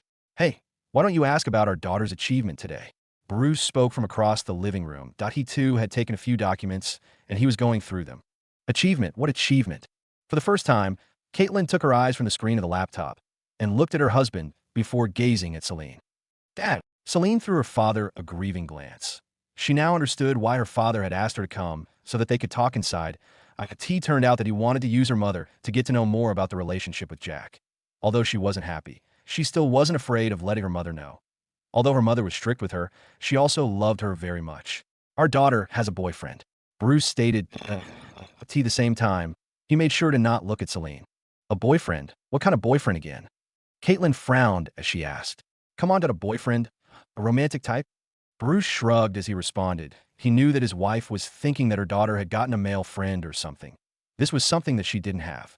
"Celine, how long have the two of you been dating, and when did you meet?" Caitlin asked urgently. Not understanding why her mother was behaving like that, Celine still replied. "We met last month in Inchoate City, and we began dating today." "Phew, that's good." Caitlin heaved a sigh of relief. "What's good, Mom? Are you agreeing to the relationship between the two of us?" Celine asked as her eyes shone. "No, it's good that you only recently met, because I'm not agreeing to that relationship of yours. Just a month, I'm sure that love hasn't developed between the two of you yet." Caitlin replied. "What's good, Mom? Are you agreeing to the relationship between the two of us?" Celine asked as her eyes shone. "No, it's good that you only recently met, because I'm not agreeing to that relationship of yours. Just a month, I'm sure that love hasn't developed between the two of you yet." Caitlin replied. Bruce raised his brows as he looked at his wife. Before he could speak, Celine spoke first. "What? Mom, what are you talking about?" She was so shocked that her mother would actually be the first person to not agree to the relationship that she had just started with Jack. What was even more disturbing to her was the fact that her mother had actually disagreed before she could even see Jack. "I said that I'm not going to agree to the relationship between the two of you. It's not that I don't care about your feelings, but you just can't be with that boy at all." Caitlin replied seriously. "You haven't seen the boy, and neither do you know about him. So, why don't you tell us why you don't want the two of them together?" Bruce asked. "As I have said, it's not that I don't care about her, but I have my own reasons as to why I can't agree to this. So, you'll have to bear with me." Caitlin replied. "But Mom, I can't agree to this," Celine shouted. She had great feelings for Jack, and although it was true that they had only recently met, the feelings that were in her heart could be compared to those that had been nurtured for years. "Even if you don't agree, you'll still have to stop seeing him the same way. Even if you can continue as friends, I don't mind, but there will be nothing more than just that." Caitlin replied. "Humph." Celine harumphed before running upstairs, tears welling up in her eyes. That it was obvious that she couldn't agree to this. She had just gotten together with Jack and hadn't even enjoyed her love yet. But now, her mother was actually telling her that she had to give up on this love of hers. Seeing Celine leaving, Bruce shook his head and looked at Caitlin, waiting for her explanation. Seeing that her husband was looking at her, Caitlin sighed and spoke. "This is the only way. You should know that there are things that I have yet to tell her, and neither have I told you, because I promised to keep it a secret. In real sense, this is for the best. I'm sure that the relationship that she's currently in won't be good for her once the truth is revealed. So, you'll have to wait till she turns 20 a month after that. I will tell her what to do." Caitlin explained that Bruce's brows furrowed deeply when he heard his wife's words, that he could tell that there was a big mystery behind her words. But since she hadn't told him about it, he knew that even if he asked, she wouldn't tell him. "Okay, then I trust you this time." Bruce nodded. Then, as if thinking about something, he asked, "What about that young man called Arthur? Could all this be related to him?" Arthur is a different case that is quite tricky for us to resolve. But in any case, these two are completely different things. Caitlin shook her head as she replied, "I hope that he won't go far in case he sees that Celine is together with that young man," Bruce stated before turning his attention back to the documents. "Yeah, you should have seen him. How's the boy that has attracted Celine's attention?" Caitlin asked curiously. "He's good from the way that I see him. And I can tell that he's not a simple young man if he can get Celine to actually be with him." Bruce replied, "Huh." Caitlin nodded before shifting her attention back to the laptop and continued doing what she was doing before. Although she was curious about Jack, she wasn't interested in knowing him if there was no chance. Jack was on his way out of the community, had no information that on the same day that he had decided to be with Celine, his supposed mother-in-law-to-be had actually disapproved of the relationship between him and Celine. But if he knew, and if he found that his mother actually had said nothing about him being with any girl, then Jack could as well make his mother-in-law to approve the relationship between the two of them. Some secrets that would need time? Well, you can continue waiting while the two of us continue loving each other. That was something that Jack would have thought about, that as long as Celine decided, then not even her mother would make him give up on her. As he took calm steps towards the entrance, he hummed tunes of some of his favorite songs. Since the community was big and Celine's family villa was quite in, it would need around 30 minutes for Jack to reach the entrance. As he was walking, he suddenly saw that there was a car that seemed to be out of control. Jack frowned and moved further to the side, but the car kept on following him, and no matter how he tried getting out of the way, the car followed wherever he went. It seemed that the owner of the car only wanted to hit him or something. Since the speed of the car wasn't slow, Jack wasn't. Given the option to try dodging several times, when the car got closer to him and was about to knock him, Jack used his incredible reaction speed to move away before allowing the car to get past him. Looking at the somehow familiar Ford GT, Jack frowned. This car seemed familiar to the one that he had met when he first came to Cardiff City. It hadn't gotten far when it stopped. Then, the door of the car opened. A familiar figure staggered out of the sea. It was obvious that this guy wasn't sober. But he had somehow managed to come to this area without getting involved in an accident. "You idiot, don't you have eyes to see where you are going to?" the guy asked. Jack now remembered who this guy was. This was actually the guy that had nearly hit him with his car back then, when he had decided to stroll Cardiff City on foot. In the end, this guy had asked for a compensation of $100,000. He was the one that had ignored the traffic lights and nearly had someone else involved. But in the end, he was shameless enough to try to get the victim to pay up. He had actually forgotten about the issue due to the fact that he was busy with other things. But now that he was seeing this stupid young master again, it seemed that he would have to see this father of his first. Without waiting for this guy to continue spouting any more nonsense, Jack went forward and punched him in the face, breaking his nose. The young master that hadn't been expecting to get hit wailed on the ground as he held his nose that was already bleeding. He screamed in pain as he sobered up. Jack snorted as he looked at the screaming young master. Although he knew that since this guy was here, this had to be his community as well, Jack didn't care. How could he allow some nobody to simply call him an idiot? Or since this guy dared to try hitting him with a car, Jack might as well beat him up and show him that there were some people that couldn't be messed up with. The young master struggled and got to his feet and pointed his finger at Jack.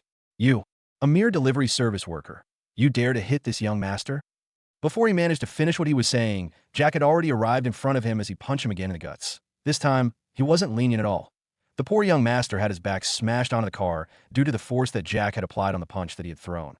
Before he could scream a lot, he felt the collars of his shirt being held. Then, he was pulled up from the ground. What followed next was a heavy rain of slaps on the guy's face. Although Jack had actually punched his face before, his target was only the nose. But this time, the cheeks of this guy began turning red before they swelled up. After that, the guy began losing several of his molars. This was the punishment that Jack had decided to administer. Jack then dropped the guy onto the ground as he headed for the Ford GT. Then, with a stomp of his foot, the bumper of the car was deformed. "What are you doing? You dare to smash my car? You wee yiggy at it." The young master, whose cheeks were now swollen, as if he had just stuffed a few apples inside them, shouted in anger. "You dare to smash my car? You will regret it." Jack ignored him and continued with the smashing. And in no time, the car had turned into scrap metal. This time, The young master had no words to say. After all, he had just seen a man wreck a car with just his kicks and stomps. This was inhumane according to his thoughts. The loud screaming added with the sound of a car being hit attracted the attention of the guard that were still chatting about what they had seen. As they rushed to the scene, they were stunned by what they saw. The car that had just gone past them not long ago had already been turned into scrap metal. The young master, who was always lofty and high, the one that looked down on them, was now on the ground, unrecognizable. Well, what they could use to recognize him was only the clothes that he was wearing, as that was something that they had seen him with. What's going on here? One of the guards asked. Seeing the guards, the young master's eyes lit up. He immediately got to his feet and went to hide behind them as he pointed towards Jack. That guy over there beat me up and smashed my car. Beat him up, he shouted. Though, having lost a few of his teeth, his speech was quite childish. The guards couldn't help but disdain the young master. At the other times, he would be lofty in front of them. But now that he had found his match, he was actually cowering in fear and seeking for protection from them. The lowlifes, as he always referred to them. Wait, isn't this the guy who was with the young miss not long ago? One of the guards asked.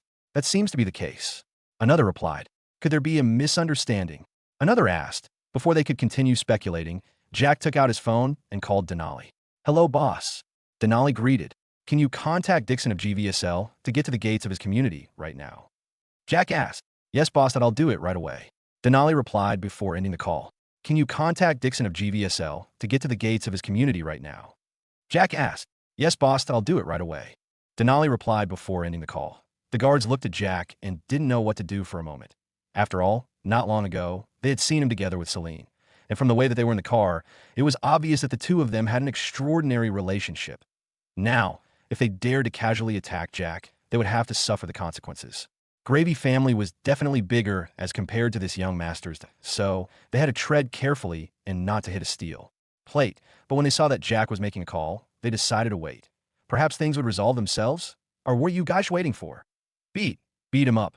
The young master saw that none of the guard was making a move and got angry. He wasn't strong enough to beat Jack. But he believed that with the 5 guards working together, they could deal with him. Young master, you will have to calm down a little. This issue isn't easy to resolve. One of the guards stated. Wish not easy to resolve. He beat me up and destroyed my car. Can't you see? Or do you need any other evidence other than the winch on me? The young master used his trembling finger to point at his car, then at his swollen face. It's difficult. After all, how could he hit you when you were in the car, that it's obvious that you came out of the car before he started beating you up? A guard retorted. The young master was stunned that he had never thought that they would actually ask him why he climbed out of the sea, or that in real sense. He had seen Jack walking on the road. Being that he was in a bad mood, he decided to hit him with the car. Even if he killed him, he believed that with his father's influence as the assistant manager of GVSL, he would be able to resolve the issue if the police were involved. But he had never expected that he would actually get beaten up to this extent. Just as he was deliberating on what to do, he thought of something and decided to call his father. Although these guards would occasionally obey him, they could sometimes decide not to follow his instructions at SO. If his father was here, he believed that it wouldn't be a problem for him to deal with the issue here. He took out his phone with his hands trembling. But just before he could make a call, he saw that there was a car that was rushing over from inside the community. Currently, they were closer to the edge of the community. Not long after, the car pulled over next to the scene, and when the young master saw the car, he was so excited that he actually rushed towards it. This was his father's CR.SO. Although he didn't know why his father had left the villa or if he was heading somewhere, he simply thought that he was lucky that his father was here. Unexpectedly, his father, who was dressed in his pajamas, got out of the car and began looking around, completely ignoring the young master who was standing in front of him. Dad, where are you looking at? I'm right here. The young master waved his hand in front of his father, trying to catch his attention. Who's this idiot? Get out of the way. You are blocking me. I have something important to do. As he spoke, Dixon pushed the young master to the side and continued looking. When he spotted Jack, his expression suddenly tensed up as he rushed forward. The young master, who was on the ground, stunned, not knowing what to say or do, was surprised to see that his father had ignored him and was actually heading towards the crowd of guards. Dad, I'm over here. You must have mistaken show me own Elsh for me. The young master shouted, but due to the swelled muscles of his cheeks, he felt intense pain due to the stretching of the muscles as he shouted. He got to his feet and was just about to rush over and try getting his father back to his senses when he was forced to stop. After all, what happened next stunned him to the core. Boss, I was told to come here. Dixon gave Jack a deep bow as he spoke with great respect. Since he was part of the top management, he had actually seen Jack. And today, he was simply resting on the bed after his supper when Denali called him and asked him to head to the entrance of the community as Jack had instructed. Knowing that Denali was Jack's personal assistant, Dixon immediately got to his feet, took the car, and sped towards the entrance of the community. He didn't even have a chance to dress up as he was afraid that he would delay something important. And now, seeing Jack here, he knew that he was right not to make Jack wait for him. But he was still questioning himself why Jack was here at this time of the night. Furthermore, it didn't seem like it was something good considering that it involved the guards, and there was a scrap car here as well. Well, I guess that you know that guy over there, right? Jack asked while pointing to the young master that was still seated on the ground, dumbfounded. He wasn't the only one, as even the guards were surprised by the situation. How could they not know about Dixon? He was an assistant manager of GVSL, the security company that had been developing crazily recently, and they had gotten used to seeing him passing through the gates looking dignified. But in front of Jack, he was as obedient as a small boy that had met his parent, and he had actually called Jack boss. Could it be that Jack was actually his boss, the real owner of GVSL? If that was the case, then they had dodged the bullet. Had they rashly attacked Jack, they would be in for big trouble. That IT was no wonder that he could be so intimate with Celine. IT turned out that he was a big shot. Well, that was to be expected. Celine was a young miss from a prominent family, and she was so outstanding. So, how could just anybody be worth of her affection? Our several thoughts ran through the minds of the guards as they watched the scene from the side, not willing to interfere at all. I don't think I know him. Dixon observed his son for a while, but in the end, he couldn't recognize this person whose head was akin to that of a pig. Oh, are you sure about that? Because that guy told me that he's your son about 2 weeks ago. Jack raised his brows. Could it be that the young master was bragging, or could it be that Dixon was simply trying to dodge the responsibility? Are my son? Dixon was flabbergasted. It was also at this time that he remembered that the young man had the same physique as his son. Furthermore, the shirt that he was wearing tonight was the one that he had bought him recently. And the voice of this guy really matched his son's. He had been in a hurry previously that he had ignored such a fact. Then, he turned to look at the scrap metal that had some shapes that represented the body of a car. The registration number of the car was actually that of his SON.8. This point, Dixon's heart began pounding hard, wondering what had happened here. And from the expression on Jack's face, it was obvious that he was annoyed. Father, it is me. The young master finally got up from the ground and hurried to his father's side. He then pointed at Jack and said in a hateful voice, Father, that guy over there just beat me up and smashed my car. And the she-garch over here you fushed to catch him and beat him for me. When Dixon heard that his son was beaten, his heart palpitated as he boiled in anger. Coincidentally, the anger wasn't directed towards the one that had beaten up his son, but it was instead directed at his son. He slapped his son's plump face and asked in anger, What did you do this time? The young master was confused. He wasn't the only one that was confused, as even the guards couldn't help but look at Dixon, wanting to hear why he thought that his son was at fault. Dad, why did you hit me for? With tears welling up in his eyes, the young master complained questioningly. You dare to ask about why I beat you up? In fact, that's not enough punishment for you. Dixon roared before he began beating the young master mercilessly. The young master wailed incessantly. He was already beaten up by Jack and was injured in the face. And now his father had actually taken the initiative to beat him up, and he wasn't showing mercy at all as he beat him up without considering where he was hitting him at all. After a full minute of beating his son, Dixon turned his gaze to Jack. He gave him another bow and spoke. Boss, my son has made a mistake. I hope that you can forgive me as I failed in my duty of disciplining him. Jack looked at Dixon. This Dixon was quite a hard-working person, and Jack had seen it himself. But all the same, he had to be punished as he didn't educate his son well. His son was using the company's name to bully others. This in itself was a dark spot on the company's reputation. You work well, so I won't dismiss you. Instead, I will have you demoted to a single level below the assistant manager. You will talk with Tracy about it tomorrow. Then you can have a chance to go back to your position as long as you work hard. Jack stated, Thank you, boss. Dixon heaved a sigh of relief. He was lucky that he wasn't dismissed for the demotion. He felt that it was a good punishment for his failure for what his son did. He would have to ask him later on. Seeing that everything was out of the way, Jack decided to leave. Seeing him leaving on foot, Dixon spoke up, Boss, why don't you use my car? Okay. Jack didn't refuse. He got into Dixon's car and drove away under the dumbfounded gazes of the guards and the young master. Jack drove back to Cardinal's Supreme Hotel. The moment that he got there, he received a system prompt that had been delayed for a while now. You've earned $500M. Multiplier applied. You receive $50 billion. First income. A reward. You gain a single chance to choose a skill of your own liking. And as Jack continued heading into the hotel, He felt the phone in his pocket vibrate. Immediately, he could tell that he had received a message from the bank indicating that he had received the money. But what made Jack frown a little was the fact that the payment had been delayed a lot. Wasn't it just transferring $50M? What took the Baldy so long for him to complete the transfer? His phone rang. The caller was Jonathan. Hey, what's up? Jack received the call and asked casually, what do you mean by what's up? Aren't you supposed to be thanking me for helping you make sure that you receive your money? Jonathan asked in a displeased tone. You delayed for a few hours. So. There's no way that I'm going to say thank you for that. Jack replied calmly. You, Humph, let's see if next time I'll help you deal with such things. Jonathan snorted. What help? You were simply trying to dodge the responsibility. Jack replied. What responsibility? Jonathan pretended not to know what Jack was talking about. Worry not. The next time that we meet, I'll remind you. Jack stated. What the hell? No matter what, the next time that we meet, I'll definitely be stronger than you are. Jonathan refuted. I never talked about fighting. I simply said that I would remind you of something that you forgot. Jack stated nonchalantly. You.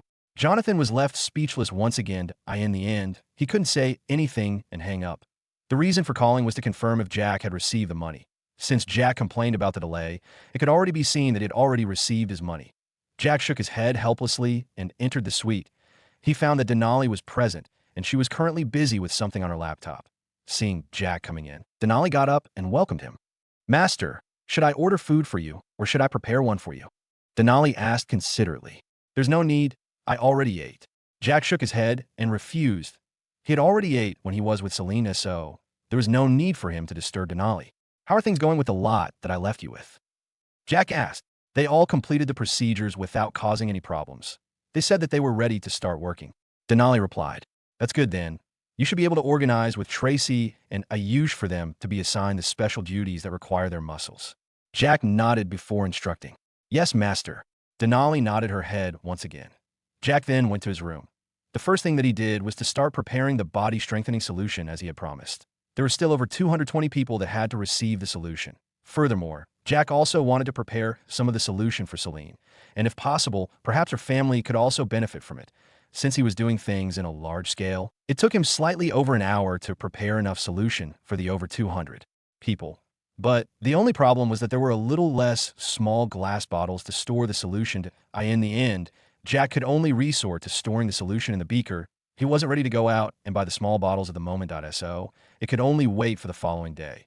Now that this was out of the way, Jack focused on what he wanted to do at the moment. Opening the envelope to unveil the secrets that were hiding inside. Jack took the envelope that was in the cabinet next to his bed.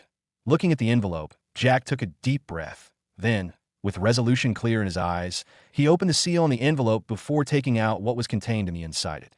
There were 6 sheets of A4 papers, and in the middle of these papers, there was another small envelope. Although curious, Jack still set it aside so that he could read the contents of the documents that he had taken out of the envelope. The words that were written on the 2 sheets of A4 papers were not printed, but handwritten, and Jack could still recognize his mother's handwriting, although it had already been 4 years since she passed away. Then, Jack began reading the contents of the letter. My dear son, now that you are reading this, I'm sure that something has happened to me already. Well, I hope that you haven't given up on yourself. Just because you lost me, did I know that you are a firm person and wouldn't easily lose your will by something as simple as losing me. After all, life and death are some of the stages of life that every human has to undergo. All the same, I simply hope that you're doing fine. And since you have opened the envelope, it's obvious that you're planning to have someone else in your life, that if you are in the Alfonso family, I can tell that things aren't going too well for you. And if I can say something that I would like to say to you when I was alive, that would be that it's better for you to develop outside Alfonso family. Although it's true that they are providing your basic needs, it's not worth it your future. And as your mother, I definitely can't allow your future to be ruined. And if you have already left, I believe that your life is not easy if you have nobody to support you. In any case, I left something for you in the small envelope in between the 2 letters that I hope that this can help you build a foundation for yourself. Now, to another thing that I should talk about, that I know that you might be curious about my origin. After all, during all these years, you only knew a single name of mine, but you never knew about my surname. So let me reveal to you some of the truths that I have been hiding from you all these years, why full names are, and Gesta, but I'm part of the Gesta family, one of the reclusive families that are found in the capital of Azima. Carta City that's rich and has a net worth of hundreds of billions. That I'm the daughter of the second son of the head of the Gesta family. Why father wasn't lucky enough to inherit the seat of the family head and could only be second to my first uncle, who took after my grandfather in my father's line. There are four of us. We have two older brothers, AS for me. I have a twin sister who's called Anita. The letter went on to introduce the Jesta family. And just like Jonathan had told him, Jack found that the information was the same. In fact, the contents here were deeper than what Jonathan had told him. I met your father, Dalton, back when I was in university. He had come to visit our university with his classmates for a project, and he was in his senior year while I was a sophomore. We interacted, and after some time, we fell in love and planned to be together. He promised to marry me in the future.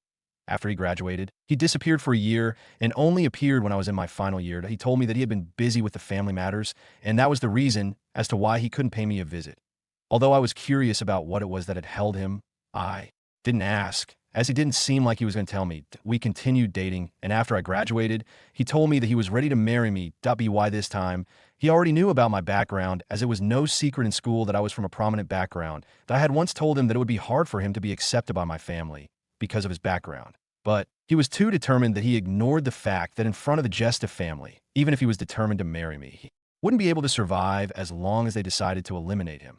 After I graduated, when I went back home, one of my uncle and my brother cooperated to find a way to marry me off to someone else and my sister Anita had already found herself a man that was from a good background, and he was accepted into the family.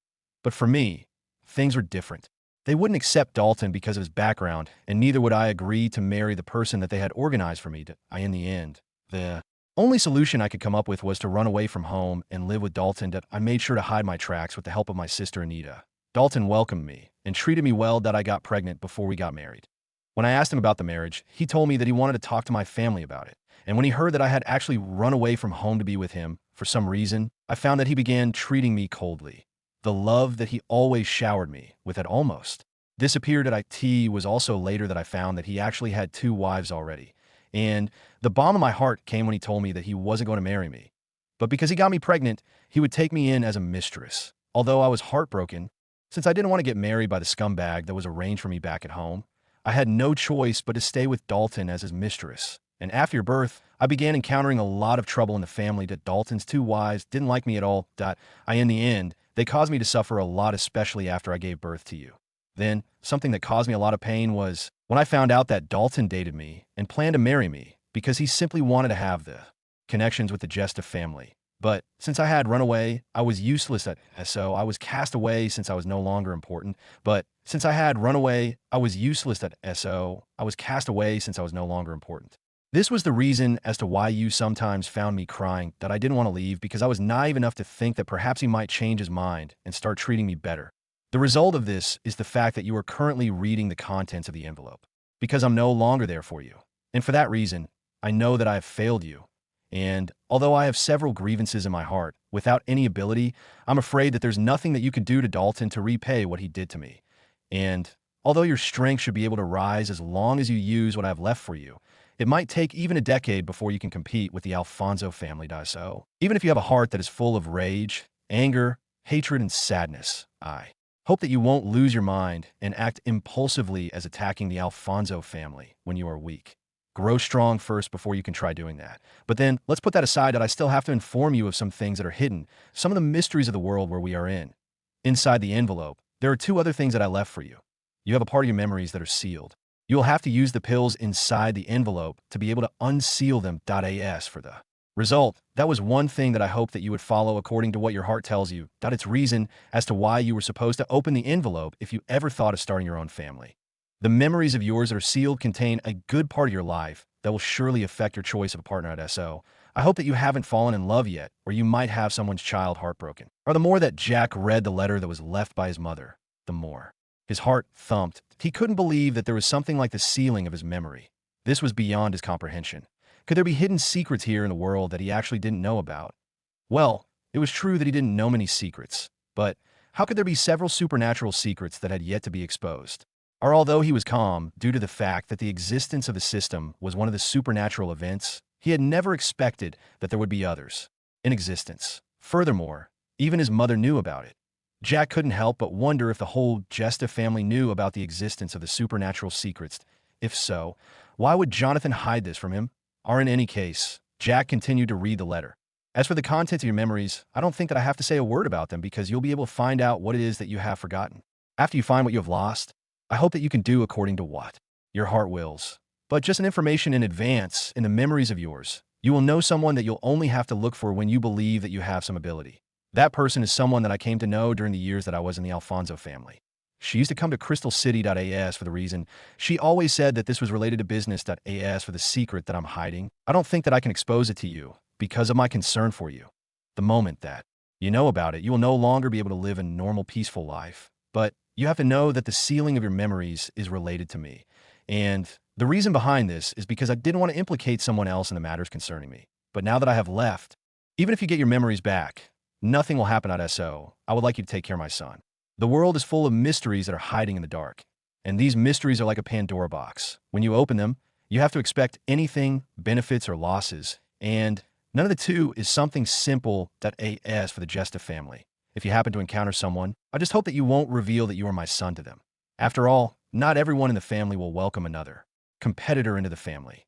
Well, since I'm no longer there with you, I guess that I left you without saying goodbye. I can only say goodbye to you in this way. Goodbye then.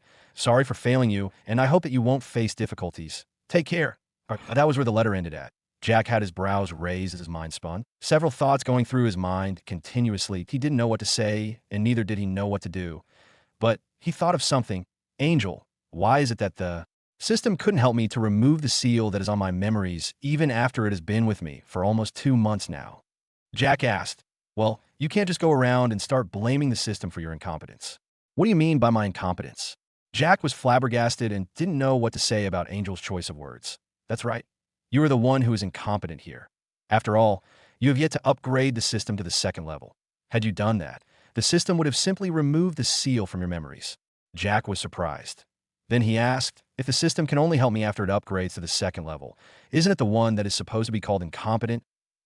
Or, not really. The system has the ability to remove the seal on your memories of the moment, but you have to fulfill the conditions for it to be upgraded to the 2nd level. I in this way. You would have proved your worth as a hardworking person that I in this way. The system can do that for you for free, and there wouldn't be any side effects. Jack didn't expect that the system would be testing him in the end. He took a deep breath. It seemed that he was missing a lot of things till this point due to the fact that the level of the system was low. Excuse me, the system's level isn't low. It's just that your authority's level is low. That's what you are upgrading. The system's authority level. Didn't you previously say something like, system upgrade condition?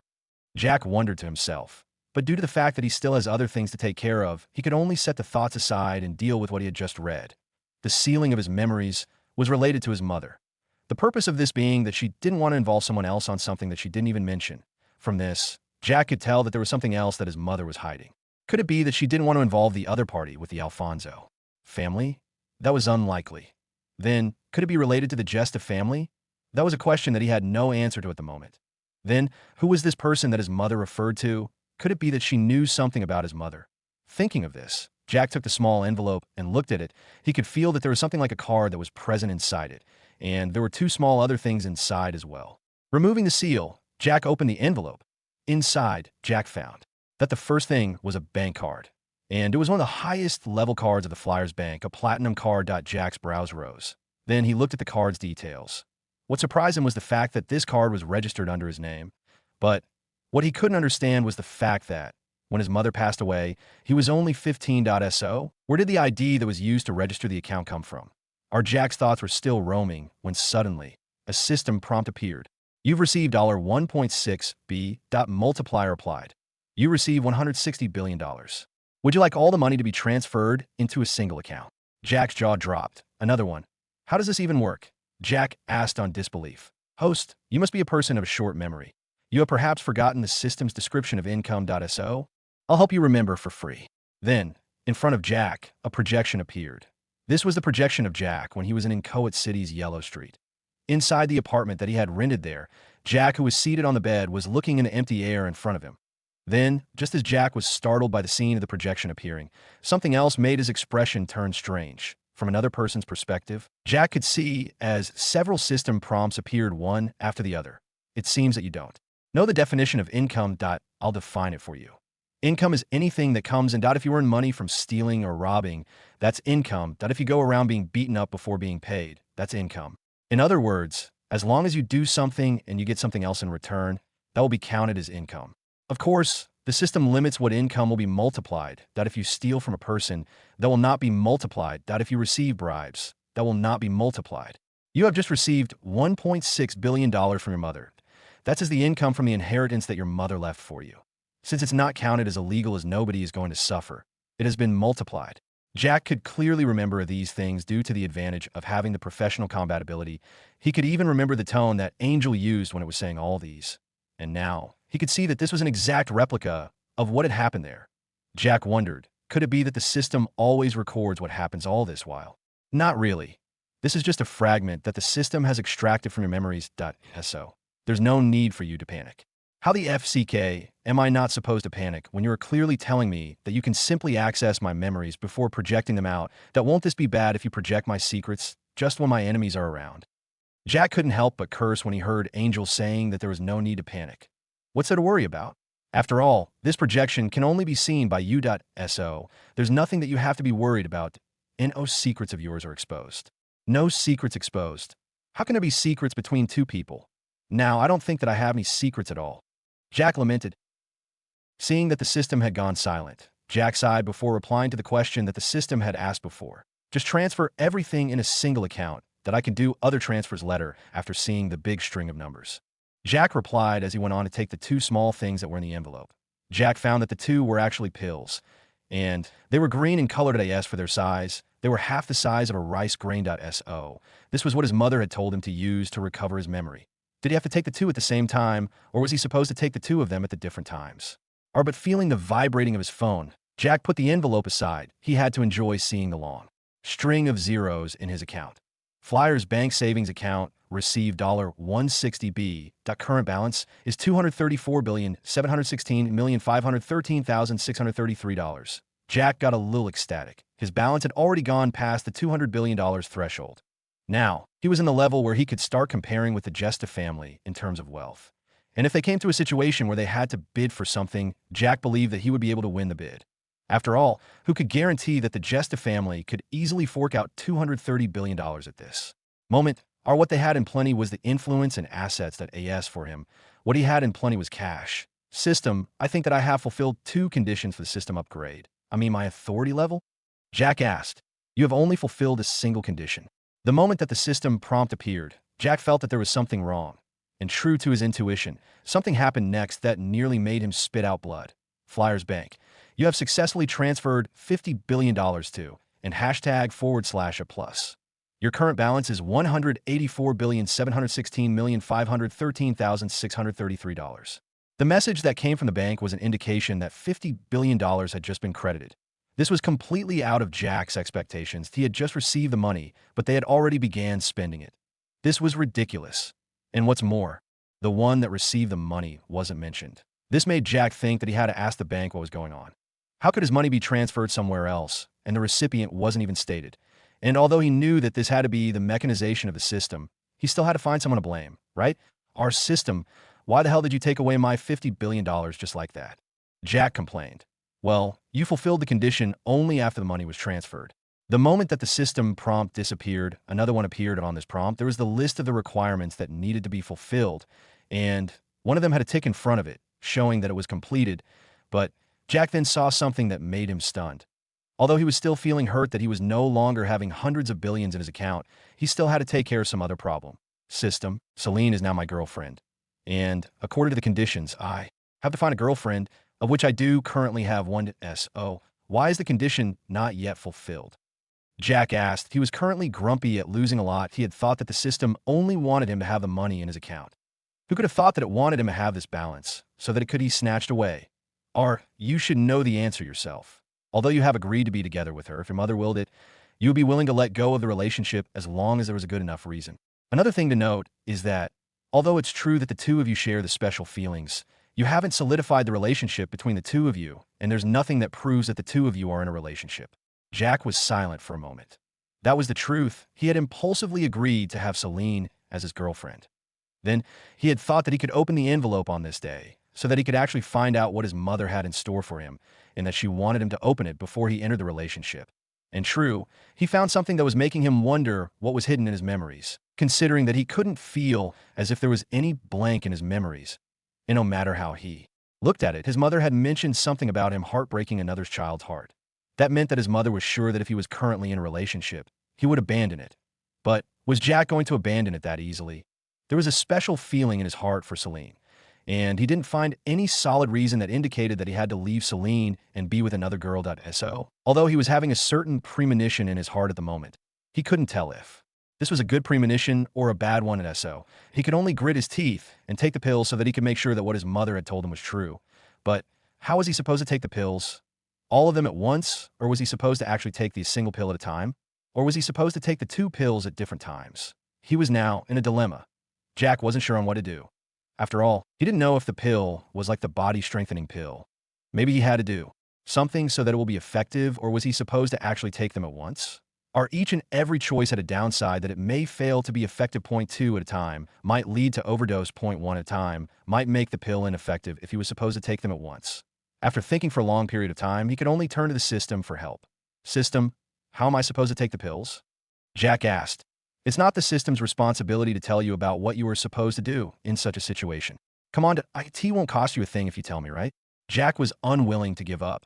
That's something that you have to deal with by yourself. As for the cost, the only thing that the system can give you without considering the cost would only be the rewards after you have accomplished something.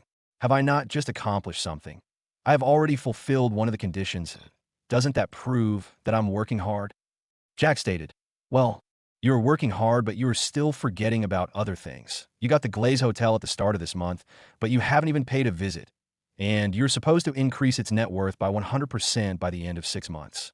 When he was reminded of this, Jack was stunned. He had indeed ignored the Glaze Hotel. He had to take care of it after he was done with GVSL and the anti-leukemia pills production issue. While I still have other things to take care of, so I will have to deal with it later on, but I'll still be able to fulfill the conditions that you gave. Jack got an excuse. Yeah, busy playing basketball and going on dates. Should already that I played basketball as that was a task that I had to complete, that I went on a date with Celine because I need a girlfriend. And this is a condition that you set for me. How can you blame me? Jack retorted. Come on, you could have already told me what to do, you know. Jack went on. Just take a single pill, that's enough. Just 5 words made you speaking several long paragraphs at once. Man, you could have done this long ago. Jack complained. Then he thought of something. Hey, if I take this pill, will there be any side effects? If there is, I can simply wait till I upgrade my authority to the 2nd level. Jack asked. No side effects, as the one that condensed the pills is the one that sealed your memories. Jack. No side effects, as the one that condensed the pills is the one that sealed your memories. Jack. Jack didn't know what to say about this. In any case, he decided to put that aside and focus on the present. He had to take the pill so that he could know what secrets were being hidden in his memories. As he thought about this, Jack took a deep breath before he finally swallowed the pill. The moment that the pill entered his mouth, it immediately melted. What followed the swallowing was that Jack felt something exploding in his mind. Then, like a dam whose banks had been broken, several pieces of his memories began appearing in his mind. Unlike what he had expected, he didn't feel uncomfortable at all. In fact, he felt that he had regained something that he had lost for a long time. And for that reason, he felt extremely comfortable and at the same time relieved that in his memories, there was an image of another person appearing in his mind. This person was there since he was 3 years old, and they had been doing a lot of things together. She held a special position in his heart, second only to his mother's. Jack's heart raced as he went through the pieces of his memories that were now coming back to him. The good times of his childhood, the time that he didn't know anything about his situation in the Alfonso family. That time, there was someone that he could spend his time with. What really made his heart beat faster was the fact that this person was none other than Celine. She was the one that he had spent his childhood with. That was until his memories got sealed from. Then, he turned extremely cold because he had lost his mother and someone else that was so important to him. Jack finally understood why there was a sense of familiarity when he met with Celine. It turned out that this was because the two of them had grown up together. He finally understood why he had the impulse to strangle Ben when he stated that he was the one that was going to dance with Celine. Jack took a deep breath. That he didn't need a genius to tell him that the other pill belonged to Celine. It seemed that her memories were sealed as well. In his memories. Although it was true that some parts were blurry as he couldn't remember everything, he could still remember that there was another figure that kept on appearing other than his mother. That was Celine's mother, whose name he didn't catch in any case. According to how close the two were back then, Jack could tell that she was the one that his mother told him to look for. This moment, Jack's feelings for Celine had broadened. Perhaps even his mother would have never expected that the two of them would meet even before Jack could unseal his memories. He could now tell why his mother told him to open the envelope first before he got into a relationship. If he was with another girl instead of Celine, then things would have gotten extremely complicated for him to deal with. After all, the two of them, he and Celine, had planned to even become husband and wife. In other words, they were childhood sweethearts or well. Although they were childhood promises and might as well be ignored, Jack didn't want to become a person who didn't keep his promises. And so, he would want to look for a way that he could fulfill his part. But now, there was no use of thinking in such a manner because he no longer needed to do anything.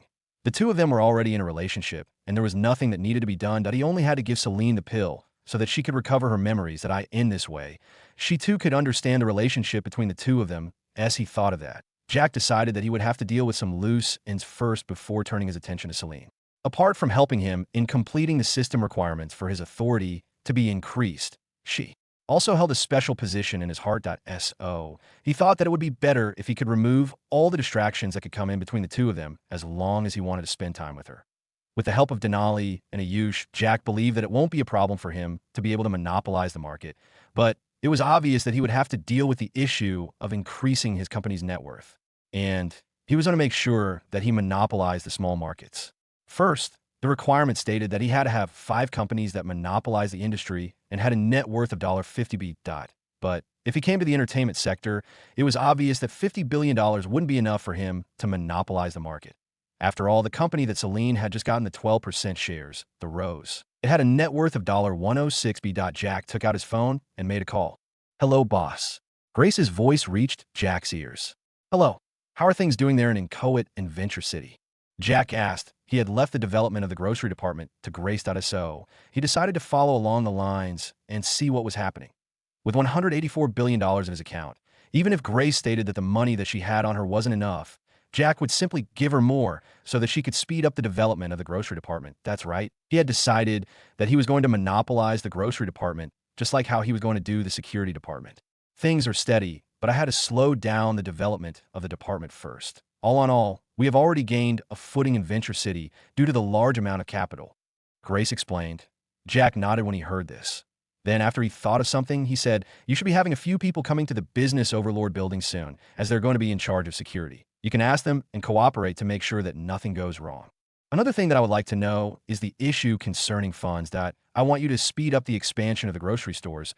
And no matter the amount of money that is needed, don't be afraid of spending them. I want you to monopolize the 2 cities in the grocery department by the end of this month," Jack stated. This time, he had decided to set a target that had to be achieved. He was going to provide all the capital that was needed. Even if he had to buy the competitor stores, he would, as long as he could monopolize the market in the city. "That's going to make us spend more while earning less," Grace stated. She could analyze something like that due to her experience. Jack wanted speed and not profits, so it was obvious that he had to spend more than what he was earning. "Well, I already told you that the amount of money that you're going to spend doesn't matter. Just make sure that you complete the task by the end of this month. Time is tight," Jack stated. He didn't want to stay like this for a very long time. After all, this was simply a condition that he had to fulfill for level 2 if he had to complete another one for level 3 or level 10. How long was it going to take if he had to spend years for the first level up? Okay, boss. Grace agreed immediately. Although it was true that Jack was putting her under a lot of pressure by asking her to monopolize the market in less than a month, she still had confidence in herself. The reason behind this being the fact that she was someone who wasn't used to being supervised closely. All she wanted was to be assigned the duty, given all that she needs, and wait for the results. And that was exactly what Jack was giving her. He had given her the ground, the resources, and the connections that she needed in order to complete the task. What she loved the most was the fact that Jack trusted her to do this, since he handed over the grocery department to her. He had never interfered other than the time that there were a few goons that tried causing trouble for stores. But that would no longer be a problem because there was going to be a security department on which she could depend on in order to take care of such a situation. And she was confident in her ability. Since Jack didn't care about the profits for the time being, she might as well spurge the money that he had given her in order to establish the best foundation that would be a good source of money for Jack. "One more thing. Have you began distributing the cars that I bought yet?" Jack asked. The Bentegas that he had bought might be collecting dust in the garage of the palace by now. That wasn't something that he had bought them for. So far, I have distributed 10 of them to AS for the Freightliners. We had to order a few more because the other 5 were not enough to cater for all the stores in 2 cities. Grace responded. That's good then. I'm going to transfer to you $5B that I want the results as soon as possible. And if you manage to do well, I might promote you to be the head of 2 departments. Jack said, "What? $5 billion? That's too much for the 2 cities." Grace exclaimed, "I want quality work, Grace. And if you think that the money is too much for the 2 cities to handle, you might as well spread the influence to the other neighboring cities. And please remember, all the revenue that is earned should be used as capital. That don't be stingy with the employees and their salaries." Jack said, "Okay, boss, you will get the good news soon." Grace stated before hanging up a tea this moment.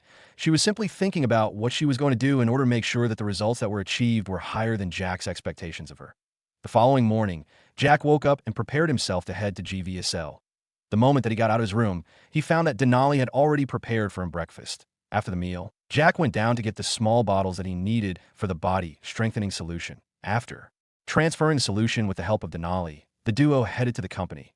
Jack drove Dixon's car so that he could return it there, while Denali drove the Lamborghini Urus. It seemed that he would have to buy another car, or he might as well get the Bugatti that was in Coet City to Carthage City.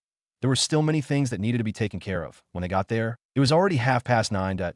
The headquarters was already busy with people rushing from here to there.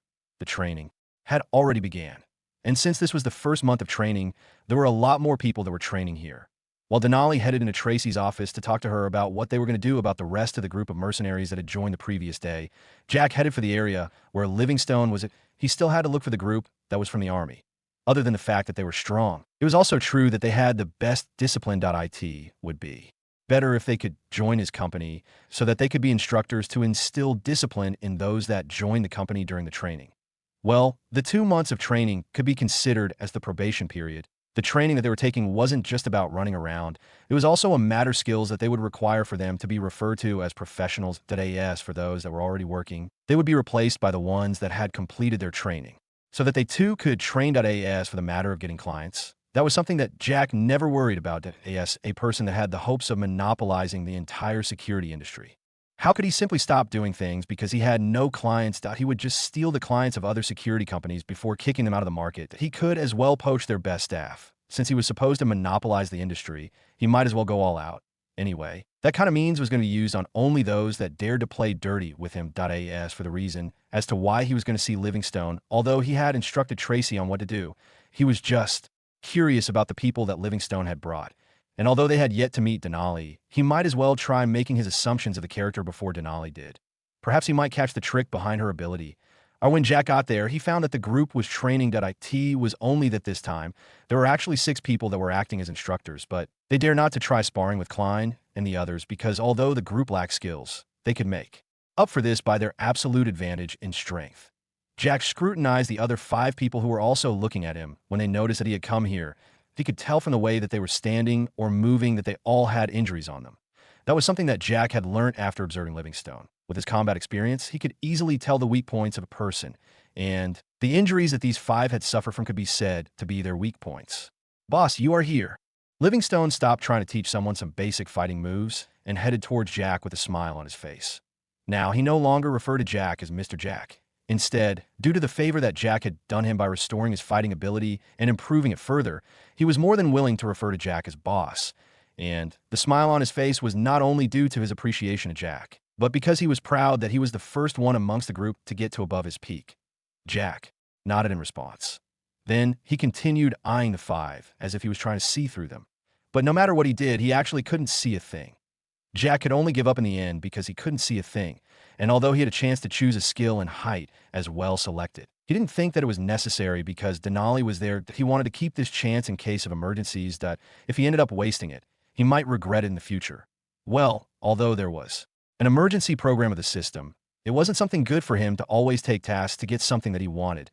Seeing that Jack's gaze was on the 5, Livingstone introduced them. "Boss, these 5 are my comrades. We were all in the same company back in the Army. 2 of them were in the same platoon as me. Back then, we were ambushed by our enemies. As a result, we had a bomb that went off, injuring and killing some of the members of the company. What followed, there was a rain of bullets that then cleared another comrades of ours. I was unlucky to suffer from the rain of bullets, and 3 of them suffered from the same. As for the other 2, they suffered from the aftermath of the blast that led to a lot of gravel and splinters that pierced their bodies." As Livingstone spoke, Jack could detect the anger and sadness in his voice that a squad, a platoon, and finally a company. The company consisted of about 100 people so it wasn't hard for them to form a good relationship. And to see a comrade that had been with you for a long time through the training and several missions getting killed or severely injured, it was truly infuriating. And what's even more frustrating was the fact that they were crippled and they could no longer avenge their comrades. Jack nodded when he heard the story behind what had happened. But he wasn't going to decide on whether these guys were going to be recruited or not, since that was Denali's work. Livingstone then looked at the group and spoke again. This time, there was admiration in his eyes and voice as he introduced Jack. This is my boss that I told you about, that he is the one that granted me a new life. And since we were friends back in the army, I thought that it wouldn't be bad to have you come here and get my boss's help. But I could only bring you guys here because he was the one that approved to my request. Livingstone stated he had already talked to the group before and was just repeating himself to make sure that they remembered it clearly. He had also told them that they could only be given the treatment as long as they worked for Jack. And they might be rejected according to Jack's judgment. Although they came here with hope that they would be healed, they had to know that there was a possibility that they might actually not be healed.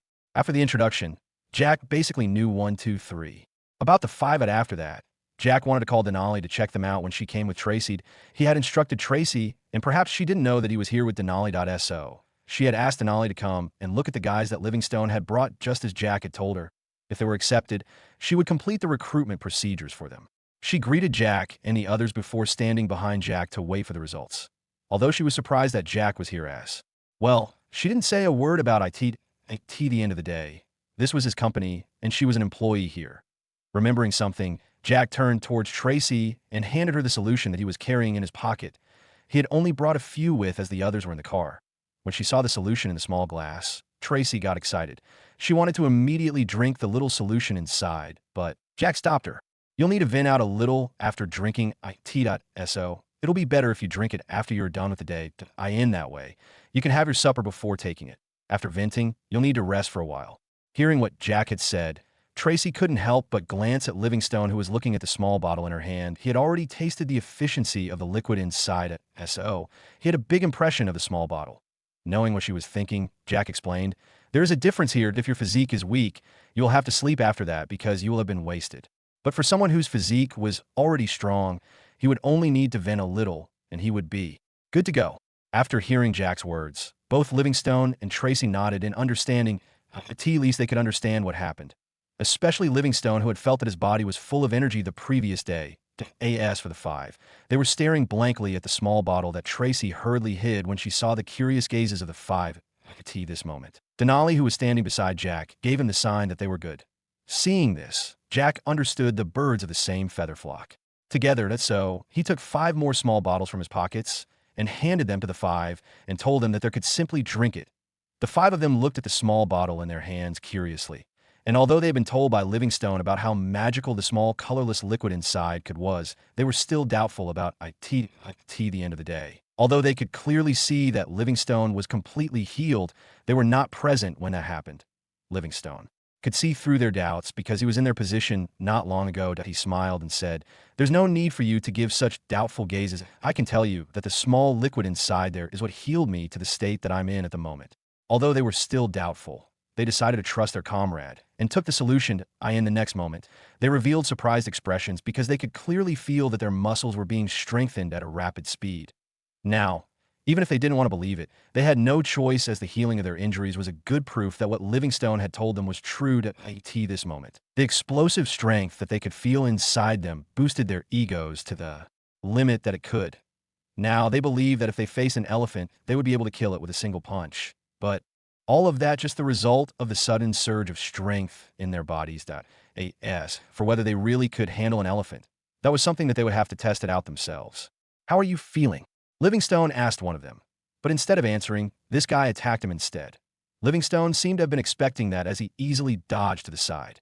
Then, the 6 began fighting each other. Of course, this wasn't a real fight. It could simply be considered a sparring match. Seeing that they were too engaged in their fight, Jack decided to leave. He looked at Tracy, who was eyeing them curiously, and said, "I will leave them to you. You can ask Ayush to help you out in case there's too much work." Seeing her nodding, Jack asked Denali to leave with him. Since he had decided to speed things up, he was going to make sure that the production of the anti-leukemia pills began. Unlike the body-strengthening pills that he didn't want to share, these pills were a different story. They had to undergo clinical trials after the production of the first batch was completed before the mass production took place. That was the one that he was planning to use in order to increase both the reputation of the research center and its valued at AS for another recipe of pills. He didn't need to worry about that because he could simply acquire another research center to acquire the recipe as a first income reward. Before leaving, Jack made sure to inform Ayush to take the other body-strengthening solutions from Dixon's car. After that, Denali drove towards Brightway Medical Research Institute. When they got there, Jack asked Walter and the other scientists to stop the testing of the body-strengthening pills and gather for preparations for the production of another. They too continued the testing, although Jack had told them to leave that to him. Although they seemed not as motivated as before due to the failure of the body-strengthening pill, Jack wasn't going to talk about it for the time being. Instead, he would motivate them with the anti-leukemia pills. Seeing that they were all gathered, Jack went straight to the point. I know that you guys are kind of demotivated by the fact that the pills that you were involved in the production failed. I hope that you'll set that aside for the moment and focus on another task that I'm just about to assign to you. Jack spoke. Walter and the others listened without saying a word. Jack took out the recipe that he had brought with him and handed it to Walter, who was the head of this research team. The recipe on the paper is one for the anti-leukemia, Jack said. Seeing the flabbergasted looks that he was receiving, Jack knew that they were surprised by his words. He couldn't blame them, though, because he knew all too well that there was no treatment for leukemia, so it was understandable that they would doubt about the recipe that Jack had handed over due to the failure in the previous pills. You don't have to worry about them not being effective. Although the previous recipe had some problems, you should know that I didn't hire you so that you can help me in manufacturing ineffective medicine, so you should have some confidence in me, Jack explained. When they heard him, they remembered the fact that their salaries were sky high. They too didn't believe that there was a person that was simply going to hire them so just they could waste resources. Well, that was unless that person had a peculiar taste or he simply wanted to waste their time. And from the way that Jack was acting, he didn't seem to be that type. Okay, boss. Walter sighed as he read through the recipe. As he looked through it, he found that everything inside was scientifically possible. So he didn't that Jack would take his time just so as to forge something like this. After all, he himself was a person that had engaged in the research for decades already and had some great achievements by now. So if there was anything wrong with the recipe, he would have definitely noticed it long ago. The others also joined him so that they could look through the recipe. As they did that, Jack was communicating with the system. Angel, are you sure that there's nothing that will need to be taken care of before the pills become effective? Jack asked. He didn't want what happened during the production of the body-strengthening pills to happen here as well. Although he was thankful that it was that way, Jack wanted the anti-leukemia pills to be used by the public at the moment. There are no problems at all. The pill this time was the one that you got from reward of the system as the first-time income reward of the Institute. The aim of the recipe is to boost the Research Institute further in terms of its development. As for the body-strengthening pill, that was earned by the host after participating in the fighting competition. In other words, the pill was given to the host to improve the host's strength. Jack was relieved that there was no code to activating the pill's effectiveness. But at the same time, another question had risen in his mind. You're trying to tell me that I too can use the solution to strengthen myself? Jack asked incredulously. At your current authority level, the system doesn't focus on affecting those that are around you at all. And since they can use the pill, that could be considered a casualty that came from the aftermath of the system's action. Jack understood what the system was trying to imply. Just as Jack's allies could use the solution to get stronger, so could his enemies as long as they found the trick behind how to use the pills. But currently, Jack's mind was focusing on something that made him excited. That was the fact that he too could use the body-strengthening solution to make himself stronger. And now that he thought about it, according to the system's words, since the pill was for him to grow stronger, then he had to use it. And the previous thought in his mind was that perhaps the pill would be ineffective on him due to his high strength. But since the system had given him the pill recipe when he was already this strong, then the pills had to be effective on him too. The more that he thought about it, the more excited he got. After all, he didn't mind being stronger, although he didn't know just how strong he was currently. Or he wanted to leave immediately so that he could test just how strong he would be after he was strengthened by the solution. Looking at the guys who were still busy with discussing about the production, Jack said, "You guys can go on with it. If there's any problem, you can let me know as soon as possible." And with that, he left. Since there were a few things that needed to be taken care of before the production began, Denali decided to stay behind and deal with ITAS for Jack. He decided to leave immediately because he was getting impatient about trying out the solution. He had seen others getting stronger and stronger, but he also wanted to taste the feeling too. After all, the perverted expressions that these guys put on after taking the solution made him curious. He didn't want to go that far. stopped the car in front of Jim, and took the solution. Since he already knew that he was supposed to vent after taking the solution, he was prepared. After gulping the whole thing down his throat, Jack waited for the reaction that was supposed to come. After gulping the whole thing down his throat, Jack waited for the reaction that was supposed to come. After waiting for a long time, he felt nothing that would make his expression turn just like the ones that had taken the solution before him. He really was puzzled. Could it be that the solution wasn't effective on him? But how was that possible? Angel had stated that it would work. How comes there was no reaction at all? Or just as he was about to ask about it, he suddenly felt that there was an increase in his strength. But the amount of increase was nothing big. Instead, like how he was 4 times stronger than an adult, he felt that he had become 6 times stronger. Currently, he could be said to be able to exert the strength of 7 adult men combined.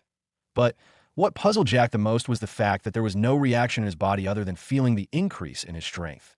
You shouldn't be expecting something like that. When you received the professional combat ability, your foundation was made stable in all areas. In other words, your speed, defense, attack power, and so on are at the professional combatant level. The increase of your strength now can only be equal to 1/3 of your current foundation. So it doesn't make your body react intensely. Jack finally understood that IT was also at this moment that he suddenly noticed that he didn't have the impulse to suddenly vent out. And for some reason, he got disappointed. After all, he had just wasted much of his time to drive all the way to the gym. And now they were saying that it was no longer useful. Taking a deep breath, Jack decided that it was time for him to deal with something else. Since the two, GVSL and BMRI, were currently stable and had someone to take care of them, Jack thought that it was finally time for him to take a look at the Glaze Hotel, that he had ignored it long enough after the system helped him in completing the procedures that had to be completed. The main hotel was present here in Carta City as well. And since that was the case, it would be easier for him to take a look before heading to the Eden residential building. With that thought, Jack drove towards the Glaze Hotel. When he got there, 50 minutes had already gone past. For some reason, traffic had suddenly shot up at this time. IT was already 11, close to 12. At this moment, people were always at their working places, not moving around. What was even more strange was the fact that the cars were moving opposite him. And they really used the wrong side of the road. It was as if they were running from something dangerous. Completely ignoring that for the time being, Jack parked the car in the parking lot before he strode towards the hotel's entrance. And the place seemed to be empty for some reason. Although there were a few cars here, there were too few according to what Jack could tell. The streets were completely empty of any pedestrian. It was as if this part of the city had been abandoned. Jack frowned. This was completely against the norm of a city like this. That was especially so when this was the most developed city with the highest population in the country. At this point, even a fool could tell that there was something wrong with this part of the city, that a popular street in a busy city without people. Was that normally possible? Jack stopped moving and decided to try and detect if there were any abnormalities in the area. With his strength being as strong as 7 men combined, so were his senses. Jack paid attention to anything that could be detected with his hearing, smell, and his sight. As for touch, he believed that he would hear something approaching him before it touched him. And true to his expectations, Jack managed to find something that was wrong. There was a faint metallic smell. That was the smell of blood. And there were faint wailing and muffled screams that were filled with fear and anger at the same time. This made Jack's expression turn strange. Could there actually be someone that was killing another? Or could there be an accident? Jack focused further and noticed that the sound and the smell all came from the direction of the hotel. Now, Jack's expression shifted further. After all, this was his own hotel. Could there be someone that was causing trouble here? Thinking of this, Jack took his phone and texted Denali. Can you come to Glaze Hotel? No. Can you hack into their CCTV footage from there and see what's going on inside there? After that, Jack wanted to wait to know the situation inside before going in, but it seemed that somebody wasn't going to allow that to happen. Hey, what are you doing there? An arrogant voice reached Jack's ears, accompanied by the sound of footsteps heading his way. Jack turned around and looked at the person that had called him. This person was wearing all black. Even his face was covered by a mask that only revealed his eyes. In his hands, there was an AR-15 that Jack could immediately recognize the gun due to the fact that he was a professional combatant. So the gun skills and so on were already merged in his memories. All that he needed to do was to think about it, and he would be able to get the information that he wanted. From the way that he could see it, Jack realized that the gun was loaded and the guy was holding the trigger, aiming towards him. He was ready to shoot. Seeing that Jack hadn't responded, the guy asked again. I asked, "What are you doing here?" Jack finally noticed something. This guy's accent was definitely not like the ones that he had met before. In other words, this guy was definitely a foreigner. But what was an armed foreigner doing in his hotel? That was a question that Jack was asking himself. The guy got angry that Jack was not replying to him. It seemed that you're dumb. If so, it won't be bad for me to increase the number of hostages here. As he spoke, he looked at Jack and said in a domineering manner, "Put your hands in front and walk towards me." Jack frowned deepened further. It seemed that this guy wasn't here with good intentions. And what was even more irritating was the fact that this guy had actually targeted his hotel. Did this guy think that Jack was so easy to bully? Humph, it seemed that he had some work that he would have to do to AES for where the police were at such a moment. Jack didn't think much of it, as it wouldn't be helpful that he followed the instructions that he was given, that he didn't want to test this guy any further, as he might as well shoot at him. He himself wasn't sure if he was able to dodge a bullet or not, and he wasn't willing to use his life to try it out at all. Seeing that Jack was cooperating, the guy nodded. "Now move ahead of me and put your hands behind you." Jack followed, and the two of them entered the hotel. But what Jack saw the moment that he stepped in the lobby area of the hotel made anger begin boiling in his heart. The reason being that the smell of blood had suddenly gotten thicker, and there was a person's corpse that was lying at the door. This corpse's dressing code indicated that before he died, he was a waiter here. That meant that this was one of his staff members that had been killed. How could Jack not be furious considering that he was supposed to be responsible for all those that were working for him? And now, there was a person that had been killed here while on duty, and although it was true that he couldn't prevent some things from happening because he wasn't omnipotent, there were some that could be stopped. Even though he didn't know why they had targeted his hotel, Jack thought that if the security here was higher, perhaps these guys might have selected another place. As he looked ahead, Jack's expression turned colder. He could see that there was yet another corpse, and the blood was actually still pouring from where he'd been shot. It was obvious that he had been killed not long ago. Jack listened to the movements behind him and realized that the guy was about 2 meters from him. It was obvious that he was cautious, although he didn't think that Jack was dangerous. This person had to be trained for him to be like that. Had he been some hooligan, he might have had the mouth of the gun on Jack's head at this moment. "You brought another person in? I thought that there would be nobody else around this area by now." A guy who had just come out of the elevator looked at Jack, as surprise shone in his exposed eyes as he asked, "I'm very careful. From his movements, I can tell that he's not trained at all. In other words, this is an ignorant fool that was so curious about what was happening here and decided to come here and take a look." The guy that had brought Jack in stated, "I'm very careful. From his movements, I can tell that he's not trained at all. In other words, this is an ignorant fool that was so curious about what was happening here and decided to come here and take a look." The guy that had brought Jack in stated, It seems that we're going to have even more hostages so that we can demand for more." The guy that had just come out of the elevator stated as he snickered. Jack's expression was currently cold. But without knowing what was going on here, he wasn't willing to do anything that might just blow up the situation. But in his mind, he had already sentenced these guys to death. They could have done the killing in another place, but they dared to do that in his own hotel. That he was planning to have the hotel be one of the monopolies in the country. But with people dying here, the reputation of the hotel would drop. As a result, there would be less people that would dare to come to the hotel to dine. After all, if a person heard that the hotel was targeted by a certain group and there were several people that died there, then it was obvious that many of them would be scared to go there. "Take him to the second floor so that he can join the others," the guy stated to the one that had brought Jack. Jack didn't do anything strange and simply followed what he was told. He got into the elevator with the guy, his expression being like that of a plastic doll. No shift of emotions could be seen, but his heart was currently boiling with rage. The moment that the elevator closed, Jack decided to take action. And although he had planned to see the situation first, he decided that he would look at it from a different perspective. The guy still had a gun pointed towards Jack, that he had been paying close attention to Jack. And he had managed to see that Jack was angry after seeing the deaths in the lobby area. But so far, there wasn't even a hint of fear on his face. And although he thought that Jack was just ignorant, he had decided to be attentive of the situation. Just then, before he could act, Jack's hand grabbed the gun that was pointing towards him and pulled it in. With his immense strength and speed, the guy wasn't able to react before he was pulled towards Jack. Then, a heavy fist headed towards his face.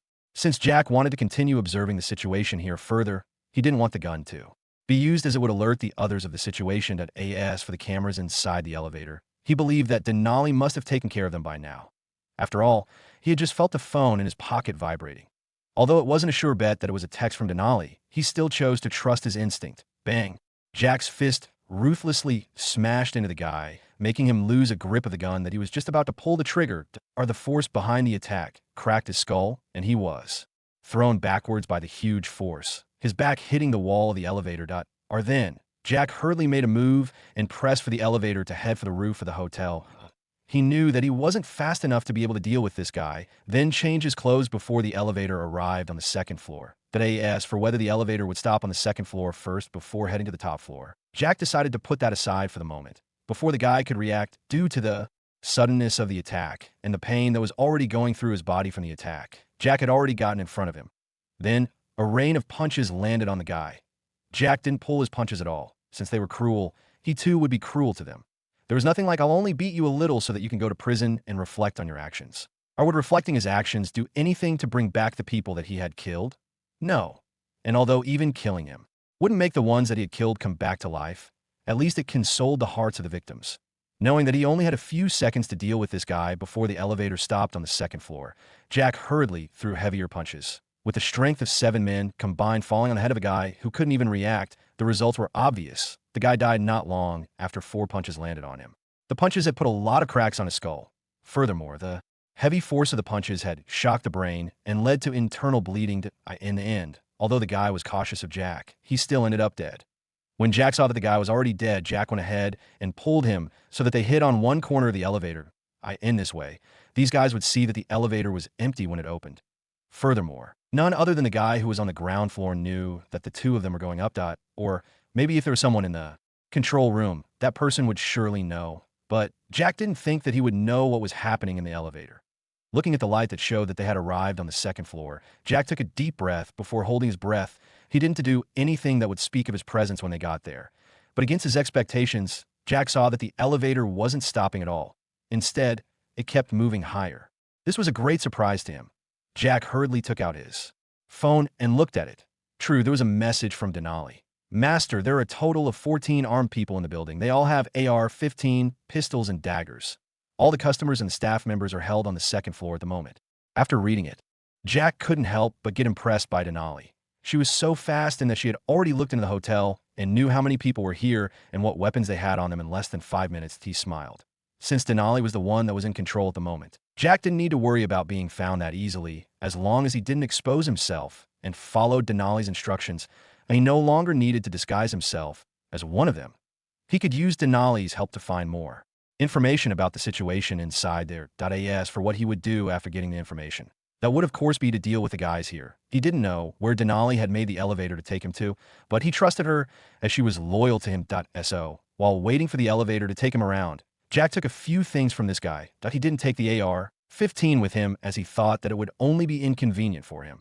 And although he had the skills to easily handle the gun, he didn't feel comfortable using the big gun to deal with a small group of people. Furthermore, with the pistol and the dagger in his hand, he was sure that he could still easily deal with the guys here. As for their aim for attacking the hotel, he would have to ask the person who was in charge of the group here. As he thought of this, Jack managed to take all the important possessions of this guy, including the weapons and the walkie-talkie that he had on him. By the time that he was fully armed, the elevator stopped. It was on the 5th floor. Jack looked out of the open elevator and saw that the whole floor was desolate. There was nobody here. He was just about to leave the elevator when he thought of something. He went back to the corpse of the guy that he had just killed and took the earphones that he had on him. The reason as to why he took them was simple. It would allow him to communicate with Denali easily. He had previously ignited them because he wasn't in the mood to listen to music. After connecting the earphones to the phone, he made a call to Denali, who received it in a span of a few seconds. "Master, on this floor, there is one person on the staircase. He's facing the 4th floor. He's not paying that much attention, probably because he's not expecting that there would be someone here," Denali stated as soon as she received the call. Jack nodded. He then asked, "How many casualties are there at the moment?" "Currently, a total of 15 people have been killed." As for the others, they're all on the 2nd floor alongside 7 of the 14. Denali replied. Jack understood. His eyes flashed with a cold light. He was going to take action right at this moment. "Master, I have asked Klein, Livingstone, and the others to come there. Even I will be there in around 20 minutes. Denali stated. Jack didn't think much of the guys here. With weapons in his hands together with the fact that he was physically stronger than them, he could easily deal with them due to the advantage of none of them knowing that he was here to attack. With fast and soundless steps, Jack hurried towards the staircase. With his ability to control his own body, the other guy wouldn't even notice how Jack got to him. With fast and soundless steps, Jack hurried towards the staircase. With his ability to control his own body, the other guy wouldn't even notice how Jack got to him. Jack wasn't here to play with him. And knowing that the smell of blood would surely attract the attention of the others, Jack made a decisive move. With his fast speed, he was able to get to the guy before he could react. The guy had never expected that there would be someone coming from the top. After all, they had made sure to clean up the whole hotel and brought everyone on the second floor. The moment that Jack arrived, in front of him, he grabbed him by the neck and pushed him to the wall. At the same time, he quickly disarmed the guy. What followed was that he quickly broke the guy's neck, ending his life. Then he pushed the dead body on the ground and asked, "Anyone on the fourth floor?" "Two of them," Denali responded. Jack had already dealt with 2 of them. In total, there were only 12 of them left. Jack then took the corpse to the 5th floor and hid it in one of the private rooms. But that was after he took the pistol and the dagger from the corpse. With that done, he began heading to the lower floor. Denali told him the exact location of the 2 people here and what they were doing, and as expected, they were alert. This was the behavior that made Jack suspect that they were from another nation that was fighting against them. And they had to be soldiers here in a mission. They had said that with more hostages, they could ask for more DAS for what it was that they would be asking. For Jack had no idea. But all the same, since they dared to kill someone here, they had to face the same fate. After knowing the exact locations, Jack made a move at AS for the cameras. Jack wasn't afraid that he would be noticed at AS for the backup that she had called for. Although he didn't think that he needed it to deal with these guys, he still needed someone to clean up the scene point one by one. Jack began dealing with the group. He would sneak onto them and kill them by breaking their necks, he made sure not to spill much blood, because he knew that it would attract the attention of the others. And although there was already a stench of blood in the hotel, that was on the second, first, and ground floor to AS for the upper floors, there wasn't a single corpse or a trace of blood, as the only ones present here were the ones that he had personally killed. After dealing with the 4th floor, Jack headed to the 3rd floor. On this floor, there were 3 guys here.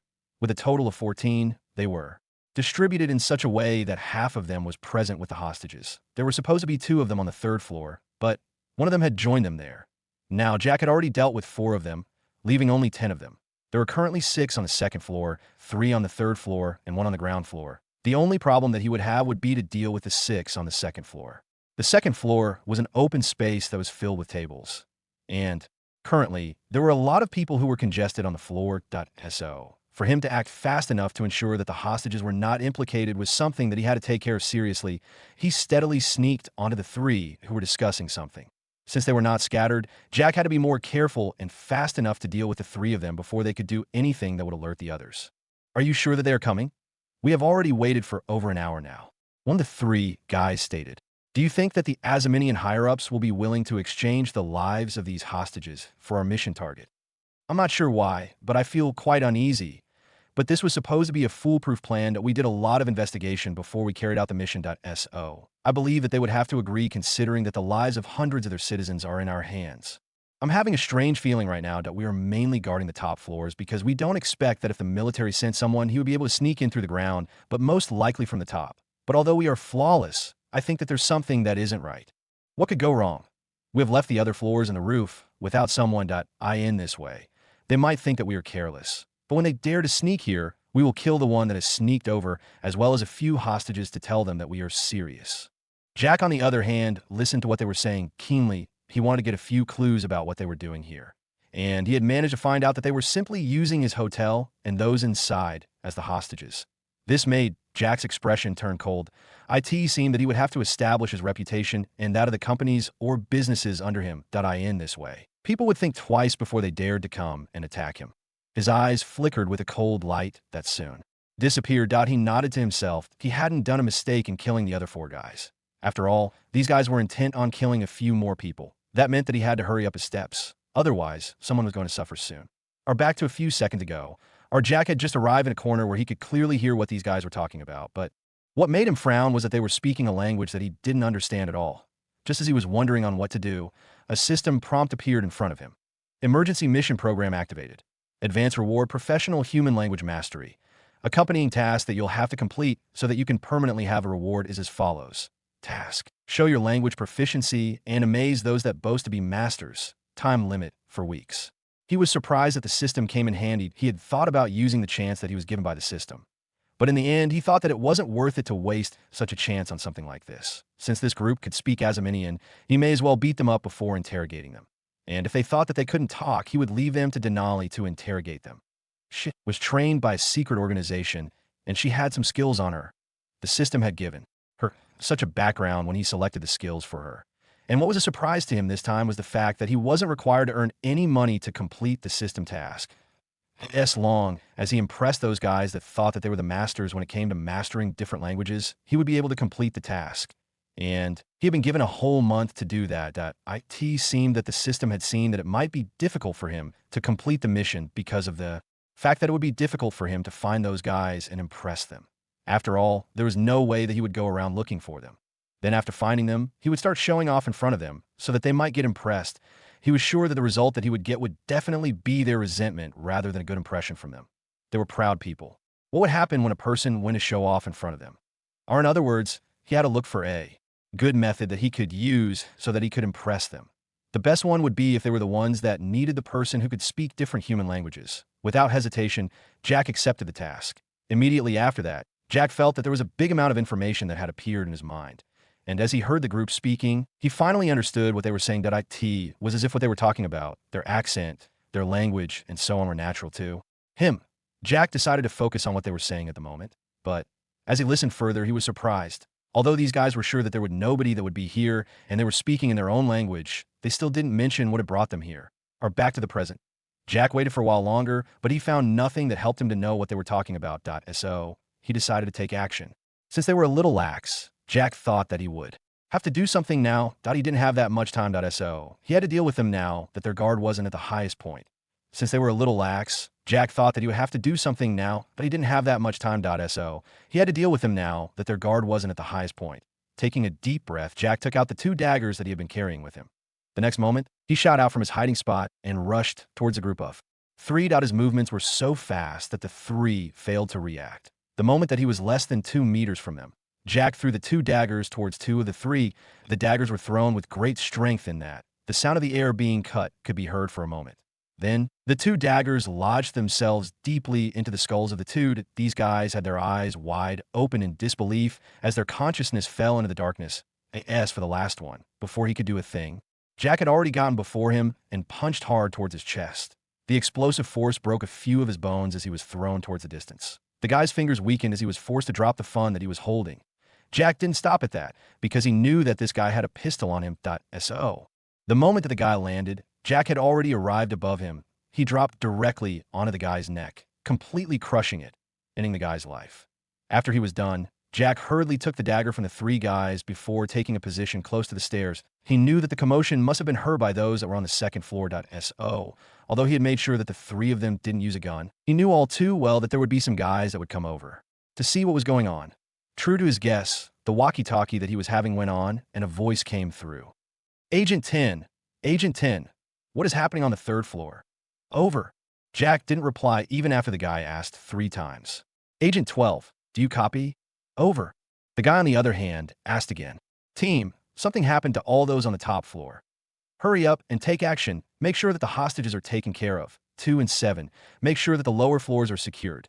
4 and 6, make sure that the hostages are taken care of. The rest make a move. The guy stated, giving the commands. Jack listened to all of these through the walkie-talkie that he was carrying. Of course, the commands that were being given were not in the Azaminian language, but due to his human language mastery, he was able to understand them just fine. Knowing that they would be here any minute, Jack decided to use the advantage that he was in the dark to deal with them. Since they were coming to the 3rd floor, he had to find a way to make sure that those on the 2nd floor were dealt with. They were the ones that held the highest level of threat to the hostages that were present in the 2nd floor. With that thought, he followed Denali's instructions. First, he hid the bodies of the 3 that he had killed. And although the ones that were coming would be able to see the blood that was on the floor, it would at least buy him time when they would be looking for the culprit. The moment that the 3 were coming upstairs, Jack changed his mind. Since there were only 3 of them, as long as he made sure that they didn't open fire, he should be able to make sure that those on the lower floors didn't react and kill the hostages. The moment they appeared, these 3 began looking around cautiously. Although they were cautious, since they had yet to hear the sound of guns being shot, they weren't ready to shoot. After they couldn't see their partners. If they simply shot, they might end up killing their partners instead of the enemy that they couldn't. See, they had just gone a little deeper on the floor when they noticed the traces of blood on the floor, and some of the blood had dropped when Jack was dragging the bodies away. So there was a clear track made of blood that the guys followed. They were now on high alert because the blood was a clear indication that there was something wrong here. They had been careful to kill only on the lower floors. As for the upper ones, they made sure that they stayed clean. This was their strategy of dealing with anyone that dared to sneak into the building. They arrived in front of a corner. When they looked through, they found that there was nobody there. It's clear here, one of them said. The moment that they moved forward, Jack dropped from the top. He had been hanging at the ceiling of the area using the chandelier that was there. After getting on the ground, Jack immediately followed behind them. Before they could react to this, Jack used the dagger in his hand and directly pierced through the back of the neck of one of the three. What followed next was that he threw a kick to the head of another before breaking the neck of the last one. Then he rushed towards the one that had been knocked out by his kick and finished him off. He took a deep breath. Now, there were only 4 of them left. He had to finish them off so that he could get the hostages out of here and let the cleanup begin. Jack left the 3 here and headed for the stairs that led to the 2nd floor. Silently, he began climbing downwards. He had gotten the location of all the guys on the 2nd floor. So he had already formulated a plan on how to deal with them, with 2 guns, 1 in each hand. Jack stopped at the end of the staircase that led to the 2nd floor. As long as he took a single step forward, he would be in the open. From here, Jack could hear the clamoring of the crowd. All of these people were either crying, trying to comfort others, or they were laughing madly. Any movements from them? Jack asked. There's one of them that is coming your way. He should be there in about 4 seconds. Denali replied. Okay then. Jack nodded as he put away one of the guns in his hand, that if he could hide the bloody scene from the hostages, it would be better. After all, there would be those that might have trouble sleeping or eating meat after seeing a bloody scene where someone gets shot. He waited for a moment, and the moment that the guy appeared, Jack used his incredible speed to pull the guy towards him before he killed him by snapping his neck, that he was sure that the other guy would come to look for this guy after seeing that he wasn't appearing after a long time. And do you happen to know who their captain is? Jack had yet to forget that he was supposed to get something from these guys here. Well, Master, you have already killed their captain. Denali responded in a strange tone. What? I already killed him? Jack almost shouted in surprise, but he immediately restrained himself and asked in a low voice. Master, he's the guy that you killed on the 5th floor, Denali stated. Jack was surprised. He had thought that the captain would be more experienced and would at least not be as sloppy as that guy. But that guy wasn't even putting his guard up when Jack sneaked on him and finished him off. As for how Denali knew that this guy was the captain, it was simple. Just through the footage of the recorded events in the hotel, she was able to see who was giving the commands and receiving respect from the others. Okay, since the captain is dead, I guess we can have the assistant captain to tell me what I need, Jack stated and waited for a reply. He's amongst the 3 that you just killed on the 3rd floor before you came down. Denali replied, Jack. He was now in a kind of luck where he had actually killed those that might know the most vital information that it seemed that he would just have to do with the ones that were present at the moment. As he thought of that, Jack was ready to make a move. Agent 6, what are you doing there for so long? Over. Jack heard the voice from the walkie-talkie. Luckily, he had reduced the volume. Otherwise, the ones on the 2nd floor might have heard him. He remained silent without replying. Captain, do you copy? Over? The guy asked again. Vice Captain, are you there? Over? Team, what is happening over here? Over? Agent 2 and 7, there is a situation on the top floors. You are required to get up here immediately and try and see what's going on. The guy was getting flustered after seeing that there was no response from all the guys that had gone to the top floors. He waited for a while for the response from the ones that were sent on the lower floors. But the reply that he got made him nervous. Agent 2 and 7, there was no response from the ones that went to the lower floors. This made the guy agitated. He frowned deeply as he tried making contact with the other members of the team. But no matter what he did, he received no response from any of them. That he looked at the crowd of hostages that were filling up the entire floor. He raised his gun and aimed at them. He wanted to know what was going on. But he couldn't make a move at this moment because he knew that if he left, there might be a problem with the hostages. That as for the ones that were being held hostage, they could see that the guy was kind of listless. Hey, do you think that we could take out that guy? A young man whispered to his friend who was lying on the ground next to him. The guy was wearing a red shirt. Are you mad? This guy has a gun for FCK's sake, and you should know that if we dare to rebel, we will end up dead just like the others. The guy who had been asked had his face turning pale in fright. After all, they had just witnessed as these guys killed 15 people consecutively, and all those that were killed were those that tried to run away or they tried to resist. Their end came as quickly as they tried to resist. Their end was a bullet in theory body that took away their lives. What do you know? The young man sneered. Can't you see that something is wrong? You can see that there were other guys that have gone to the upper floors, but none of them have come back. As he spoke, the guy pointed at the guy who was busy trying to contact his partners. He then continued, look at how he is. Although I can't see his face, I can tell that he's getting anxious. Since he seems not to be able to reach the others, it can be seen that he might be the only one that is a threat for us here. And as long as we can deal with him, perhaps we can get a chance to get out of here alive. That if we stay here like this guy might as well kill us to threaten the ones that have come here if there is any. Hearing what the young man had said, The red-shirted guy thought that what he was saying was true. After all, the way that the guy wearing black and his teammates killed the others, they didn't show any signs that they were joking. Okay, then let's wait for a chance and take care of him. The red-shirted guy nodded after thinking for a long while. And so they waited. They could see that the guy was getting more agitated as time went by. Then, just as the guy was some distance from them and he was facing the other side from them, they nodded at each other. Then, the two of them pounced forward. They want to tackle the guy before taking the gun from him. They believed that if they attacked first, the others that were here would also take action and take care of the guy alongside them. But it seemed that these two had overestimated or had underestimated their opponent.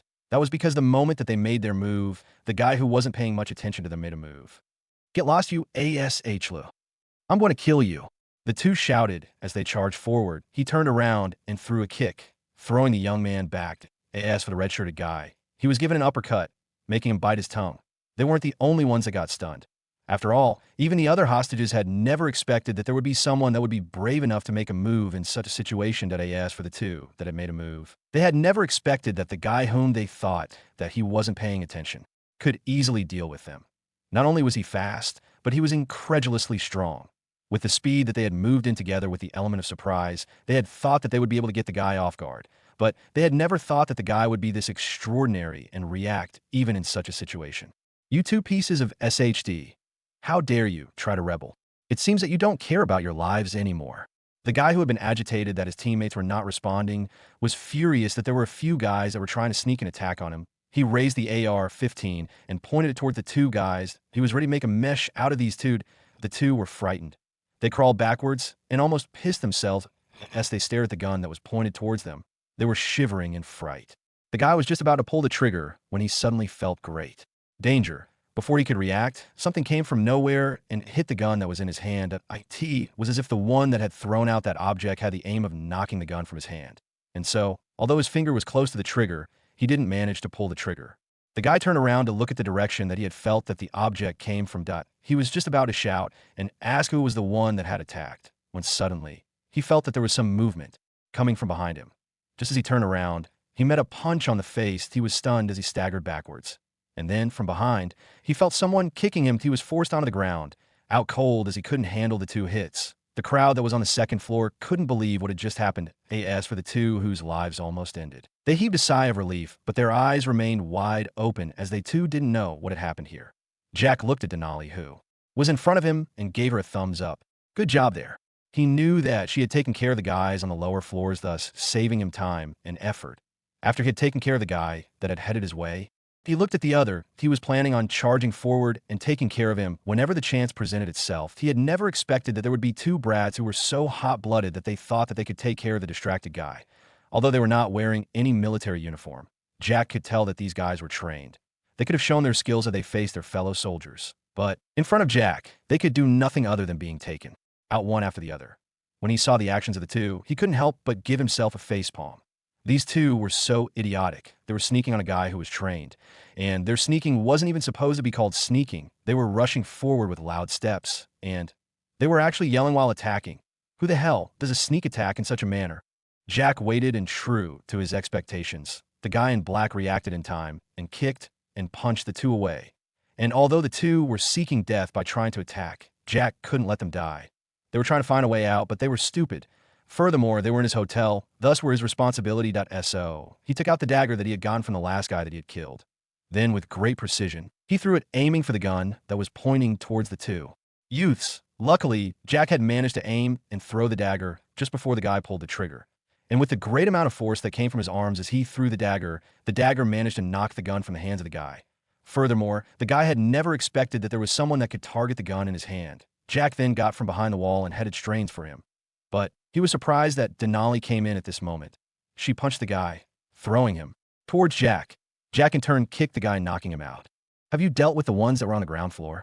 Jack asked. Yes, that I have knocked them out already. Klein and the others will be here any minute from now. Denali nodded her head and responded. That's good then. Jack was relieved. With the three of them alive, perhaps he would know the reason as to why they had targeted his hotel. And if this was the work of his competitors, then they would be in deep trouble because he would make sure that they would pay the price of offending him. Hey, what just happened?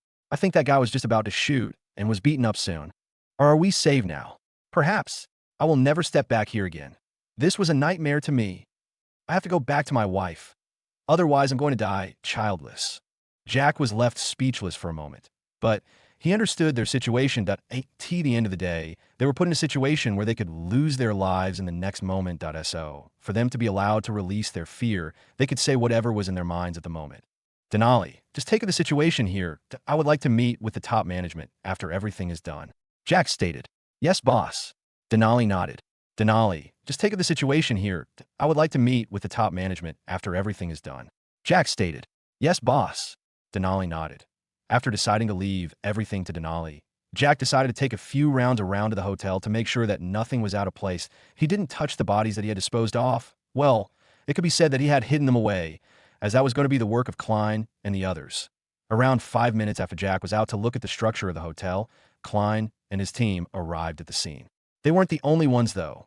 There were many others who have arrived about it before them. These were mainly the military who had just gotten to the scene. And to say the least, they were flabbergasted by the scene where people were leaving the hotel one after the other. They had already received information that there was an attack here. According to the intelligence report, all those that were present in the hotel who were held hostage they were coming here. They were expecting to have a fierce negotiation with the perpetrators, but now what they was saying was completely different from their expectations. Could it be that these guys have decided to let them go? One of the assistant captains asked, "I don't believe they will do that easily." From their demand, it is obvious that they were serious about what they were talking about. So, it is impossible for them to just give up without having a good reason for that. The captain shook his head in response. "Just get one of the people here and ask them what happened inside there." After thinking for a while, the captain looked at one of his vice captains and instructed, "Yes, captain." The vice captain immediately reacted and instructed one of the soldiers below him to question one of the victims that was leaving the building. After about 2 minutes, after several queries, the soldier gave the answer to the vice captain, who then reported to the captain. "Captain, things seem strange here. According to the hostages, they were all collected on the second floor after some of them had been killed. Then after about an hour, some of the guys who had asked them to stay on the second floor began heading for the top floors. But no matter who it was that went up, he never came back down again. In the end, there was only one of them who remained on the second floor with them. 2 young men had tried sneaking an attack on him, but they failed miserably. In the end, they were almost shot dead had it not been for the timely help that arrived in form of 2 people. According to them, these 2 had simply beaten the guy till he lost consciousness. One of them was a man and another was a woman. The captain frowned after listening to what his vice captain was saying, that he wondered if this was true. After all, the team that had attacked this time was made of 14 well-trained soldiers of their enemy nation, and they were well armed. Furthermore, they had made preparations for them to be able to sneak into the capital of Azima. Otherwise, there was no way that they would come here and expect to leave alive. Currently, the soldiers that he had brought with him had already surrounded the hotel. They had made sure that there was no gap that the 14 could use to escape. But it seemed that there was no use for that because the 14 had already been taken care of. "Have you confirmed about the information that you have received?" the captain asked doubtfully. "Yes, captain. Even some of the soldiers that have already entered the hotel have given the same report after asking some of the victims." The vice captain replied, "Let's head in and see what happened inside there." After giving it some thought, the captain instructed, "Yes, captain." The vice captain replied. But just before they could make a move, they saw a helicopter landing on the roof of the hotel. This surprised them because the type of helicopter itself spoke words about its background. "What is a MIL-Me 26M helicopter doing here?" the captain asked in surprise. "Immediately ask all soldiers to be in position. Make sure that helicopter doesn't take off in case it is here to pick up those guys." After thinking of something, the captain immediately shouted the orders. The vice captain and the soldiers immediately took action. The moment that they had arrived, they had secured the perimeter around the hotel. So it was just a matter of saying attack before the helicopter was blown up. But since they wanted to know what was the real aim as to why the 14 had dared to risk it all and come to the capital of Azima for that object, they would of course want to capture them alive. In no time, the soldiers that had already gotten into the hotel had managed to reach the rooftop. And when the captain got there, he was surprised to see who had arrived using the helicopter. Instead of the 14, there was actually a group of 26 that was here. Each and every one of them was dressed in a black uniform.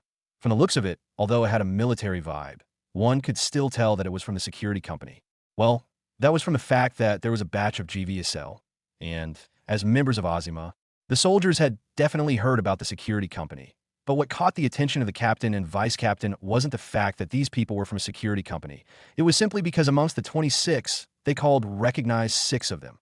The moment that Livingstone and the other noticed the captain and the vice captain, they were greatly surprised by his presence here. But still, they reacted and did a greeting salute. Captain Valnero.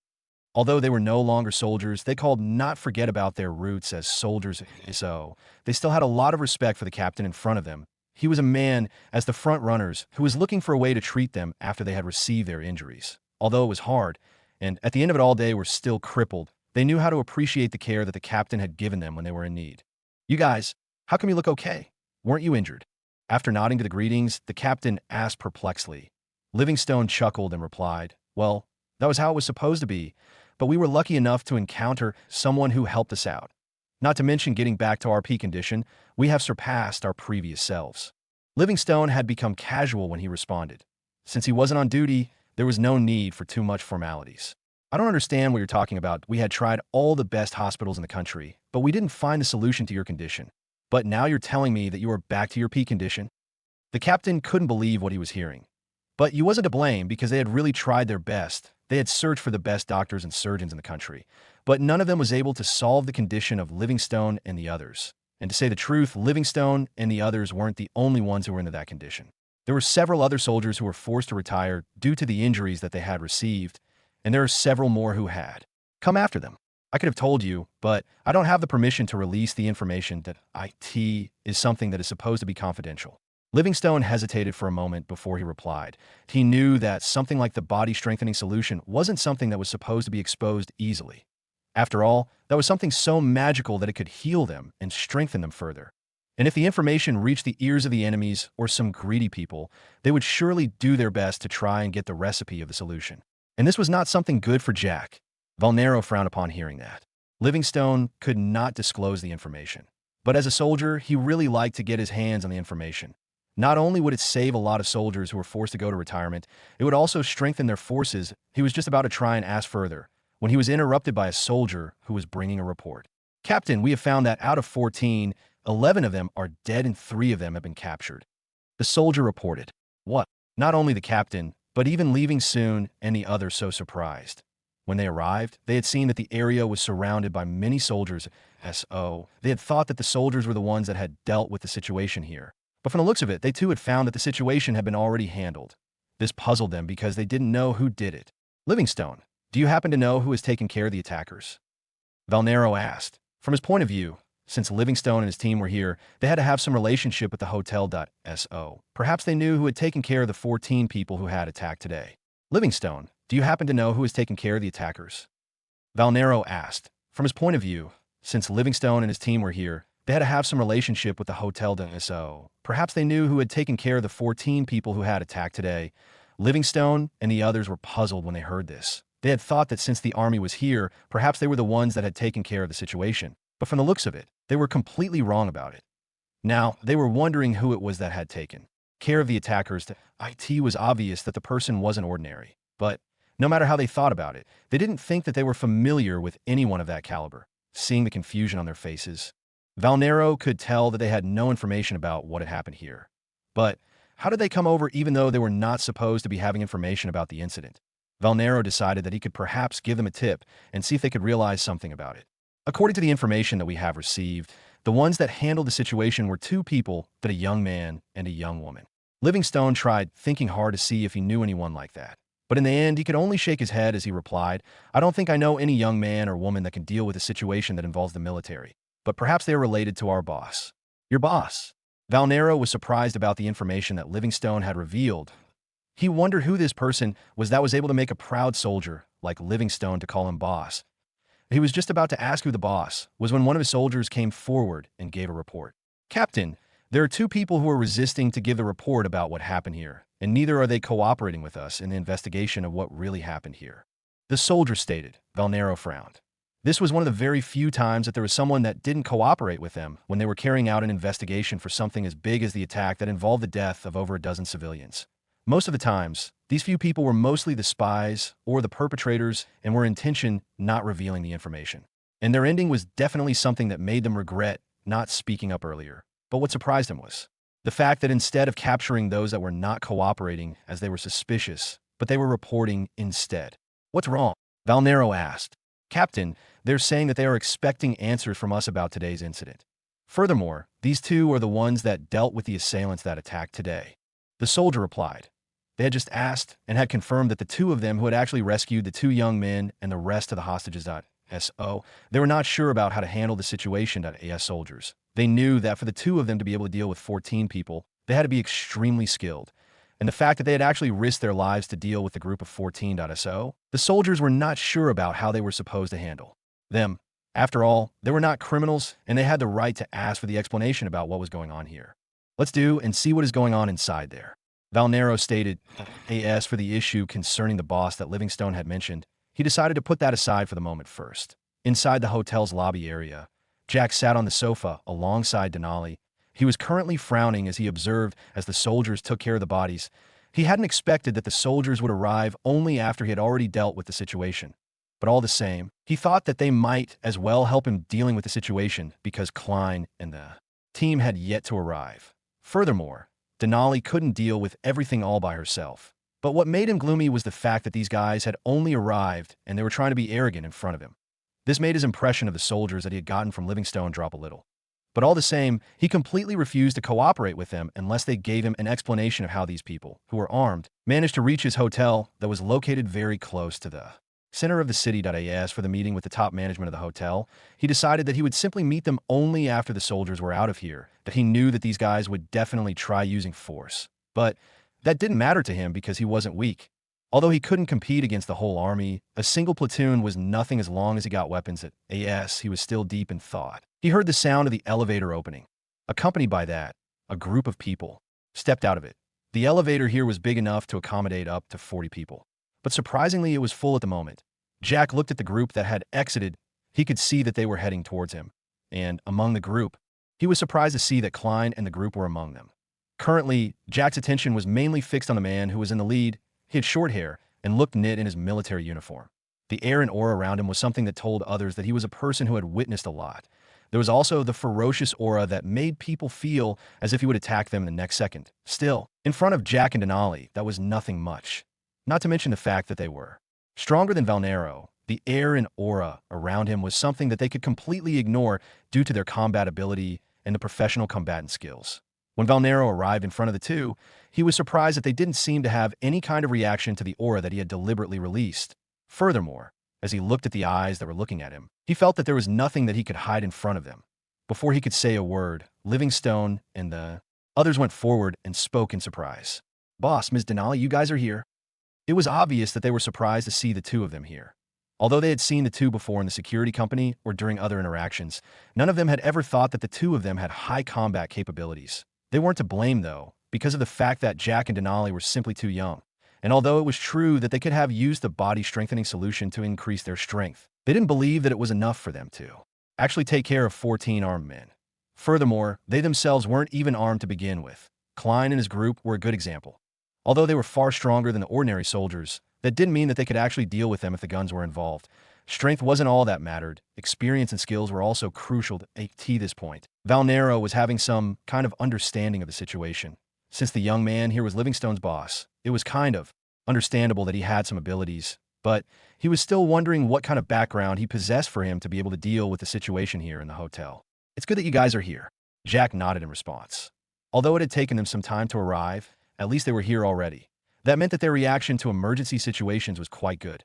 After all, they were still training when he left the headquarters, but surprisingly, they had managed to change into their current uniforms and rush over. Though what they lacked was definitely the firearms. Had they gotten them, they would have definitely looked like a private army that in case of an emergency like the one here. Today, they would be able to deal with it calmly in the future. All of this made Jack's resolution to get them the firearms rise, but the problem was on how he was going to get them. Perhaps Jonathan could help? That was something that he would have to ask about later after he got out of here. As of now, he needed answers from the person in front of him. "I didn't expect that you were actually Livingstone's boss," Valnero stated with a little surprise in his voice. As for his face, there was absolutely no change whatsoever. Upon hearing his words, Livingstone finally remembered about this Captain S.O. He went ahead and did the introduction. "Boss, this person here is called Captain Valnero. He was amongst those that helped us deal with our injuries. Unfortunately, the injuries that we had suffered at that time were quite worse, and we didn't get the treatment. He then looked at the captain and made the introduction. Captain, this is my current boss. He's called Mr. Jackson. Livingstone, nothing other than that. He didn't want to expose the reason as to why he had actually been healed. That was something that involved Jack's secrets after all that I asked for the guess that could be made. That was the fact that Jack was the boss of GVSL. And as an employee there, it was only right that Livingstone and the others called Jack boss. Jack got to his feet and shook the captain's hand. Although he needed some kind of explanation from the captain, he knew that this wasn't supposed to make him lose his etiquette at all. It's nice meeting you, Captain, Jack stated in a neither overbearing nor subservient tone. The captain was a little surprised, but before he could say a word, Jack spoke first. Captain, can I get an explanation about today's incident? Captain, can I get an explanation about today's incident? Hearing Jack's question, Valnero wasn't impressed at all as he looked at Jack gloomily. And although it was true that he had a good impression of Jack, he still didn't think that it was enough to allow Jack to question him. Feeling that the atmosphere was quite heavy, Livingstone decided that it would be better if he could do something to alleviate it. So, he spoke. This matter seems a little serious. Why not get somewhere private to talk about it? Valnero thought that this was indeed a good suggestion. The question that Jack had asked was indeed quite sensitive. Furthermore, he thought that it would be good if he could also get some information about Jack while so he agreed. He then looked around and asked, who's going to organize somewhere private for us? There's no need to sweat over that. I'll arrange for that. After all, this is my place, Jack stated before turning towards Denali. She immediately understood what he was meaning and immediately left to make the necessary arrangements. On the other hand, the others were surprised to find out that this hotel actually belonged to Jack. Even though Livingstone and the others had their guesses when they were asked to come over, that was still a guess at the end of the day. So, confirming that Jack was actually the owner was definitely something that surprised them, even if it was just a little. That on the other hand, Valnero got some understanding as to why Jack had asked for the explanation. He had attacked the assailants because this was his place. Furthermore, he was asking for an explanation as to why his home was attacked. Getting that, he nodded and decided that he would follow his arrangements. After all, he still had a lot to ask about Jack. There was a fact that Jack was so strong, and another was the fact that he could already guess that the healing of Livingstone and his group of 5 had some relationship to Jack, that if he could manage to get the method that Jack used to get them back on their feet, perhaps he would be able to help a lot other soldiers who were currently crippled. Not long after, Denali brought the group on the 4th floor where there was a private room. But of course, not everyone went there. It was Jack, Denali, Livingstone, Valnero, and his 2 vice captains. After everyone took their seats, Jack spoke again. Captain, I believe that you should already know about what happened here today. This is my hotel, and it's located closer to the center of the city. But surprisingly, there were some foreigners who had managed to come to this area, completely armed, and ended up taking my customers as well as subordinates hostage. Furthermore, you should know that the casualties already exceed a dozen. So, can you please tell me what is going on here? Jack asked bluntly that he wasn't intent on hiding or try to mince his words at all, that he wanted to know who was behind this. And if possible, he would look for a way to deal with that person, that he didn't believe that the incident on this day was just a matter of coincidence. After all, how could they get past the borders, the other provinces, the outer city, till they got this deep to assault his hotel? There had to be someone that was cooperating with them. Otherwise, it could be said that it was the government that had allowed this to happen. And if it was the government, it was true that it could be said that he couldn't compete at all. Well, that was only true for now. But who said that he couldn't simply kill the one that had given the order directly? He would simply deal with that person and relax for a while. Although Valnero could understand why Jack would be so bland about the question, that couldn't be said for the 2 vice captains of his. Who the hell do you think you are to talk to our captain like that? One of them shouted at Jack. Jack completely ignored this GUI, as long as the guy didn't dare to look for trouble. Jack would let him go considering that he was here on a mission. But if he dared to think that just because he was a soldier he could easily trash talk with him, then Jack would have no choice but to put him in his place. Seeing that he was being ignored, the guy got furious and spoke again. You dare try ignoring me just because you think that you are strong? Then give me a chance to take care of you and show you that you are nothing. As a vice captain, his strength was definitely not simple. According to him, as long as he got a partner who was on the same level as him and had weapons, then he would be able to deal with the 14. But there was one thing that he didn't know. That was the fact that Jack alone had dealt with 11 of them. Although he had received a lot of support from Denali through the location of the group, it was also true that he was the one that dealt with them in the end. This time, although Jack was getting impatient with him, he didn't take any action. That was simply because Denali couldn't tolerate some nobody talking to her master like that. She knew about her master's abilities. After all, she had been observing in the time that he was dealing with the group, and he had domed that so easily in that it could be said to be unbelievable. But all the same, she didn't care whether Jack's abilities were high or not. The thing that she cared the most was the fact that there was some nobody here that was trying to talk down on her master. She stood up from her seat and looked straight at the vice captain and spoke coldly. You better shut that trap of yours or learn how to speak with my boss, that a person on your level shouldn't even think of challenging me, let alone my boss. If you don't believe, just continue, and I'll prove that to you. Denali cared nonetheless that he was a soldier, as long as he dared to offend her master. She would definitely not show mercy. The vice captain felt the cold glare that he was receiving from Denali and shuddered. That was something instinctive. He was suddenly feeling that he had been tossed onto an ice cellar. The sudden fear that enveloped him made his heart race for a moment. But as a warrior that had been to a battlefield, he managed to regain some of his composure and looked at Denali coldly. He was just about to step forward to test her abilities and prove that she was nothing when he was suddenly stopped by Valnero. That's enough. Valnero's voice was resolute, leaving no chance for negotiation at all. The vice captain had no choice but to grit his teeth and retreat. But all the same, he still threw a hateful glare towards Jack and Denali. Valnero himself had felt the aura that had been emitted by Denali, and he could immediately tell that she was so strong that if his vice captain tried fighting it out with her, he would lose completely. But he was left wondering just how strong Jack was. After all, Denali claimed that she was weaker than Jack, yet she could already make him feel the danger. What about Jack? Still, since there was something that he wanted to know from Jack, he didn't want any conflicts with him at the moment. As for knowing what happened here, he would simply look at the CCTV footage after he left here. To tell you the truth, Jack, we ourselves are not sure about what happened for them to be able to reach here. But that would be investigated and the results will be out soon, Valnero stated. Then, the issue about the police force not acting, although there was an issue here, they were not allowed to intervene. These guys attacked with the intention of attracting the attention of the military force. So, they had asked the police to retreat from the area. Otherwise, there would be some people that would end up dead. Valnero continued. Hearing this, Jack's eyes narrowed, that he thought deeply about it, and decided to leave the issue of the police aside. But about what they wanted, that was definitely something that he had to know. What was the reason as to why they picked my hotel out of all those that are present in the city? Not to mention the fact that it's true that my hotel isn't the one with the most population in the area, or the only building that they could easily control with their number. Jack asked that Valnero's expression was quite strange at the moment. After all, it was like he was being interrogated here. According to the normal situations, he should be the one that should be doing that at the moment. But with Jack's strength and what he wanted from him, the truth was that he could only bear with the situation and say what he could say. As for other secrets, he was going to seal his lips about that. I'm not sure why they targeted your hotel. The answer can only come out after we complete our investigation. But then, the reason as to why they had a need for hostages, that is something that is considered confidential to the government. Valnero released a frustrated sigh as he replied. Jack looked at him, and knowing that he wasn't going to say a word about it now, he decided to put the topic aside for the moment. But still, he spoke. Okay, then I would like Captain to inform me if you find something. After all, I don't like it when someone simply pokes at me just because, as far as I remember, I don't think I have ever offended someone. So, if there's someone involved, he would have to pay the price.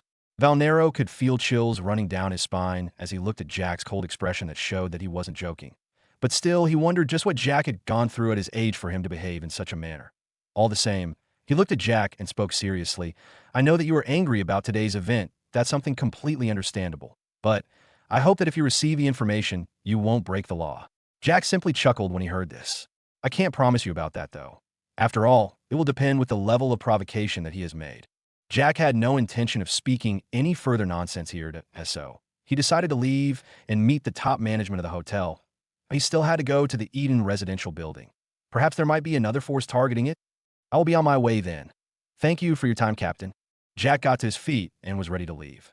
Seeing this, the captain had a bitter smile on his face. If Jack was just a nobody, he would have simply beaten him up due to his attitude. But not to mention the fact that Jack had taken care of the criminals, he was also stronger than AS for using the number advantage to deal with him. That was impossible to the end of the day. Jack wasn't a criminal here at all. Wait a moment, Jack. Valnero hurriedly called at Jack. What's a captain? Although Jack had an inkling about what he was going to ask, he still waited for him to say it out himself. You should know about it already. I would like to talk about Livingstone and the others. Valnero went straight to the point. Since Jack was a straightforward person, he might as well do the same.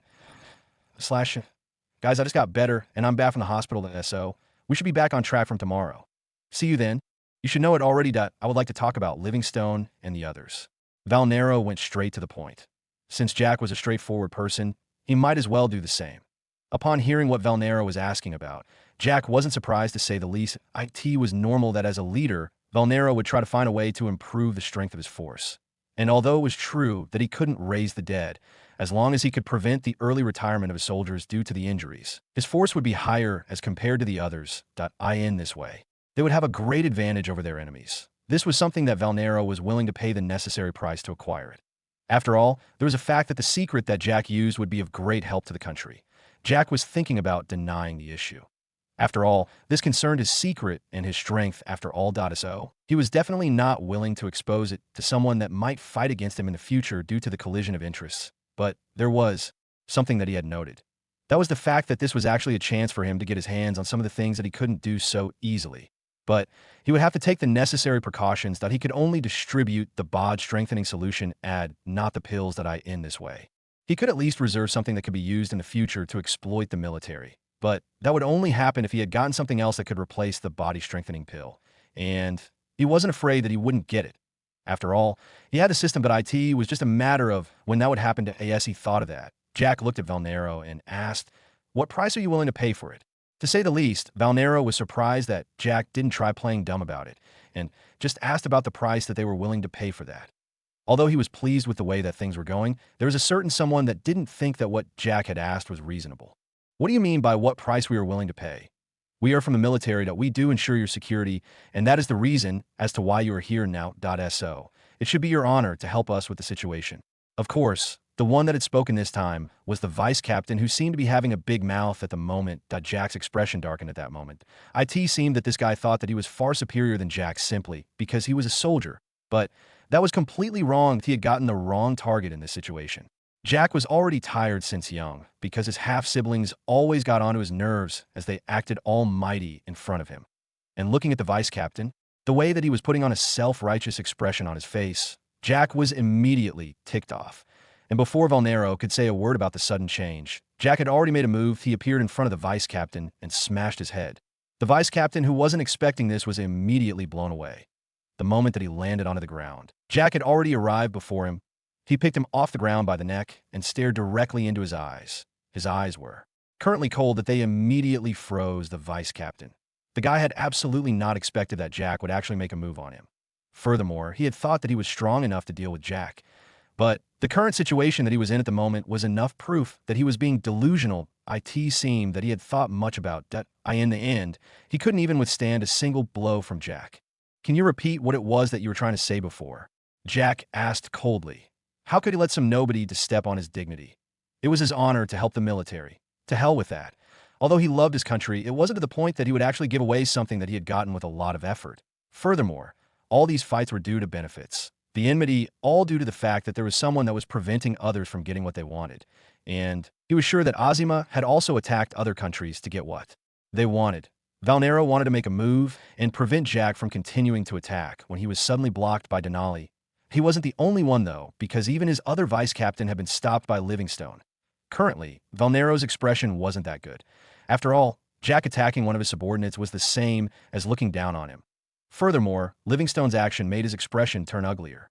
After all, he was previously a soldier, but he was now standing opposite to them. Valnera looked at Jack. When he saw that had no intention to do anything other than giving him a beating, he decided to let things play as they were. At the end of the day, it was true that it was his subordinate that had actually spoken rudely first. Moreover, this would just be a good chance to make sure that he wouldn't be arrogant next time. With that thought in mind, he waved at the other vice captain and told him to retreat, that he still thought that getting the secret that Jack used to heal Livingstone and the others was the priority to SO. He could as well wait for Jack to complete what he was doing so that they could continue talking about what they were talking about. On the other side, Jack cared nonetheless about what Valnera was thinking about as long as he didn't get involved at the moment. That was good for him at the moment. He could deal with the guy first before dealing with the others. The vice captain, who was expecting that the captain and his colleague would come to his rescue, despaired when he saw that they had no intention to do that at all. He was just about to ask when suddenly the grip around his neck tightened. The complete cutoff of air made the vice captain widen his eyes. He frantically tried getting out of Jack's grip, but there was no success that he tried attacking Jack. But all his attempts were futile, that he couldn't even manage to make Jack struggle, holding him in place in the air. "I asked you a question. Perhaps you didn't hear me?" Jack's cold voice reached the vice captain's ears. This sent chills down his spine. Although he was a proud person, not only due to his strength, but due to his position as well. But now, none of them seemed useful to be able to get him out of the position that he was in. Although he was currently bleeding due to the punch that had broken his nose, he forced himself to shake his head. Seeing this, Jack smiled and asked, "You don't want to repeat what you were saying before even after I have asked you to do so?" At this point, the vice captain wanted to cry. Let alone breathing, he couldn't speak. What was Jack talking about him not wanting to speak? Although he too liked bullying others, he had no choice but to complain that he was being bullied. Even Valnero and the other three had no other choice but to think that Jack was really evil at the moment. He was, after all, giving that guy a very hard time. Seeing that the guy had almost passed out due to suffocation, Jack snorted and threw him on the floor. Although he was angered by the guy's constant provocation, that wasn't something that he thought that it was important at all. He then turned toward Valnero and said, "Captain, I hope that you don't mind my actions there. This guy simply got to my nerves, and I couldn't take it anymore." Knowing that bickering with Jack wasn't important, Valnero simply shrugged at him and said, "Well, I have no choice but to admit that he really deserved a beating, as long as he wasn't killed. You could have beaten him more." Although that wasn't the truth, Valnero thought that this would make Jack forget about the issue at the moment. Jack smiled when he heard this. He said, "If that's the case, I will beat him up again when I will be leaving." Valnero felt his lips twitching when he heard that. But still, he thought that Jack was joking about it. He waved his hand dismissively and said, "Let's talk about what we were talking about before." "Okay then." Jack nodded. He was more than happy to ask for the benefits from Valnero. Leaving what had happened behind was more than welcomed by him. After he took a seat, he decided that he had to go straight to the point immediately rather than talking too much. "So, what are you going to offer for the solution to the treatment of the injuries of your soldiers?"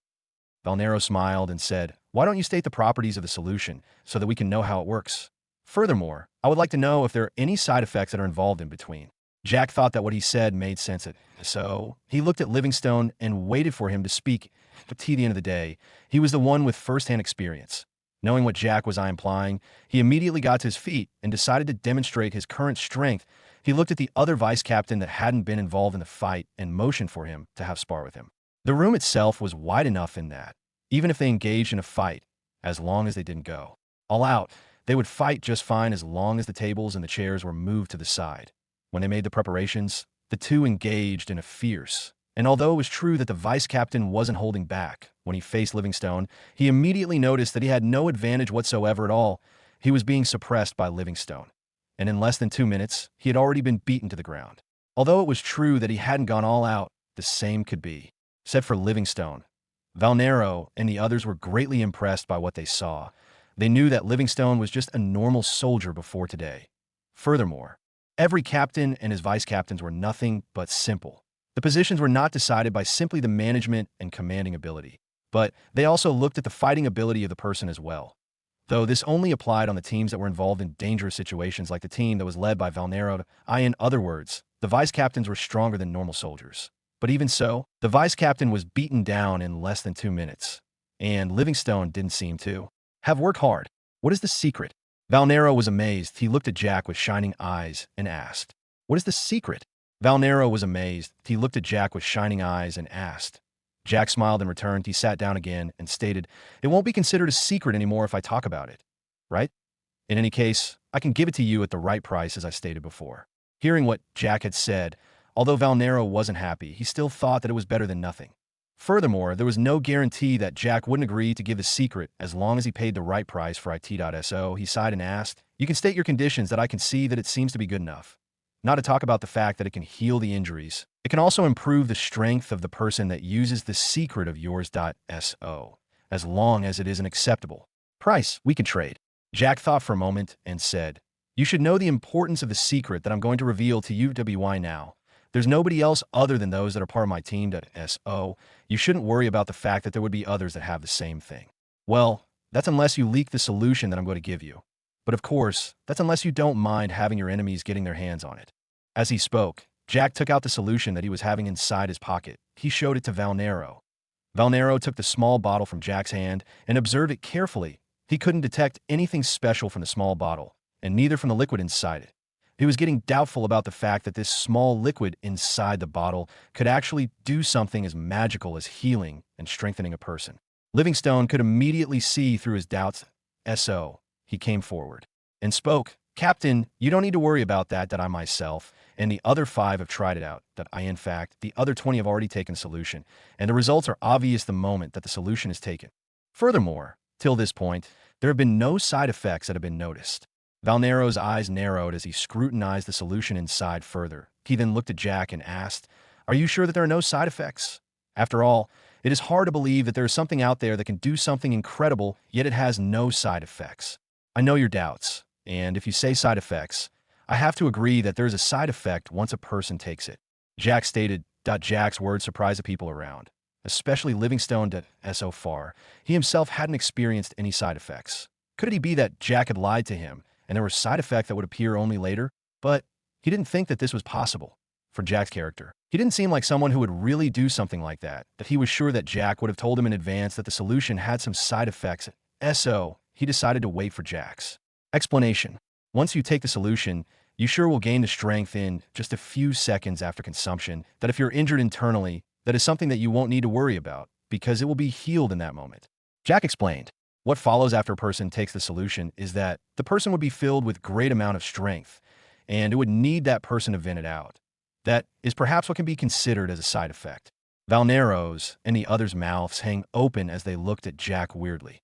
Although they had thought that there was something serious according to the way that Jack's expression was, they never thought that at the end of the day, the expression that he was talking about was simply venting out the extra energy. Jack ignored their gazes and continued. For someone with a weak physique, the results would be the same as I have stated. But the difference would be the fact that after venting the extra energy, that person would need a few hours of rest. Although he was saying venting the extra energy, the truth was that one's increase in activity was actually due to the fact that the body wanted to speed up the consumption of the energy that was brought into the body by the body strengthening solution. As for those that were already stronger than the standard adults, the result would be that they would only need to vent out. But that's all that there is. There would be no weakening effect. As for those that are far stronger than normal, there would be nothing that they would experience other than the increase in their strength. I guess that you now understand the side effect that I was talking about. Valnero looked at Jack. To say the least, he was impressed. From Jack's words, it was obvious that he had already done a lot of research on the solution before he distributed it. He was now wondering what batch he was in. But at least he was sure that he was in the second category, those that were stronger than the normal adults. Perhaps he was stronger than the normal strong guys. He couldn't help but have some fantasies. Go ahead and take IT. IT will be better if you can use IT in that way. You can easily know the importance of the solution. So when I mention the price, you would know what we're talking about. Jack stated. Valnero nodded and did just as Jack had asked. He removed the cork of the small bottle and gulped the small amount of liquid in the bottle in a single gulp. The next second, just like all the others that had experienced taking the body strengthening solution, he felt the warm current coursing through his body. Then he felt explosive strength in his muscles. This was an extreme, pleasing moment, a moment where his mind relaxed from all the stress that came from the issues concerning his work all disappeared. He let out a comfortable sigh. Then in the next moment, he felt that he had too much strength in his body. He really wanted to fight someone so that he could vent out. It was also at this moment that he remembered Jack's words. It was that those that were stronger than normal adults would have to vent out. He had thought that he was perhaps stronger than the normal strong guys. But now, it seemed that he had thought much about that. And if Jack could tell the reaction that came from the strong person taking the solution, didn't that imply that there was a person that was far stronger than him? And he was wondering just where Jack had gotten him from. He looked at his vice captains, but none of them would be able to handle his current strength. After all, he could feel that his strength had actually doubled at the moment. As for Livingstone, he wasn't sure if he was stronger than him or not. Perhaps he could actually win. Thinking of this, Valnero, who had already gotten to his feet, was just about to ask Livingstone for a spar when he was stopped by Jack. Livingstone won't be able to handle you. That solution will increase your strength by 2. And as I say 2, I mean that it's equal to the strength of 2 adults. In other words, if an adult is equal to 50 kilograms, the solution would increase your strength by 100 kg. In total, you would be as strong as 150 kilograms. Jack explained. In other words, the stronger that you were initially before taking the solution, the stronger you would be as compared to the others. That means your base strength matters the most. And as a captain, you were obviously stronger than Livingstone when the both of you had yet to take the solution. In other words, the solution increases the strength of all those that take it by the same amount. Since he was no match for you before, now that you have taken the same solution as him, he is obviously no match for you now. When he heard this, Valnero understood, but he still wanted to vent his energy. .so. Who would he fight against? Just as he was wondering, Jack looked at Denali and nodded at her. Although he wasn't sure how strong she was, he was sure that she could handle a person like the captain. Denali nodded and got up from her seat. Then, Jack looked at Livingstone and the two vice captains and pointed to the tables. In other words, they had to create even more space because those that were fighting were both strong. The moment that the both got to the center of the room, they both made a move. The both of them had great skills, and so there was bound to be a great fight that would occur, or so Jack thought. The moment that the two met, Valnero struck first. Although he knew that Denali was a woman, the fact that Jack thought that she was stronger than Livingstone was enough to tell him that he was never supposed to underestimate her. So he was going all out from the start. He clenched his right hand into a fist that went straight for Denali's face. But that was the biggest mistake that he could make. Although Denali was strong and was extremely loyal to Jack, a fact that still remained was that she was still a woman, with her own life, and she would react just like how a normal girl would. They treasured their looks the most, and what was the thing that made them angry? That was the fact that someone dared to try messing with their faces. So when she saw the fist that was heading for her face, Denali's expression changed. She was cold at the moment. She decided that she had to beat up this guy and teach him a good lesson. Although she knew that in a fight, there was no gender, she still wasn't impressed that the first thing that Valnero targeted was her face. So she stopped attacking and received Valnero's fist head-on. The moment that it arrived in front of her, she used her left hand to grab it, completely stopping it in its tracks. She didn't give Valnero a chance to be surprised as a kick immediately came to landed directly on his chest. Valnero's eyes widened in pressure and disbelief. What followed was that he was blown away like a kite with a broken string. Bang! In the next moment, he smashed against the wall of the room. And as he dropped on the ground, he almost vomited blood as his internal organs had been shaken. Denali, you were supposed to give him a chance to vent his strength. Jack, although surprised by her prowess, reminded. Sorry, boss, I forgot. Denali smiled apologetically at him and responded. But Jack believed none of her words at the moment. He was simply thinking, you forgot. Even a minute hasn't gone by since you came to an agreement. You forgot. Even a minute hasn't gone by since you came to an agreement. Jack shook his head in the end because there was nothing that he could do about the thing that had already happened. He could only hope that Valnero wasn't injured that much because it would prevent him from properly venting the energy inside his body. He looked at Valnero, who was struggling to get back to his feet. He really looked miserable even in his clothes. But all the same, he still managed to get back to his feet. He then looked at his two vice captains that were standing in the distance and asked, You guys can't help me when I was down? Sorry, Captain, but aren't you venting? We are not strong enough to help you vent out the excess energy in your body. The two replied as if they were both thinking of the same thing. Valnero could only shake his head in the end. Although it was true that Denali had given him a good kick, it was also true that she had controlled her strength well. She made sure not to give Valnero a big injury. She simply made him feel the pain. But still, Valnero was feeling great pain, and he was sure that if he had yet to take the body-strengthening solution, he would have several bones of his broken by the kick. His back was now drenched in cold sweat as he thought of the time that he had been blocked by Denali. Had he taken action and forced her hand, in what condition would he have been in at the moment? Just thinking of that made him sweat even further. Can you continue venting? Jack's voice reached his ears at this moment. When he thought of facing Denali once again, he felt his body shuddering. It was clear that now he was completely afraid of Denali due to her strength. And he thought of the moment that she had said that she wasn't as strong as Jack. Now, he wondered just how strong was if Denali was a monster of that level. It's no wonder that they could take care of the 13 without any casualties among the hostages. Valnero thought to himself, I'm not going to fight her anymore. Valnero shook his head as he replied to Jack. Huh, you're not going to vent anymore. Jack was surprised by the reply. Could it be that he was too injured that he couldn't fight anymore? Jack wondered to himself as he observed Valnero. But no matter how he looked at him, Jack thought that the guy was okay. After all, he was a soldier, and there was no way that the injury that he had suffered at the moment was enough to make a soldier like him to get out of a battle. If seeing through Jack's thoughts, Valnero sighed and said, It's not that I don't want to vent, there's nothing. That I can vent at the moment, that it's like that kick made my body consume all that excess energy in my body. Oh, that works too. Jack's eyes shone intensely. He had just discovered something here, that it was a fact that there was a lot of energy that the body needed to consume. As such, it was advisable for a person to increase the body activities, in this way, the metabolic activities of the body would increase. But it seemed that there was something that he had ignored before. That was the fact that the body could be stimulated by receiving injuries.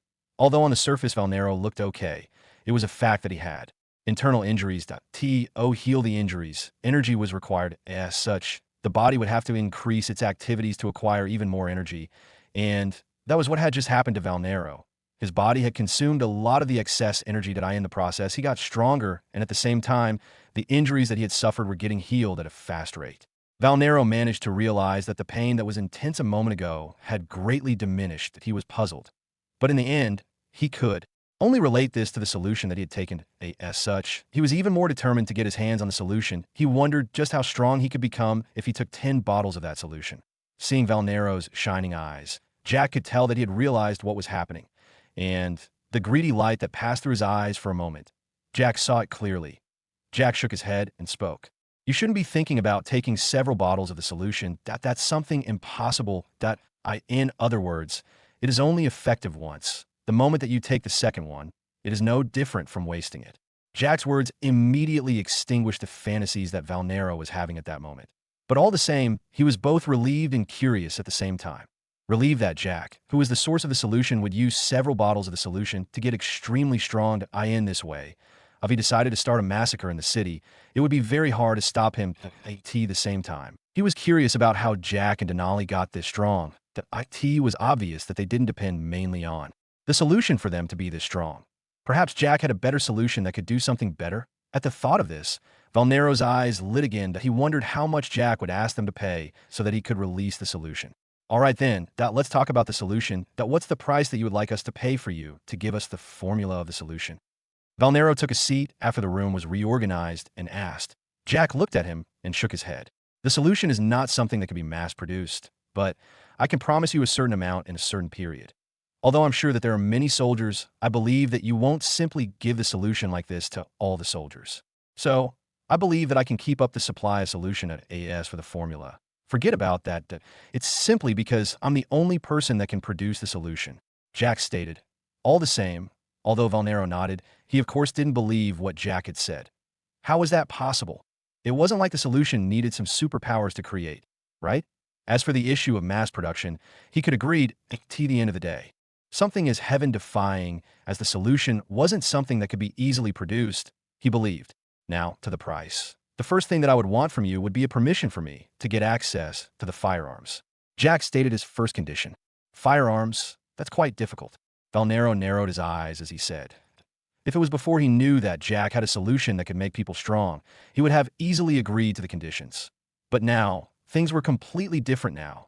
Jack getting the guns was akin to allowing him to create a special force. Not only would their strength be top-notch, but they would be having weapons that would increase their strength as the one that controlled the solution. It was obvious that he could easily make a big army of soldiers.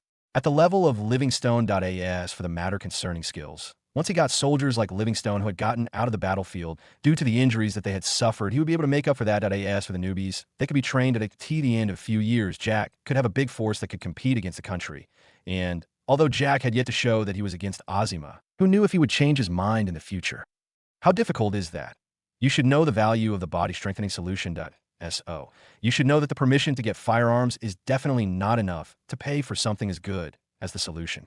Jack stated, you should know that I'm only receiving the permission to have a part of my security guards to use the firearms AS for the price to acquire them. I'm the one that's going to pay for it. I'm quite an ambitious person that I'm planning to monopolize a few industries in the country. As such, I'm bound to have enemies from every corner of the business world. And if I can get an enemy that would use the method like the one where my hotel was attacked like this, having several of my customers and staff killed, that is something that I won't tolerate. So, it would be better for me to increase the security of my businesses. Jack concluded. Valnero thought about it and saw that it made sense. Even he himself knew that Jack was right. But there was always a risk that came with having someone strong enough to be a danger to the country. That IT wasn't like he had stated that he would be their enemy. But there was always a risk that was present. They were all humans at the end of the day. After thinking for a long while, Valnero looked at Jack and asked, about the ones that are under you, the ones that are going to get the solution or have already gotten it. I wonder if there are many of them.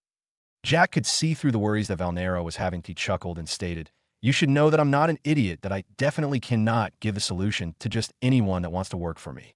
To be clear, there are only a few people that have gotten the solution or know about its existence. And all of them are specially selected in such a way that it's believed that they won't use their strength for heinous acts. At the end of the day, I myself wouldn't want someone betraying me. So you should know that the same would apply to the weapons that I would get. That implies that there would only be a few that would get them. Jack said. Valnero nodded in understanding. That was to be expected of someone that had the ambitions of monopolizing several markets. Livingstone, on the other hand, was touched. He had met with Jack, but on the very same day that they had met, he had given him a solution that changed his life. Could it be that he was lying to Valnero? But that was something that he himself doubted. As he thought about himself. He was someone that had morals. As for the 5 that he had brought, they were all that. Were like him. Thinking about the moment that Jack had stated that the ones that he was going to bring might be rejected, he thought deeply about it. Then he looked at Denali and realized something. The both of them had met with Denali before they received the solution. Furthermore, Jack had said the previous day that they would have to meet Denali before they got accepted. Although he was still not sure about it. He thought that Denali might have some ability to look into their character. How many do you have so far? Valnero asked. Not many. I only have 225 people that are part of the special team and need weapons. Jack replied nonchalantly. Valnero. Vice captains, not many. I only have 225 people that are part of the special team and need weapons. Jack replied nonchalantly. Valnero. Vice captains.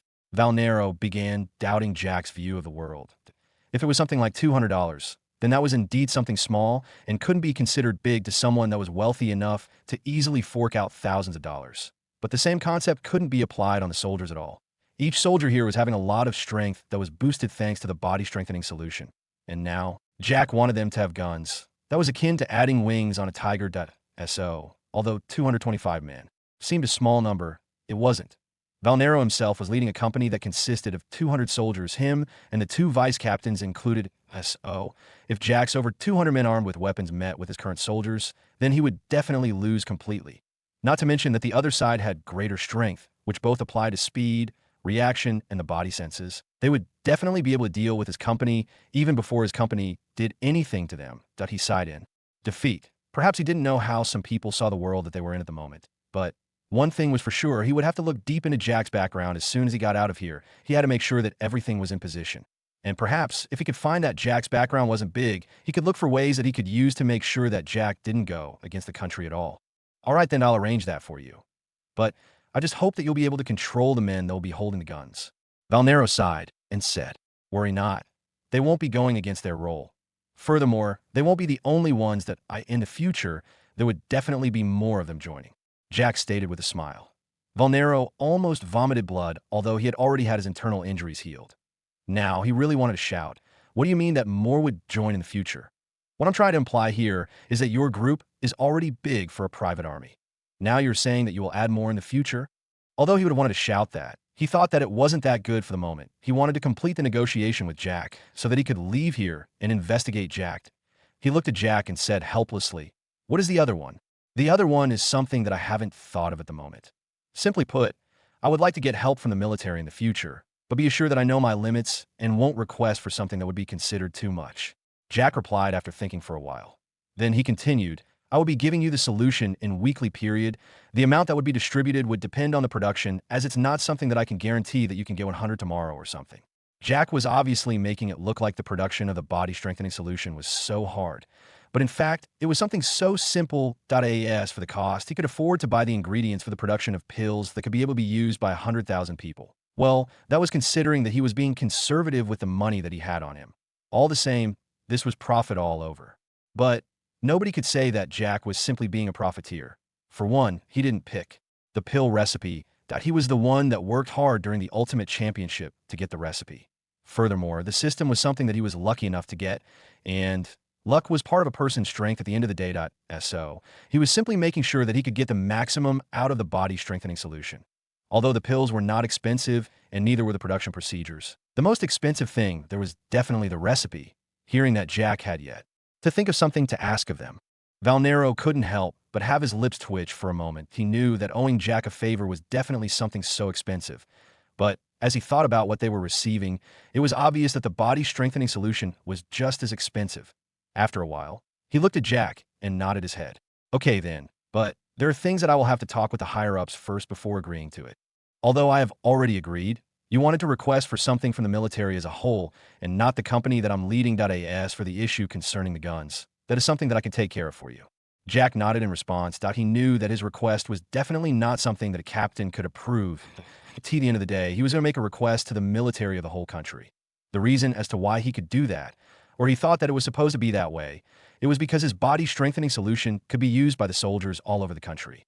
Although there would be restrictions about the way that the body strengthening solution would be supplied, it wouldn't prevent the soldiers from all over the country from using them. Again, he was sure that there would be some people that would use the solution for their personal gain. That was one of the reasons as to why he was making it seem that the number of the solutions that could be distributed would only be small. Okay, then. Now that we have come to an agreement, I guess I can get out of here and look into the issue concerning the attack on the hotel. Valnero got to his feet as he spoke. Jack nodded as he too stood up. Then he thought of something and said, "Captain, I would like to request for something. Once you find that there is someone that was involved in helping the 14 to reach the hotel to attack, please inform me about it." Valnero was expecting that because Jack had already mentioned it before. Although he knew that this was something that he wasn't supposed to tell to a civilian like Jack, he decided that he would make an exception. "You've got my word, yes, as soon as we find anything fishy going on, I will let you know about it," Valnero stated. This time, he didn't mention anything about killing the culprit or not if he was found. He could tell that Jack was angry at the fact that his hotel had been attacked. As such, he would definitely do something that was beyond letting the law take its course. All the same, even Valnero himself wasn't impressed by the person behind the attack, to say the least. There were several people that had died, although they were not involved. So he wouldn't mind if such a person died in the end. Well, all of this is only if there was actually someone that was pulling the strings from behind it. As such, the negotiation ended there. Valnero went to meet with the soldiers that were waiting outside of the room to give a report about what had happened. And on the other hand, all the top management of the hotel had already gathered together in the conference hall of the hotel. Although most of them had suffered from the shock of being attacked or seeing others being killed, they still came together after finding that the one that had saved them was the new boss. Jack went to the conference room together with Denali. As for Livingstone and the others, they could only wait and go with Jack to the Eden residential building. That was simply because he thought that if it was a person that was specifically targeting him, he might as well take the precautions as early as possible. Although it seemed impossible that there was a person out there that knew about what assets Jack owned due to the fact that Denali had restricted his information, there was no telling if there was a person that could get it. Nobody was omnipotent at the end of the day. After getting into the conference room, Jack looked at the people who were seated around the main table. Each of them seemed depressed, but of course, there were some that were trying their best to hide their expressions or emotions at the moment. When they noticed that Jack had entered, although most of the people here were surprised by the fact that he was the one that had saved them. After the manager confirmed that Jack was the boss, they all stood up in respect. Jack didn't mind though. He looked at them and said, "You can all sit down. There's no need to be tense. That I know that most of you are currently facing some difficulties, especially emotionally." While Jack was speaking to the top management staff of the hotel, Valnero, on the other hand, was looking at the reports that had been hurriedly prepared. The reports basically contained the information that had been gathered here on how the things had taken place or what was said here. After reading things through, he found that the information was simply the same as the one that he had received when he was standing out of the hotel. "All right, bring me the CCTV footage," Valnero stated. Although it was true that he could see that there were several mentions of Jack and Denali, he still thought that it would be good if he could see the action by himself. Not long after, Valnero sat in front of a screen as he looked at the action. The 14 had not deleted anything because they wanted to leave the video as a message after they succeeded. But in the end, they were killed. Forget about even sending a message to their enemies. The only use of the video now was to show the one that had taken care of them. Valnero watched everything closely, and the video showed that there was someone that was being killed or knocked unconscious. But in the end, they couldn't see anybody there. In other words, the person that had been doing all the killing was invisible at this point. Had they not gotten the information from the witnesses, they wouldn't have known that the one that had taken care of the 14 was Jack accompanied by his this moment. The only thing that Valnero could think was simply, does he also have a solution that makes one invisible?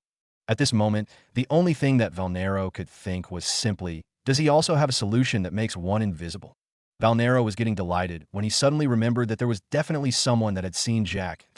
In other words, Jack wasn't invisible at all when he was dealing with the 14.so. How was he invisible in the footage? After thinking for a while, he looked at one of the soldiers and asked them to show him the footage of the past few minutes. After a while, the footage was in front of him. He watched it calmly, but at the same time expectantly. But he was surprised that he could see that Jack was present in the footage. Furthermore, he didn't seem to be concealing anything at all. Thinking that something was wrong, Valnero went back to watching the first footage in the end, No matter how he looked at it, he found that there was nothing that seemed out of place other than the fact that there were two invisible people killing or knocking people unconscious. And what made Valnero's lips twitch was the fact that he could clearly see the weapons that the person was carrying. The walkie-talkie that hang on the shoulder and the pistol that was being held by the invisible belt that, as he looked at it, he could see that it was as if there was a person that had come with an eraser and decided to erase the person, leaving behind the weapons. This can only be a single thing. There's someone that has great computer skills and can easily make the video here as he or she likes. And that person's skills are so high that they could make it look like the video that they were watching was the original one and wasn't edited. Valnero stated, "But Captain, who is it that can do that? All the computer experts of our company have tried looking, but they found that there were no loopholes at all." The vice captain that was beaten up by Jack stated, "Although the company was for the soldiers, there are other people that had several skills that were from the other fields. Moreover, they were considered experts in their fields. All these experts in the computer path had tried to look into the video to see if it was edited, but in the end, they found absolutely nothing. Although they were sure that the video was edited, because no matter what, there were people that had seen Jack and Denali taking action. On the footage, they were both invisible. Valnero could only narrow his eyes as he thought of something. Perhaps this guy has more to him and is not as simple as he looks. Perhaps he has a team that is so good in the matters concerning technology, other than the science department." As he said these words, Valnero now began doubting that they would really find anything on Jack. He could easily have the video of him fighting edited to the extent that his best men couldn't find anything wrong with it with their skills. But there was something wrong when one looked at IT.so. He could perhaps have had his information hidden. Or he might have left behind fake information and at the end of the day, he was greatly skilled. What Valnero didn't know was the fact that he was completely right about everything other than the person behind all of this. Instead of a team, the video and the information about Jack had all been dealt with by Denali. If he knew about such a thing, Valnero would surely go out of his way to try recruiting her. After all, Denali was a person that had both strength and skills. If it was in normal attacks, she was good. And if it was the cyber attack, she could be even better. Perhaps even espionage using hacking could be possible. Leave this issue to the side at the moment. Try to find any evidence of the occurrence here today. The footage should be saved so that we can carry further investigation after we are done." Valnero stated, "Yes, Captain." The soldiers around him replied, "Oh, one more thing, that I want the 3 that were found unconscious interrogated as soon as possible. And I want results that as for the fact that they always don't talk. I don't want to hear such a result. I want to get the reason as to why they chose the hotel as their target no matter what." As he said this, Valnero was solemn that he knew that the information that was related to the incident here was going to be important. Although it might not be that important, because he could tell that the group that was sent over had been sent to their deaths, at least he was sure that he could get a traitor in the country. And he wouldn't need to take action at all, that he would simply let Jack take care of that traitor while he watched from the sides, trying to get a grasp of Jack's real strength. "Yes, Captain." Knowing that Valnero was serious about what he had just said, the soldiers dared not to waste any more time and decided to take action immediately. Jack didn't know what was happening on Valnero's side, but he could already imagine it all because it was something that he had asked Denali to take care of.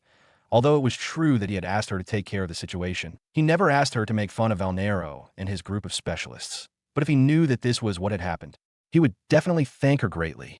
"All right, I won't beat around the bush at the moment, and I'll be clear with you that I know that there have been several casualties here. But I don't really know at the moment what happened here and what was the reason behind it." Jack continued, "And as such, I would like all of you to take a break of 1 week. Don't come to work during this 1 week. You can simply relax and try getting yourselves together. As for the matters concerning your salaries and so on, there's no need to worry about that." Jack had come to this decision. Although he knew that closing the hotel would definitely cause several losses, to him, that was nothing at all. He could recover all of that with the help of the system.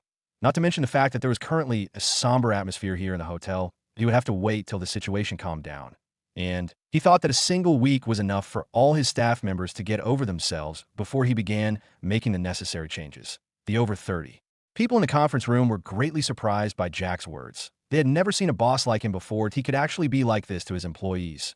Now, they were wondering why he had not appeared earlier. Perhaps their situation would have been better than currently. Jack waited till the noise in the room subsided before he spoke again. "Now, before you leave, I would like to get all the information that I can get about the victims of today's assaults. Their families will receive the compensation from our hotel. Although I know that money and the support from our hotel won't be enough to replace the gap that the families that have lost their loved ones will have, it will at least do something at the end of the day." Jack continued. The management staff was surprised by Jack's words again. Normally, it was the government that did the compensation because the matter here was related to the public security and not the mistake that was made by the hotel. But at the end of it all, their boss had decided that he would also compensate the ones that had suffered losses here on this day. Okay, each family of the ones that have had members of their families dying here, for those that were customers, they would receive a compensation of $10 million. The moment that the amount was mentioned, the crowd couldn't stay calm anymore. $10M was something that they couldn't touch easily, even for them as the top management of a big hotel. But now, those families that had lost their loved ones that had come to dine in the hotel here would receive $10 million each. Just how rich was their boss? They couldn't help but ask themselves. As for the ones that were part of our staff members here, their families will receive $15 million each. If they have children, anything concerning their education and health will be taken care of by the hotel. Boom! Another bomb was dropped in the hearts of those that were listening. For a moment, they almost wanted to have their family members dying here in the hotel as part of the staff. But that thought was discarded in the next moment because none of them wanted to lose someone precious to them. All right, that's what the compensation to the ones that have had their loved ones dying. Back to the normal employees of the hotel. You would all receive a bonus during the 1 week that you'll be taking a vacation from work that I asked for the amount. The lowest that a person would receive would be $50,000. Jack ignored the shifting expressions and continued. The moment that he said this, they couldn't calm down at all. Although they were sad or frightened a moment ago, most of the people in the room had their mood elevated. $50,000 wasn't a small amount of money to the lower-level staff members. If the lower-level staff of the hotel could receive $50,000, then what about them, who were part of the top management staff? They wondered if there was going to be another attack on the hotel in the future. Perhaps they could receive even more money. If Jack knew what they were thinking, he would definitely make sure to fire every one of them and get another group of staff to take care of the situation here. But all the same, although he was giving out money, it wasn't that he hadn't thought things through. Since he was planning to monopolize the hotel sector, he could as well start things as early as now. By giving compensation. The reputation of the hotel that had dropped due to the deaths would surely rise a little. Although the aim of giving the compensation wasn't this, it was just a benefit that came with Jack's kindness. As for the bonus that he would be giving to his employees, that was something that he wanted to use to gain the trust of his employees. Although he was sure that not all of them would be loyal just because of the money, the ones that would be loyal were enough for him. Okay then, you will leave, but don't forget about what I said, that I want to get all the information about the victims today, and I'll give you a warning. You better not try using this chance to cheat me, if you do that, your ending won't be good at all. Jack reminded. His voice was cold at the mention of being cheated. He knew that there were definitely profiteers that would try to get something from him by pretending to have someone that died being a member of their family. Once you come back, I would like to get all the necessary information about our competitors. Furthermore, you should be prepared to move the location of the hotel when you come back from the vacation. Jack stated. Once you come back, I would like to get all the necessary information about our competitors. Furthermore, you should be prepared to move the location of the hotel when you come back from the vacation. Jack stated. After giving a few more instructions, Jack thought that this was enough and decided to leave AS for the issues concerning the transfers that he had just mentioned. That was something that Denali would deal with. After all, there was just a lot of information that had to be dealt with and calculations that had to be added to that. That was something that Jack didn't want to touch for the moment because it reminded him of his campus life. Although it wasn't that he hated his campus life, he just didn't want to get involved with it for the moment. When they were leaving the building, Jack saw that Valnero was waiting for him at the entrance of the hotel. This wasn't a surprise to him because Jack was sure that Valnero hadn't seen how he had handled the guys here. "What's up, Captain?" Jack asked with a smile. Although the captain in front of him was a serious one to his soldiers, Jack didn't like the stiffness that came with the formalities, so he would take things simple unless there was a need for him not to do that. Valnero's lips twitched when he saw how nonchalant Jack was, that he was sure that Jack knew why he was waiting here, but he was playing dumb. All the same, he was the one that wanted to get some information on Jack and not the other way around so he had to do what was needed regardless of Jack's attitude. "You sure hide a lot," Valnero stated as he stared directly into Jack's eyes. Jack looked at him with a faint smile on his lips as he said, "It's not that I'm hiding a lot. It's just that I won't go around telling people about me, So, if you want to know about me, you can just ask." Valnero asked, "What secrets are you hiding? How can they be considered secrets if I can share them with you? Furthermore, secrets are meant to be kept secret." Jack replied, "Hey, you said that I only had to ask. I have asked, but you are still hiding the truth from me." Valnero pressed on. "Now, you are wrong that I never lied in the first place. I simply didn't tell you anything." Jack shook his head and responded, "Okay, I'll get straight to the point. What type of hackers do you have? Do you perhaps think that we can recruit them?" Valnero asked. Although he was sure that there was no way that Jack would agree to that, he had to try his luck anyway. Well, you should know that I didn't assemble a team so that I can make it easy for someone else to recruit them, right? Jack asked in an amused tone. Before Valnero could say something else, Jack continued. Furthermore, there's no way that I can let you have an expert of mine. After all, I still need the expertise. After that, Jack left with Denali, not giving Valnero a chance to speak further. Denali was a person that he had gotten with the help of the system due to the multiplier effect. He had won a bet against Austin, and as a result, he had received a Yush who was considered a slave to Austin. With the multiplier effect on a Yush, he got Denali, and there was no way that he was going to allow someone to get his hands on her. At the end of the day, she was the one that was doing most of the things for him to do. If she suddenly left, he would be left with too many things that he would have to handle all by himself. He had just graduated a few months ago. It would be better if he could relax for a while before going back to being serious all over again. Seeing that Jack was leaving, Valnero could only shake his head in disappointment. If he could get his hands on the expert hacker from Jack's side, he was sure that the strength of his company would increase multiple fold.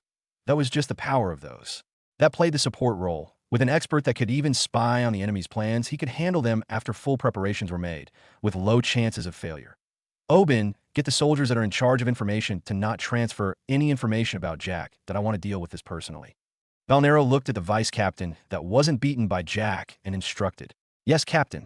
Robin replied before he took the communicator to pass the message. Although Jack could have used the helicopter to easily get to Eden Residential Building, he thought that he couldn't leave his car here. Furthermore, if there was something that was happening there, he could simply board the helicopter at any moment. When they got into the car, Denali wanted to drive, but Jack stopped her. Let me do this. You could go ahead and look into the data of Eden Residential Building. Look into the CCTV footage and see if there's any problem there. Jack stated as he took the wheel. Yes, master. Denali nodded and got into the car. She had already gotten her laptop back from the car that she had used to get here. So, she immediately began doing what Jack had instructed. Jack then began driving towards the Eden Residential Building. IT wasn't that far from the hotel. IT was a 40 minutes drive to get there. Luckily, the area around was by now clear of a lot of cars. In other words, the jam that was there when Jack was heading to the hotel wasn't there at the moment. As a result, Jack was able to get to the Eden Residential Building in about 15 minutes. Well, that was after Denali confirmed that there was nothing wrong there. With this, Jack could confirm that there was nobody that was targeting him specifically. If there was something that was being targeted, then that would be the Glaze Hotel that was the main 1.AS for the branches that were spread out in other cities. Those were confirmed to be okay at the moment, although he wasn't sure that they would be attacked soon or not. Jack was planning to have Tracy organize for a group of mercenaries to head out so that they could work as the security there. Although they were going to be the security, they wouldn't need to stand around. They would only respond to the emergencies of the hotels. But of course, this was going to be the work of the ones that were not part of the special team. When they got in front of the building, Jack couldn't help but get amazed. The system was really something that IT had easily awarded him with the building. After shaking the unnecessary thoughts from his mind, Jack took out his phone and made a call that he was calling the manager of the residential building. And as he made the call, he and Denali began walking around, trying to get familiar with the place. Hello, boss. Elvis received the call the moment that he noticed that it was Jack was calling. Where are you at the moment? Jack asked. I'm at the residential building management office. Elvis replied. I'm currently on the first floor of the building. Could you perhaps tell me where this office can be found? Jack asked. Yes, it's on the topmost floor. Should I come and receive you? Elvis responded before asking. There's no need for that.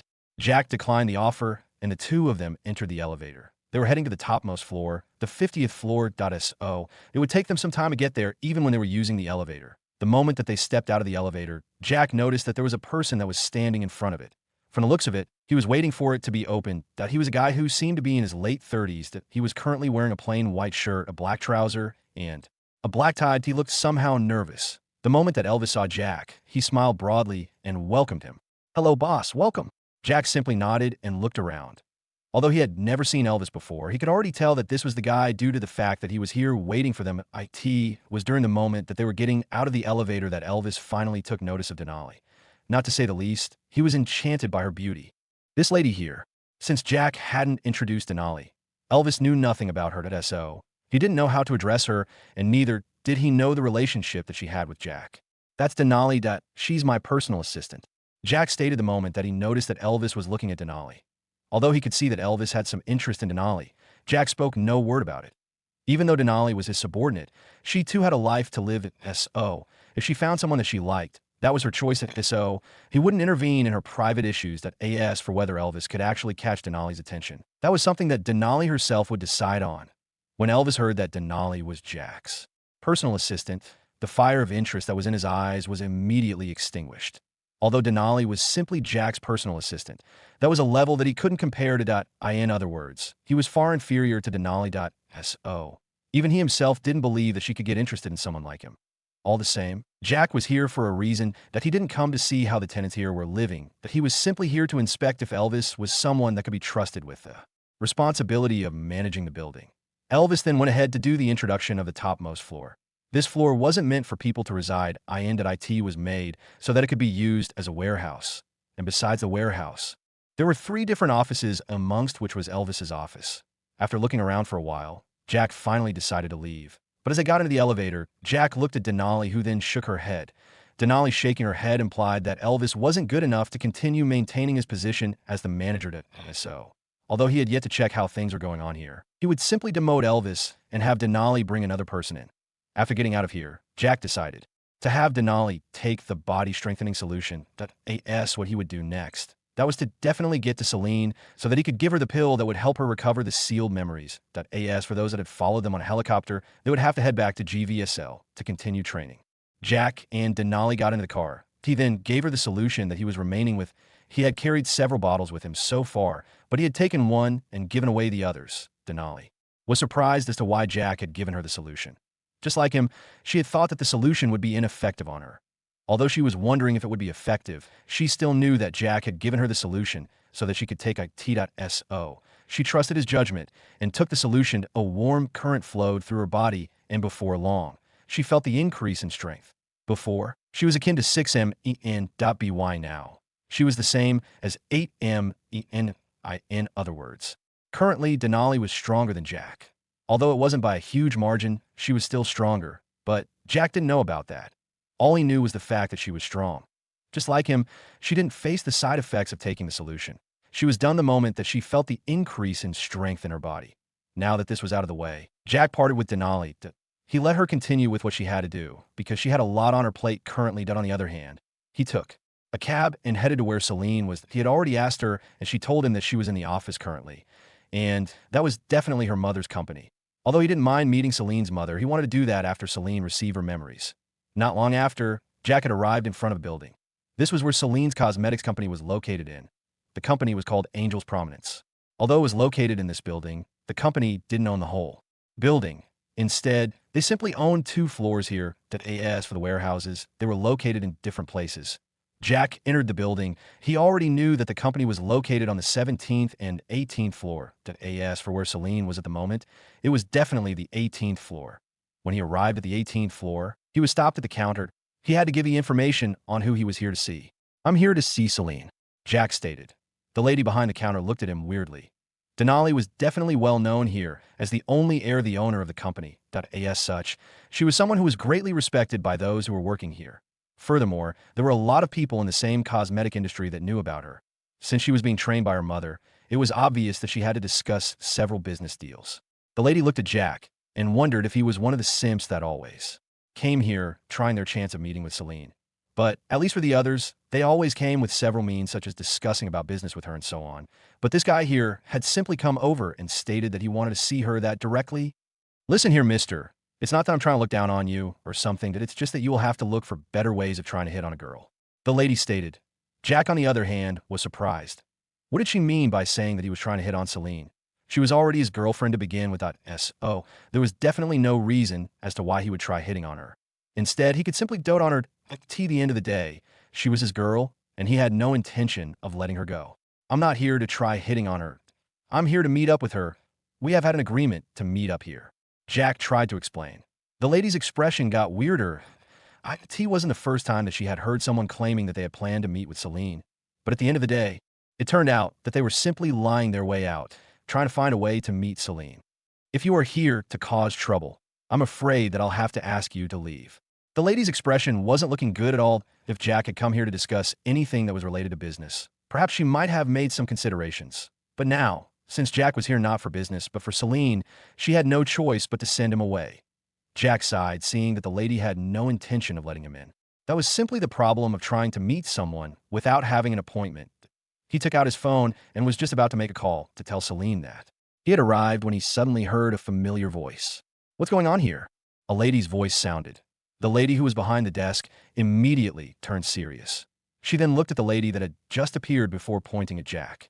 "This young man here has come here claiming that he was here to see Lady Celine.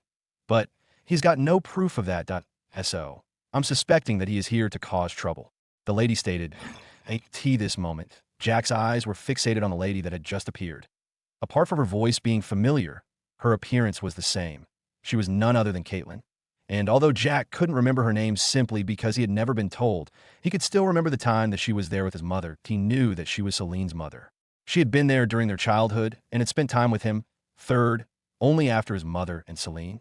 And Jack had to admit that Caitlin really had almost the same appearance as Celine. Other than the difference in terms of hair color, it could be said that the two of them were a copy of the other. But of course, there was a difference. One was young while the other was mature. Caitlin looked at Jack and was stunned for a moment.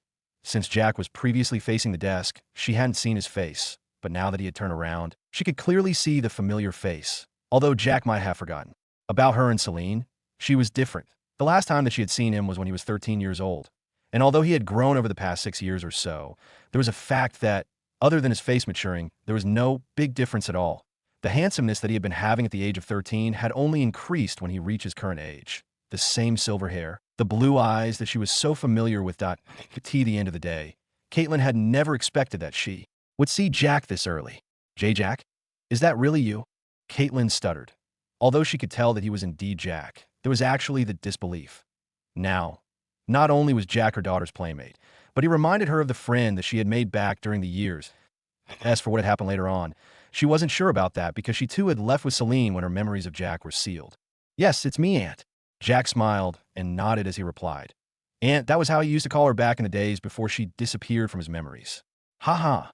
So it really is you. To be honest, I never expected that you would be appearing here this soon." Caitlin laughed as she spoke. The lady behind the counter and the others that noticed her laughing were extremely surprised by what they were seeing. For what they could remember, Caitlin wasn't someone that could laugh here while she was at work. No, she was someone that was ever so serious about her work. And that was what her daughter followed, or so they believed. As for the lady behind the counter, she was already sweating buckets. She had never expected that Jack and Caitlin had such a close relationship in such that he could call her aunt. In other words, Jack was speaking the truth about having an agreement with Celine to meet here. But she was happy that she didn't say anything out of line. Otherwise, she would have been in for a good amount of trouble. But still, she knew that what would happen to her would depend on the two of them. If Jack took the situation seriously, she might as well be fired. "I guess you were here for Celine?" Caitlin asked. Although Caitlin had yet to know that Jack and Celine were the ones that she was trying to prevent from being together, she could still tell that he was here for Celine at the end of the day. That was the agreement that they had had on the day that Jack's and Celine's memories got sealed at was agreed that Jack would come to see Celine by at most when he was 20. And if that time got passed and he had yet to appear, Celine was free to do what she wanted. But of course, that would simply be because her memories would still be sealed. "Yes." Jack didn't hide this and nodded. "Okay, then I have a lot to talk to you about. But you can go and look for Celine. She's in the office number 4. I'm currently busy with something so we will have to talk later about it," Caitlin stated. Jack nodded and headed towards the direction that Caitlin had pointed towards. When he got to Celine's office, Jack knocked. Although he would have so loved to simply get in there and get Celine before she knew that he was the one that had arrived instead of her subordinate, he still had to be official. He was in her mother's company at the end of the day. "Come in." Celine's nonchalant voice reached Jack's ears from the inside. From her tone, Jack could tell that she was serious. And it seemed that she was busy with something inside there.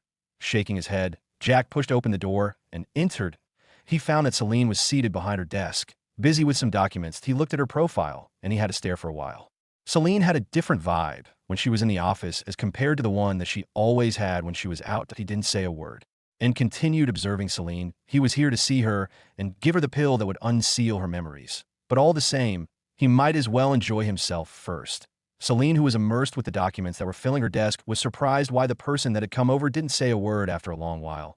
She wasn't afraid that there was someone who had some bad intention would come to her office unnoticed. And since this person was here and there were no issues outside, she was quite relaxed. "What is it? If you've got nothing to say, you might as well leave." Without even raising her head, Celine said with an impatient tone. Jack smiled and remained silent. All the same, he approached the desk and sat in front of her. And the moment that he did that, Celine frowned. She had noticed him approaching, and when he sat down, that was something that showed that he didn't respect her authority in this office. She was just about to lash out at him when she was forced to have her mouth opening but no words flowing out. After a while, she took a deep breath and looked at Jack with a displeased expression on her face. "Why didn't you tell me that you had already arrived? I would have come to pick you up personally," she stated as she looked at him. There's no need for that. Although I wanted to ask you about that. Anne arrived just in time, and she's the one that pointed me towards your office," Jack replied. Although he'd been having a little problem meeting Celine due to the regulations that are placed at the counter, he didn't care about it because he had gotten what he wanted. When Celine heard him, she was stunned for a moment. Then, she looked at Jack with confusion clear on her face as she asked, "Who's that aunt that you were talking about?" Currently, Celine was wondering if there was Jack's relative present here in the company. And if that person was able to make Jack come to her office, then that person must have a good amount of authority in the company. "Yeah. Oh, I had forgotten about that I was talking about your mother," Jack corrected himself. He had even forgotten about the fact that Celine had yet to recover her memories. In the end, she didn't know who the aunt that he was mentioning was. Jack's answer confused Celine further. She was now wondering if what Jack was saying was true. She knew her mother all too well. She wouldn't just allow any man to come and see her, especially during working hours.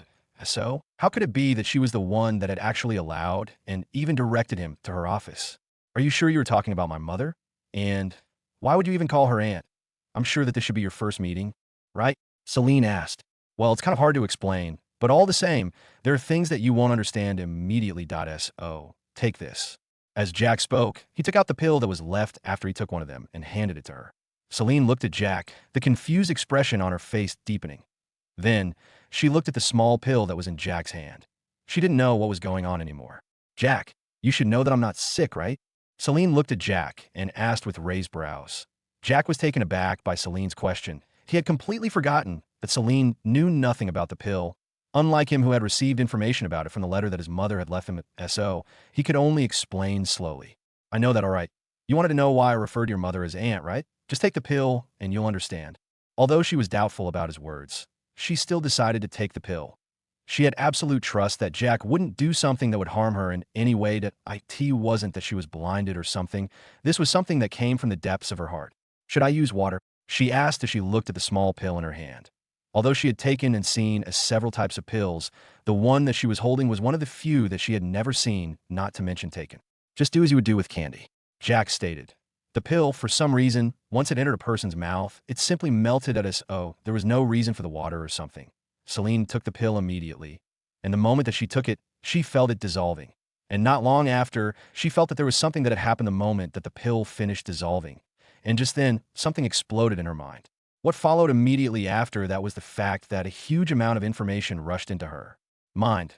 Though there was nothing uncomfortable about it was as if she was recovering something that she had lost, a piece of her that was returning home. And then, images of Jack began appearing in her mind one after the other. But of course, these memories were from their childhood. Jack wasn't the only one that she remembered. She remembered even a few of his half-siblings that she had met in the past. Celine found the moments that they had shared together. The two of them, she and Jack, the time that she would always look forward to the chance of heading to Crystal City so that she could meet with Jack. Then, it was at this moment that she finally realized something. She looked at Jack, who was looking back at her. She finally understood the reason as to why she felt familiar with him. The reason as to why she was so open in front of Jack, unlike the other young men that she had met before. And the reason as to why she felt that the dance style that they had used during their dance in the banquet was familiar to hers at IT was simply because she and Jack had trained together. This was the arrangements that were made by their mothers. In other words, the bond that she shared with Jack was so deep, unlike what she had believed. And amongst the memories that she had recovered, it was just inside them that she realized the reason as to why Jack had referred to her mother as aunt. That was the same way that she used to refer to Jack's mother as well, now that she could remember about. And she could confirm that the photo that Jonathan had shown to them back in Volant City was indeed hers. But now, she was extremely sad because she realized that she was dead, and at the same time, several types of emotions surged into her heart, and she really couldn't control herself anymore. Jack, who was waiting for Celine to go through the memories that she had recovered, was surprised that she suddenly began crying. This was something that was out of his expectations. Angel, could it be that she is facing some kind of side effects from taking the pill? Jack was worried that he got up from the chair that he was seated on and went toward Celine while asking the system about the situation. You should know that the system is not the one that gave the pill, right? Anyway, I'll help you this one time. There are absolutely no side effect that came from taking the pill, that it's just that. The emotions that were sealed due to the loss of the memories that caused them gave suddenly returned. And now, she's experiencing them again. Jack sighed in relief as he took Celine into his arms. Celine fell into his embrace as she cried out. But her cries were a mixture of sadness, anger, joy, and confusion. Jack patted her head and allowed Celine to wet his shirt with her tears. He didn't say anything after knowing about what she was experiencing. Although he too had had the explosion of the emotions that had been sealed away previously, he was able to take things calmly, that he wasn't affected by much because something that could have affected him that much was definitely the death of his mother. But his memories of his mother, since he was young till her death, were there to begin with. The only ones that he had lost were related to Celine. But at the end of the day, when he was recovering his memories, Celine was already his woman. After over an hour had gone by since Jack entered the office past, there was a knock on the door before the door was opened. Both Jack and Celine were surprised by the sudden intrusion of a person, but all the same, what surprised them the most was definitely that the one that had come in was Caitlin.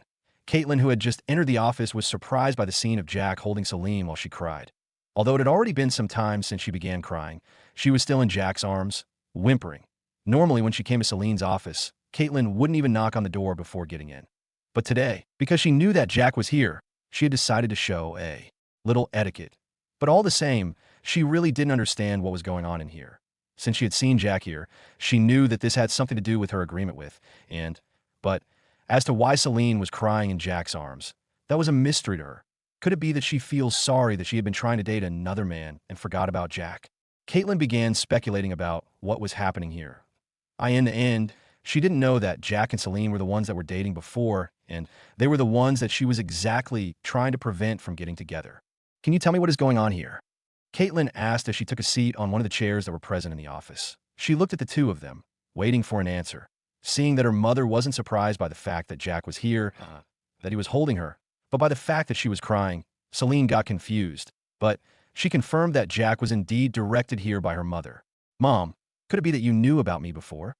Although she had just recovered her memory, she didn't understand why she had lost them in the first place. Furthermore, she didn't know why she would only recover the memories only after she took the pill that Jack gave her. At this point, she was wondering if Jack had his memories all along and was simply playing around with her. But she didn't ask about that because she was still waiting for her mother to answer. Of course I knew. The two of you have been growing up together since you were young. Well, that was until when you were 13 that you separated till this day. Caitlin replied. And why were you crying? Caitlin asked. Celine, on the other hand, looked at her mother strangely. She couldn't understand why her mother was playing dumb. Of course, she had recovered her memory, and she knew for the fact that the two of them grew up together. But that wasn't what she was asking about. What she was asking about was definitely if she knew that she had lost her memories of Jack till this very day. She had actually forgotten about something important that came from her childhood. Mom, I'm not asking about that. I'm asking if you knew that I'd lost my memories of Jack and his mother. Celine stated as she got out of Jack's embrace. You have already recovered your memories. Caitlin was surprised. Although she had mentioned about the two of them growing up together, that was simply because she was trying to hint at her that she and Jack were supposed to be together. Furthermore, she was sure that Jack already knew about Celine because of the way that he referred to her as aunt. But all the same, she didn't expect that Celine would recover her memories the moment that Jack arrived. Back then, after Celine's memories of Jack and all those related to him were sealed, she and Anne had agreed that they would give the two of them a timeline till they reached 20 years old. It wasn't that Caitlin was the one that had decided on the time. It was Anne. Although she didn't know why and had decided on that time, she decided to trust her anyway. But other than the fact that if Jack didn't come to, look for Celine after the timeline got passed for her to do whatever she wanted and said nothing about Celine's memories of Jack and whatsoever. Now that she had heard that Celine had recovered, she was definitely surprised by that. She could simply link it to Jack, but all the same, she was happy that Celine was back to the state that she was supposed to be in. What? You weren't expecting that? Not only Celine. Even Jack was surprised that Caitlin didn't know that Celine would recover her memories when Jack got here. Of course I wasn't expecting that. Caitlin knew that things might get a little complicated, so she went ahead and gave her explanation about what had happened. She made sure to make things clear so that there would be no assumptions that would be made. And although she was sure that Jack already knew about it, she just explained in case there was something that he had missed. Is it that serious? Celine asked after Caitlin finished explaining. It surely is as long as I can remember, and wasn't someone that would lie about something serious. Back then, That's before your memories of each other were sealed. She said that there was something serious that was about to happen. Caitlin stated. I'm not sure about what it was that she was talking about, but she had said that it was something big, and if the two of us were closer to her, we would get involved in something that would surely be risky. And although I had tried convincing her that it wasn't necessary and that I would be together with her, she then told me that it was something that only she could handle. They asked for Jack, although he was the one that was closest to her. She said that nothing would happen to him. So, as I can see Jack here, I can only assume that what she was speaking about was true. But there is something that I don't understand at all. But all the same, I think that whatever she was talking about was definitely something that caused her death. Caitlin finished at this moment. Jack could see that she was sad, and her emotions weren't fake ones as Jack could tell if she was simply acting. But what was confusing him was definitely the matter concerning his mother's death. That was exactly something that he had known about. His mother was killed by Marion, and he had already killed her. But he was wondering if it was true that his mother was afraid that Marion would try attacking Caitlin and Celine.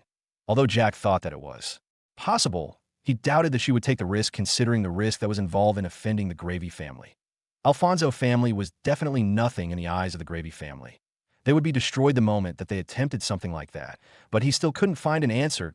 It seemed that he would have to do a little more research about his mother's case. Then, Caitlin looked at Celine and asked, "Do you now understand why I was prohibiting you from the relationship that you mentioned to me?" Celine's mouth hung open when she heard that. But at the same time, she could only say that she was indeed a lucky girl on the other hand. Jack was definitely surprised that there was a relationship that Caitlin didn't approve of. He wondered who it was that had beat him to it and dated Celine first before he was stopped. Celine chuckled. She then looked at her mother and asked, "Mother, do you even know who it was that I was dating that you decided to stop me from continuing?" It doesn't matter anyway. Although she was curious, Caitlin didn't think that it was necessary for her to know who it was that Celine was so adamant on dating. "Mom, it matters. After all, I was dating Jack. In fact, although you had said that you wouldn't approve of our relationship, I still consider myself his girl, and that's exactly the reason as to why I told him where I was," Celine said with a smile.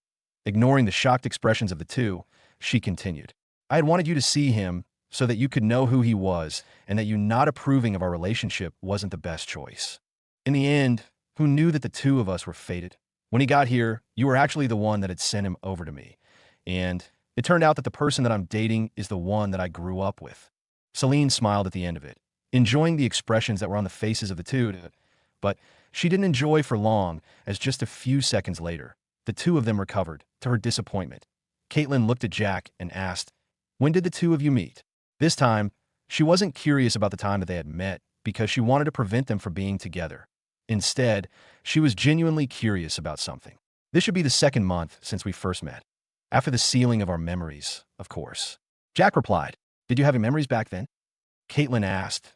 This was what she was most curious about. Even Celine looked at Jack, wanting to know about it.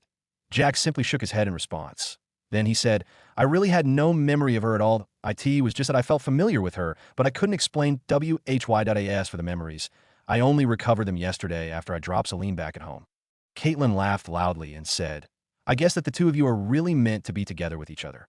All the same, I won't say anything about your relationship anymore. You can move at your pace, but I hope that you don't go past the line before the right time." Celine blushed at her mother's words, but all the same, she looked at Jack with a happy smile on her face. Now that her mother had approved the relationship between the two of them, she didn't think that there would be any other obstacle that would stand in their path of love, or so she thought. "Mom, you should never doubt my eyes," Celine stated smugly. Caitlin simply laughed at that. But at the same time, she was thinking of something that was troubling her mind. "I wonder what will happen with that young man, that I hope that he doesn't do anything to the two of them. Otherwise, I would be willing to give up everything for their sake." And that's the end of today's chapter from the Dimensional Diary. If you enjoyed wandering these worlds with me, don't forget to like the video, share it with fellow adventurers, and subscribe so you never miss the next story that unfolds.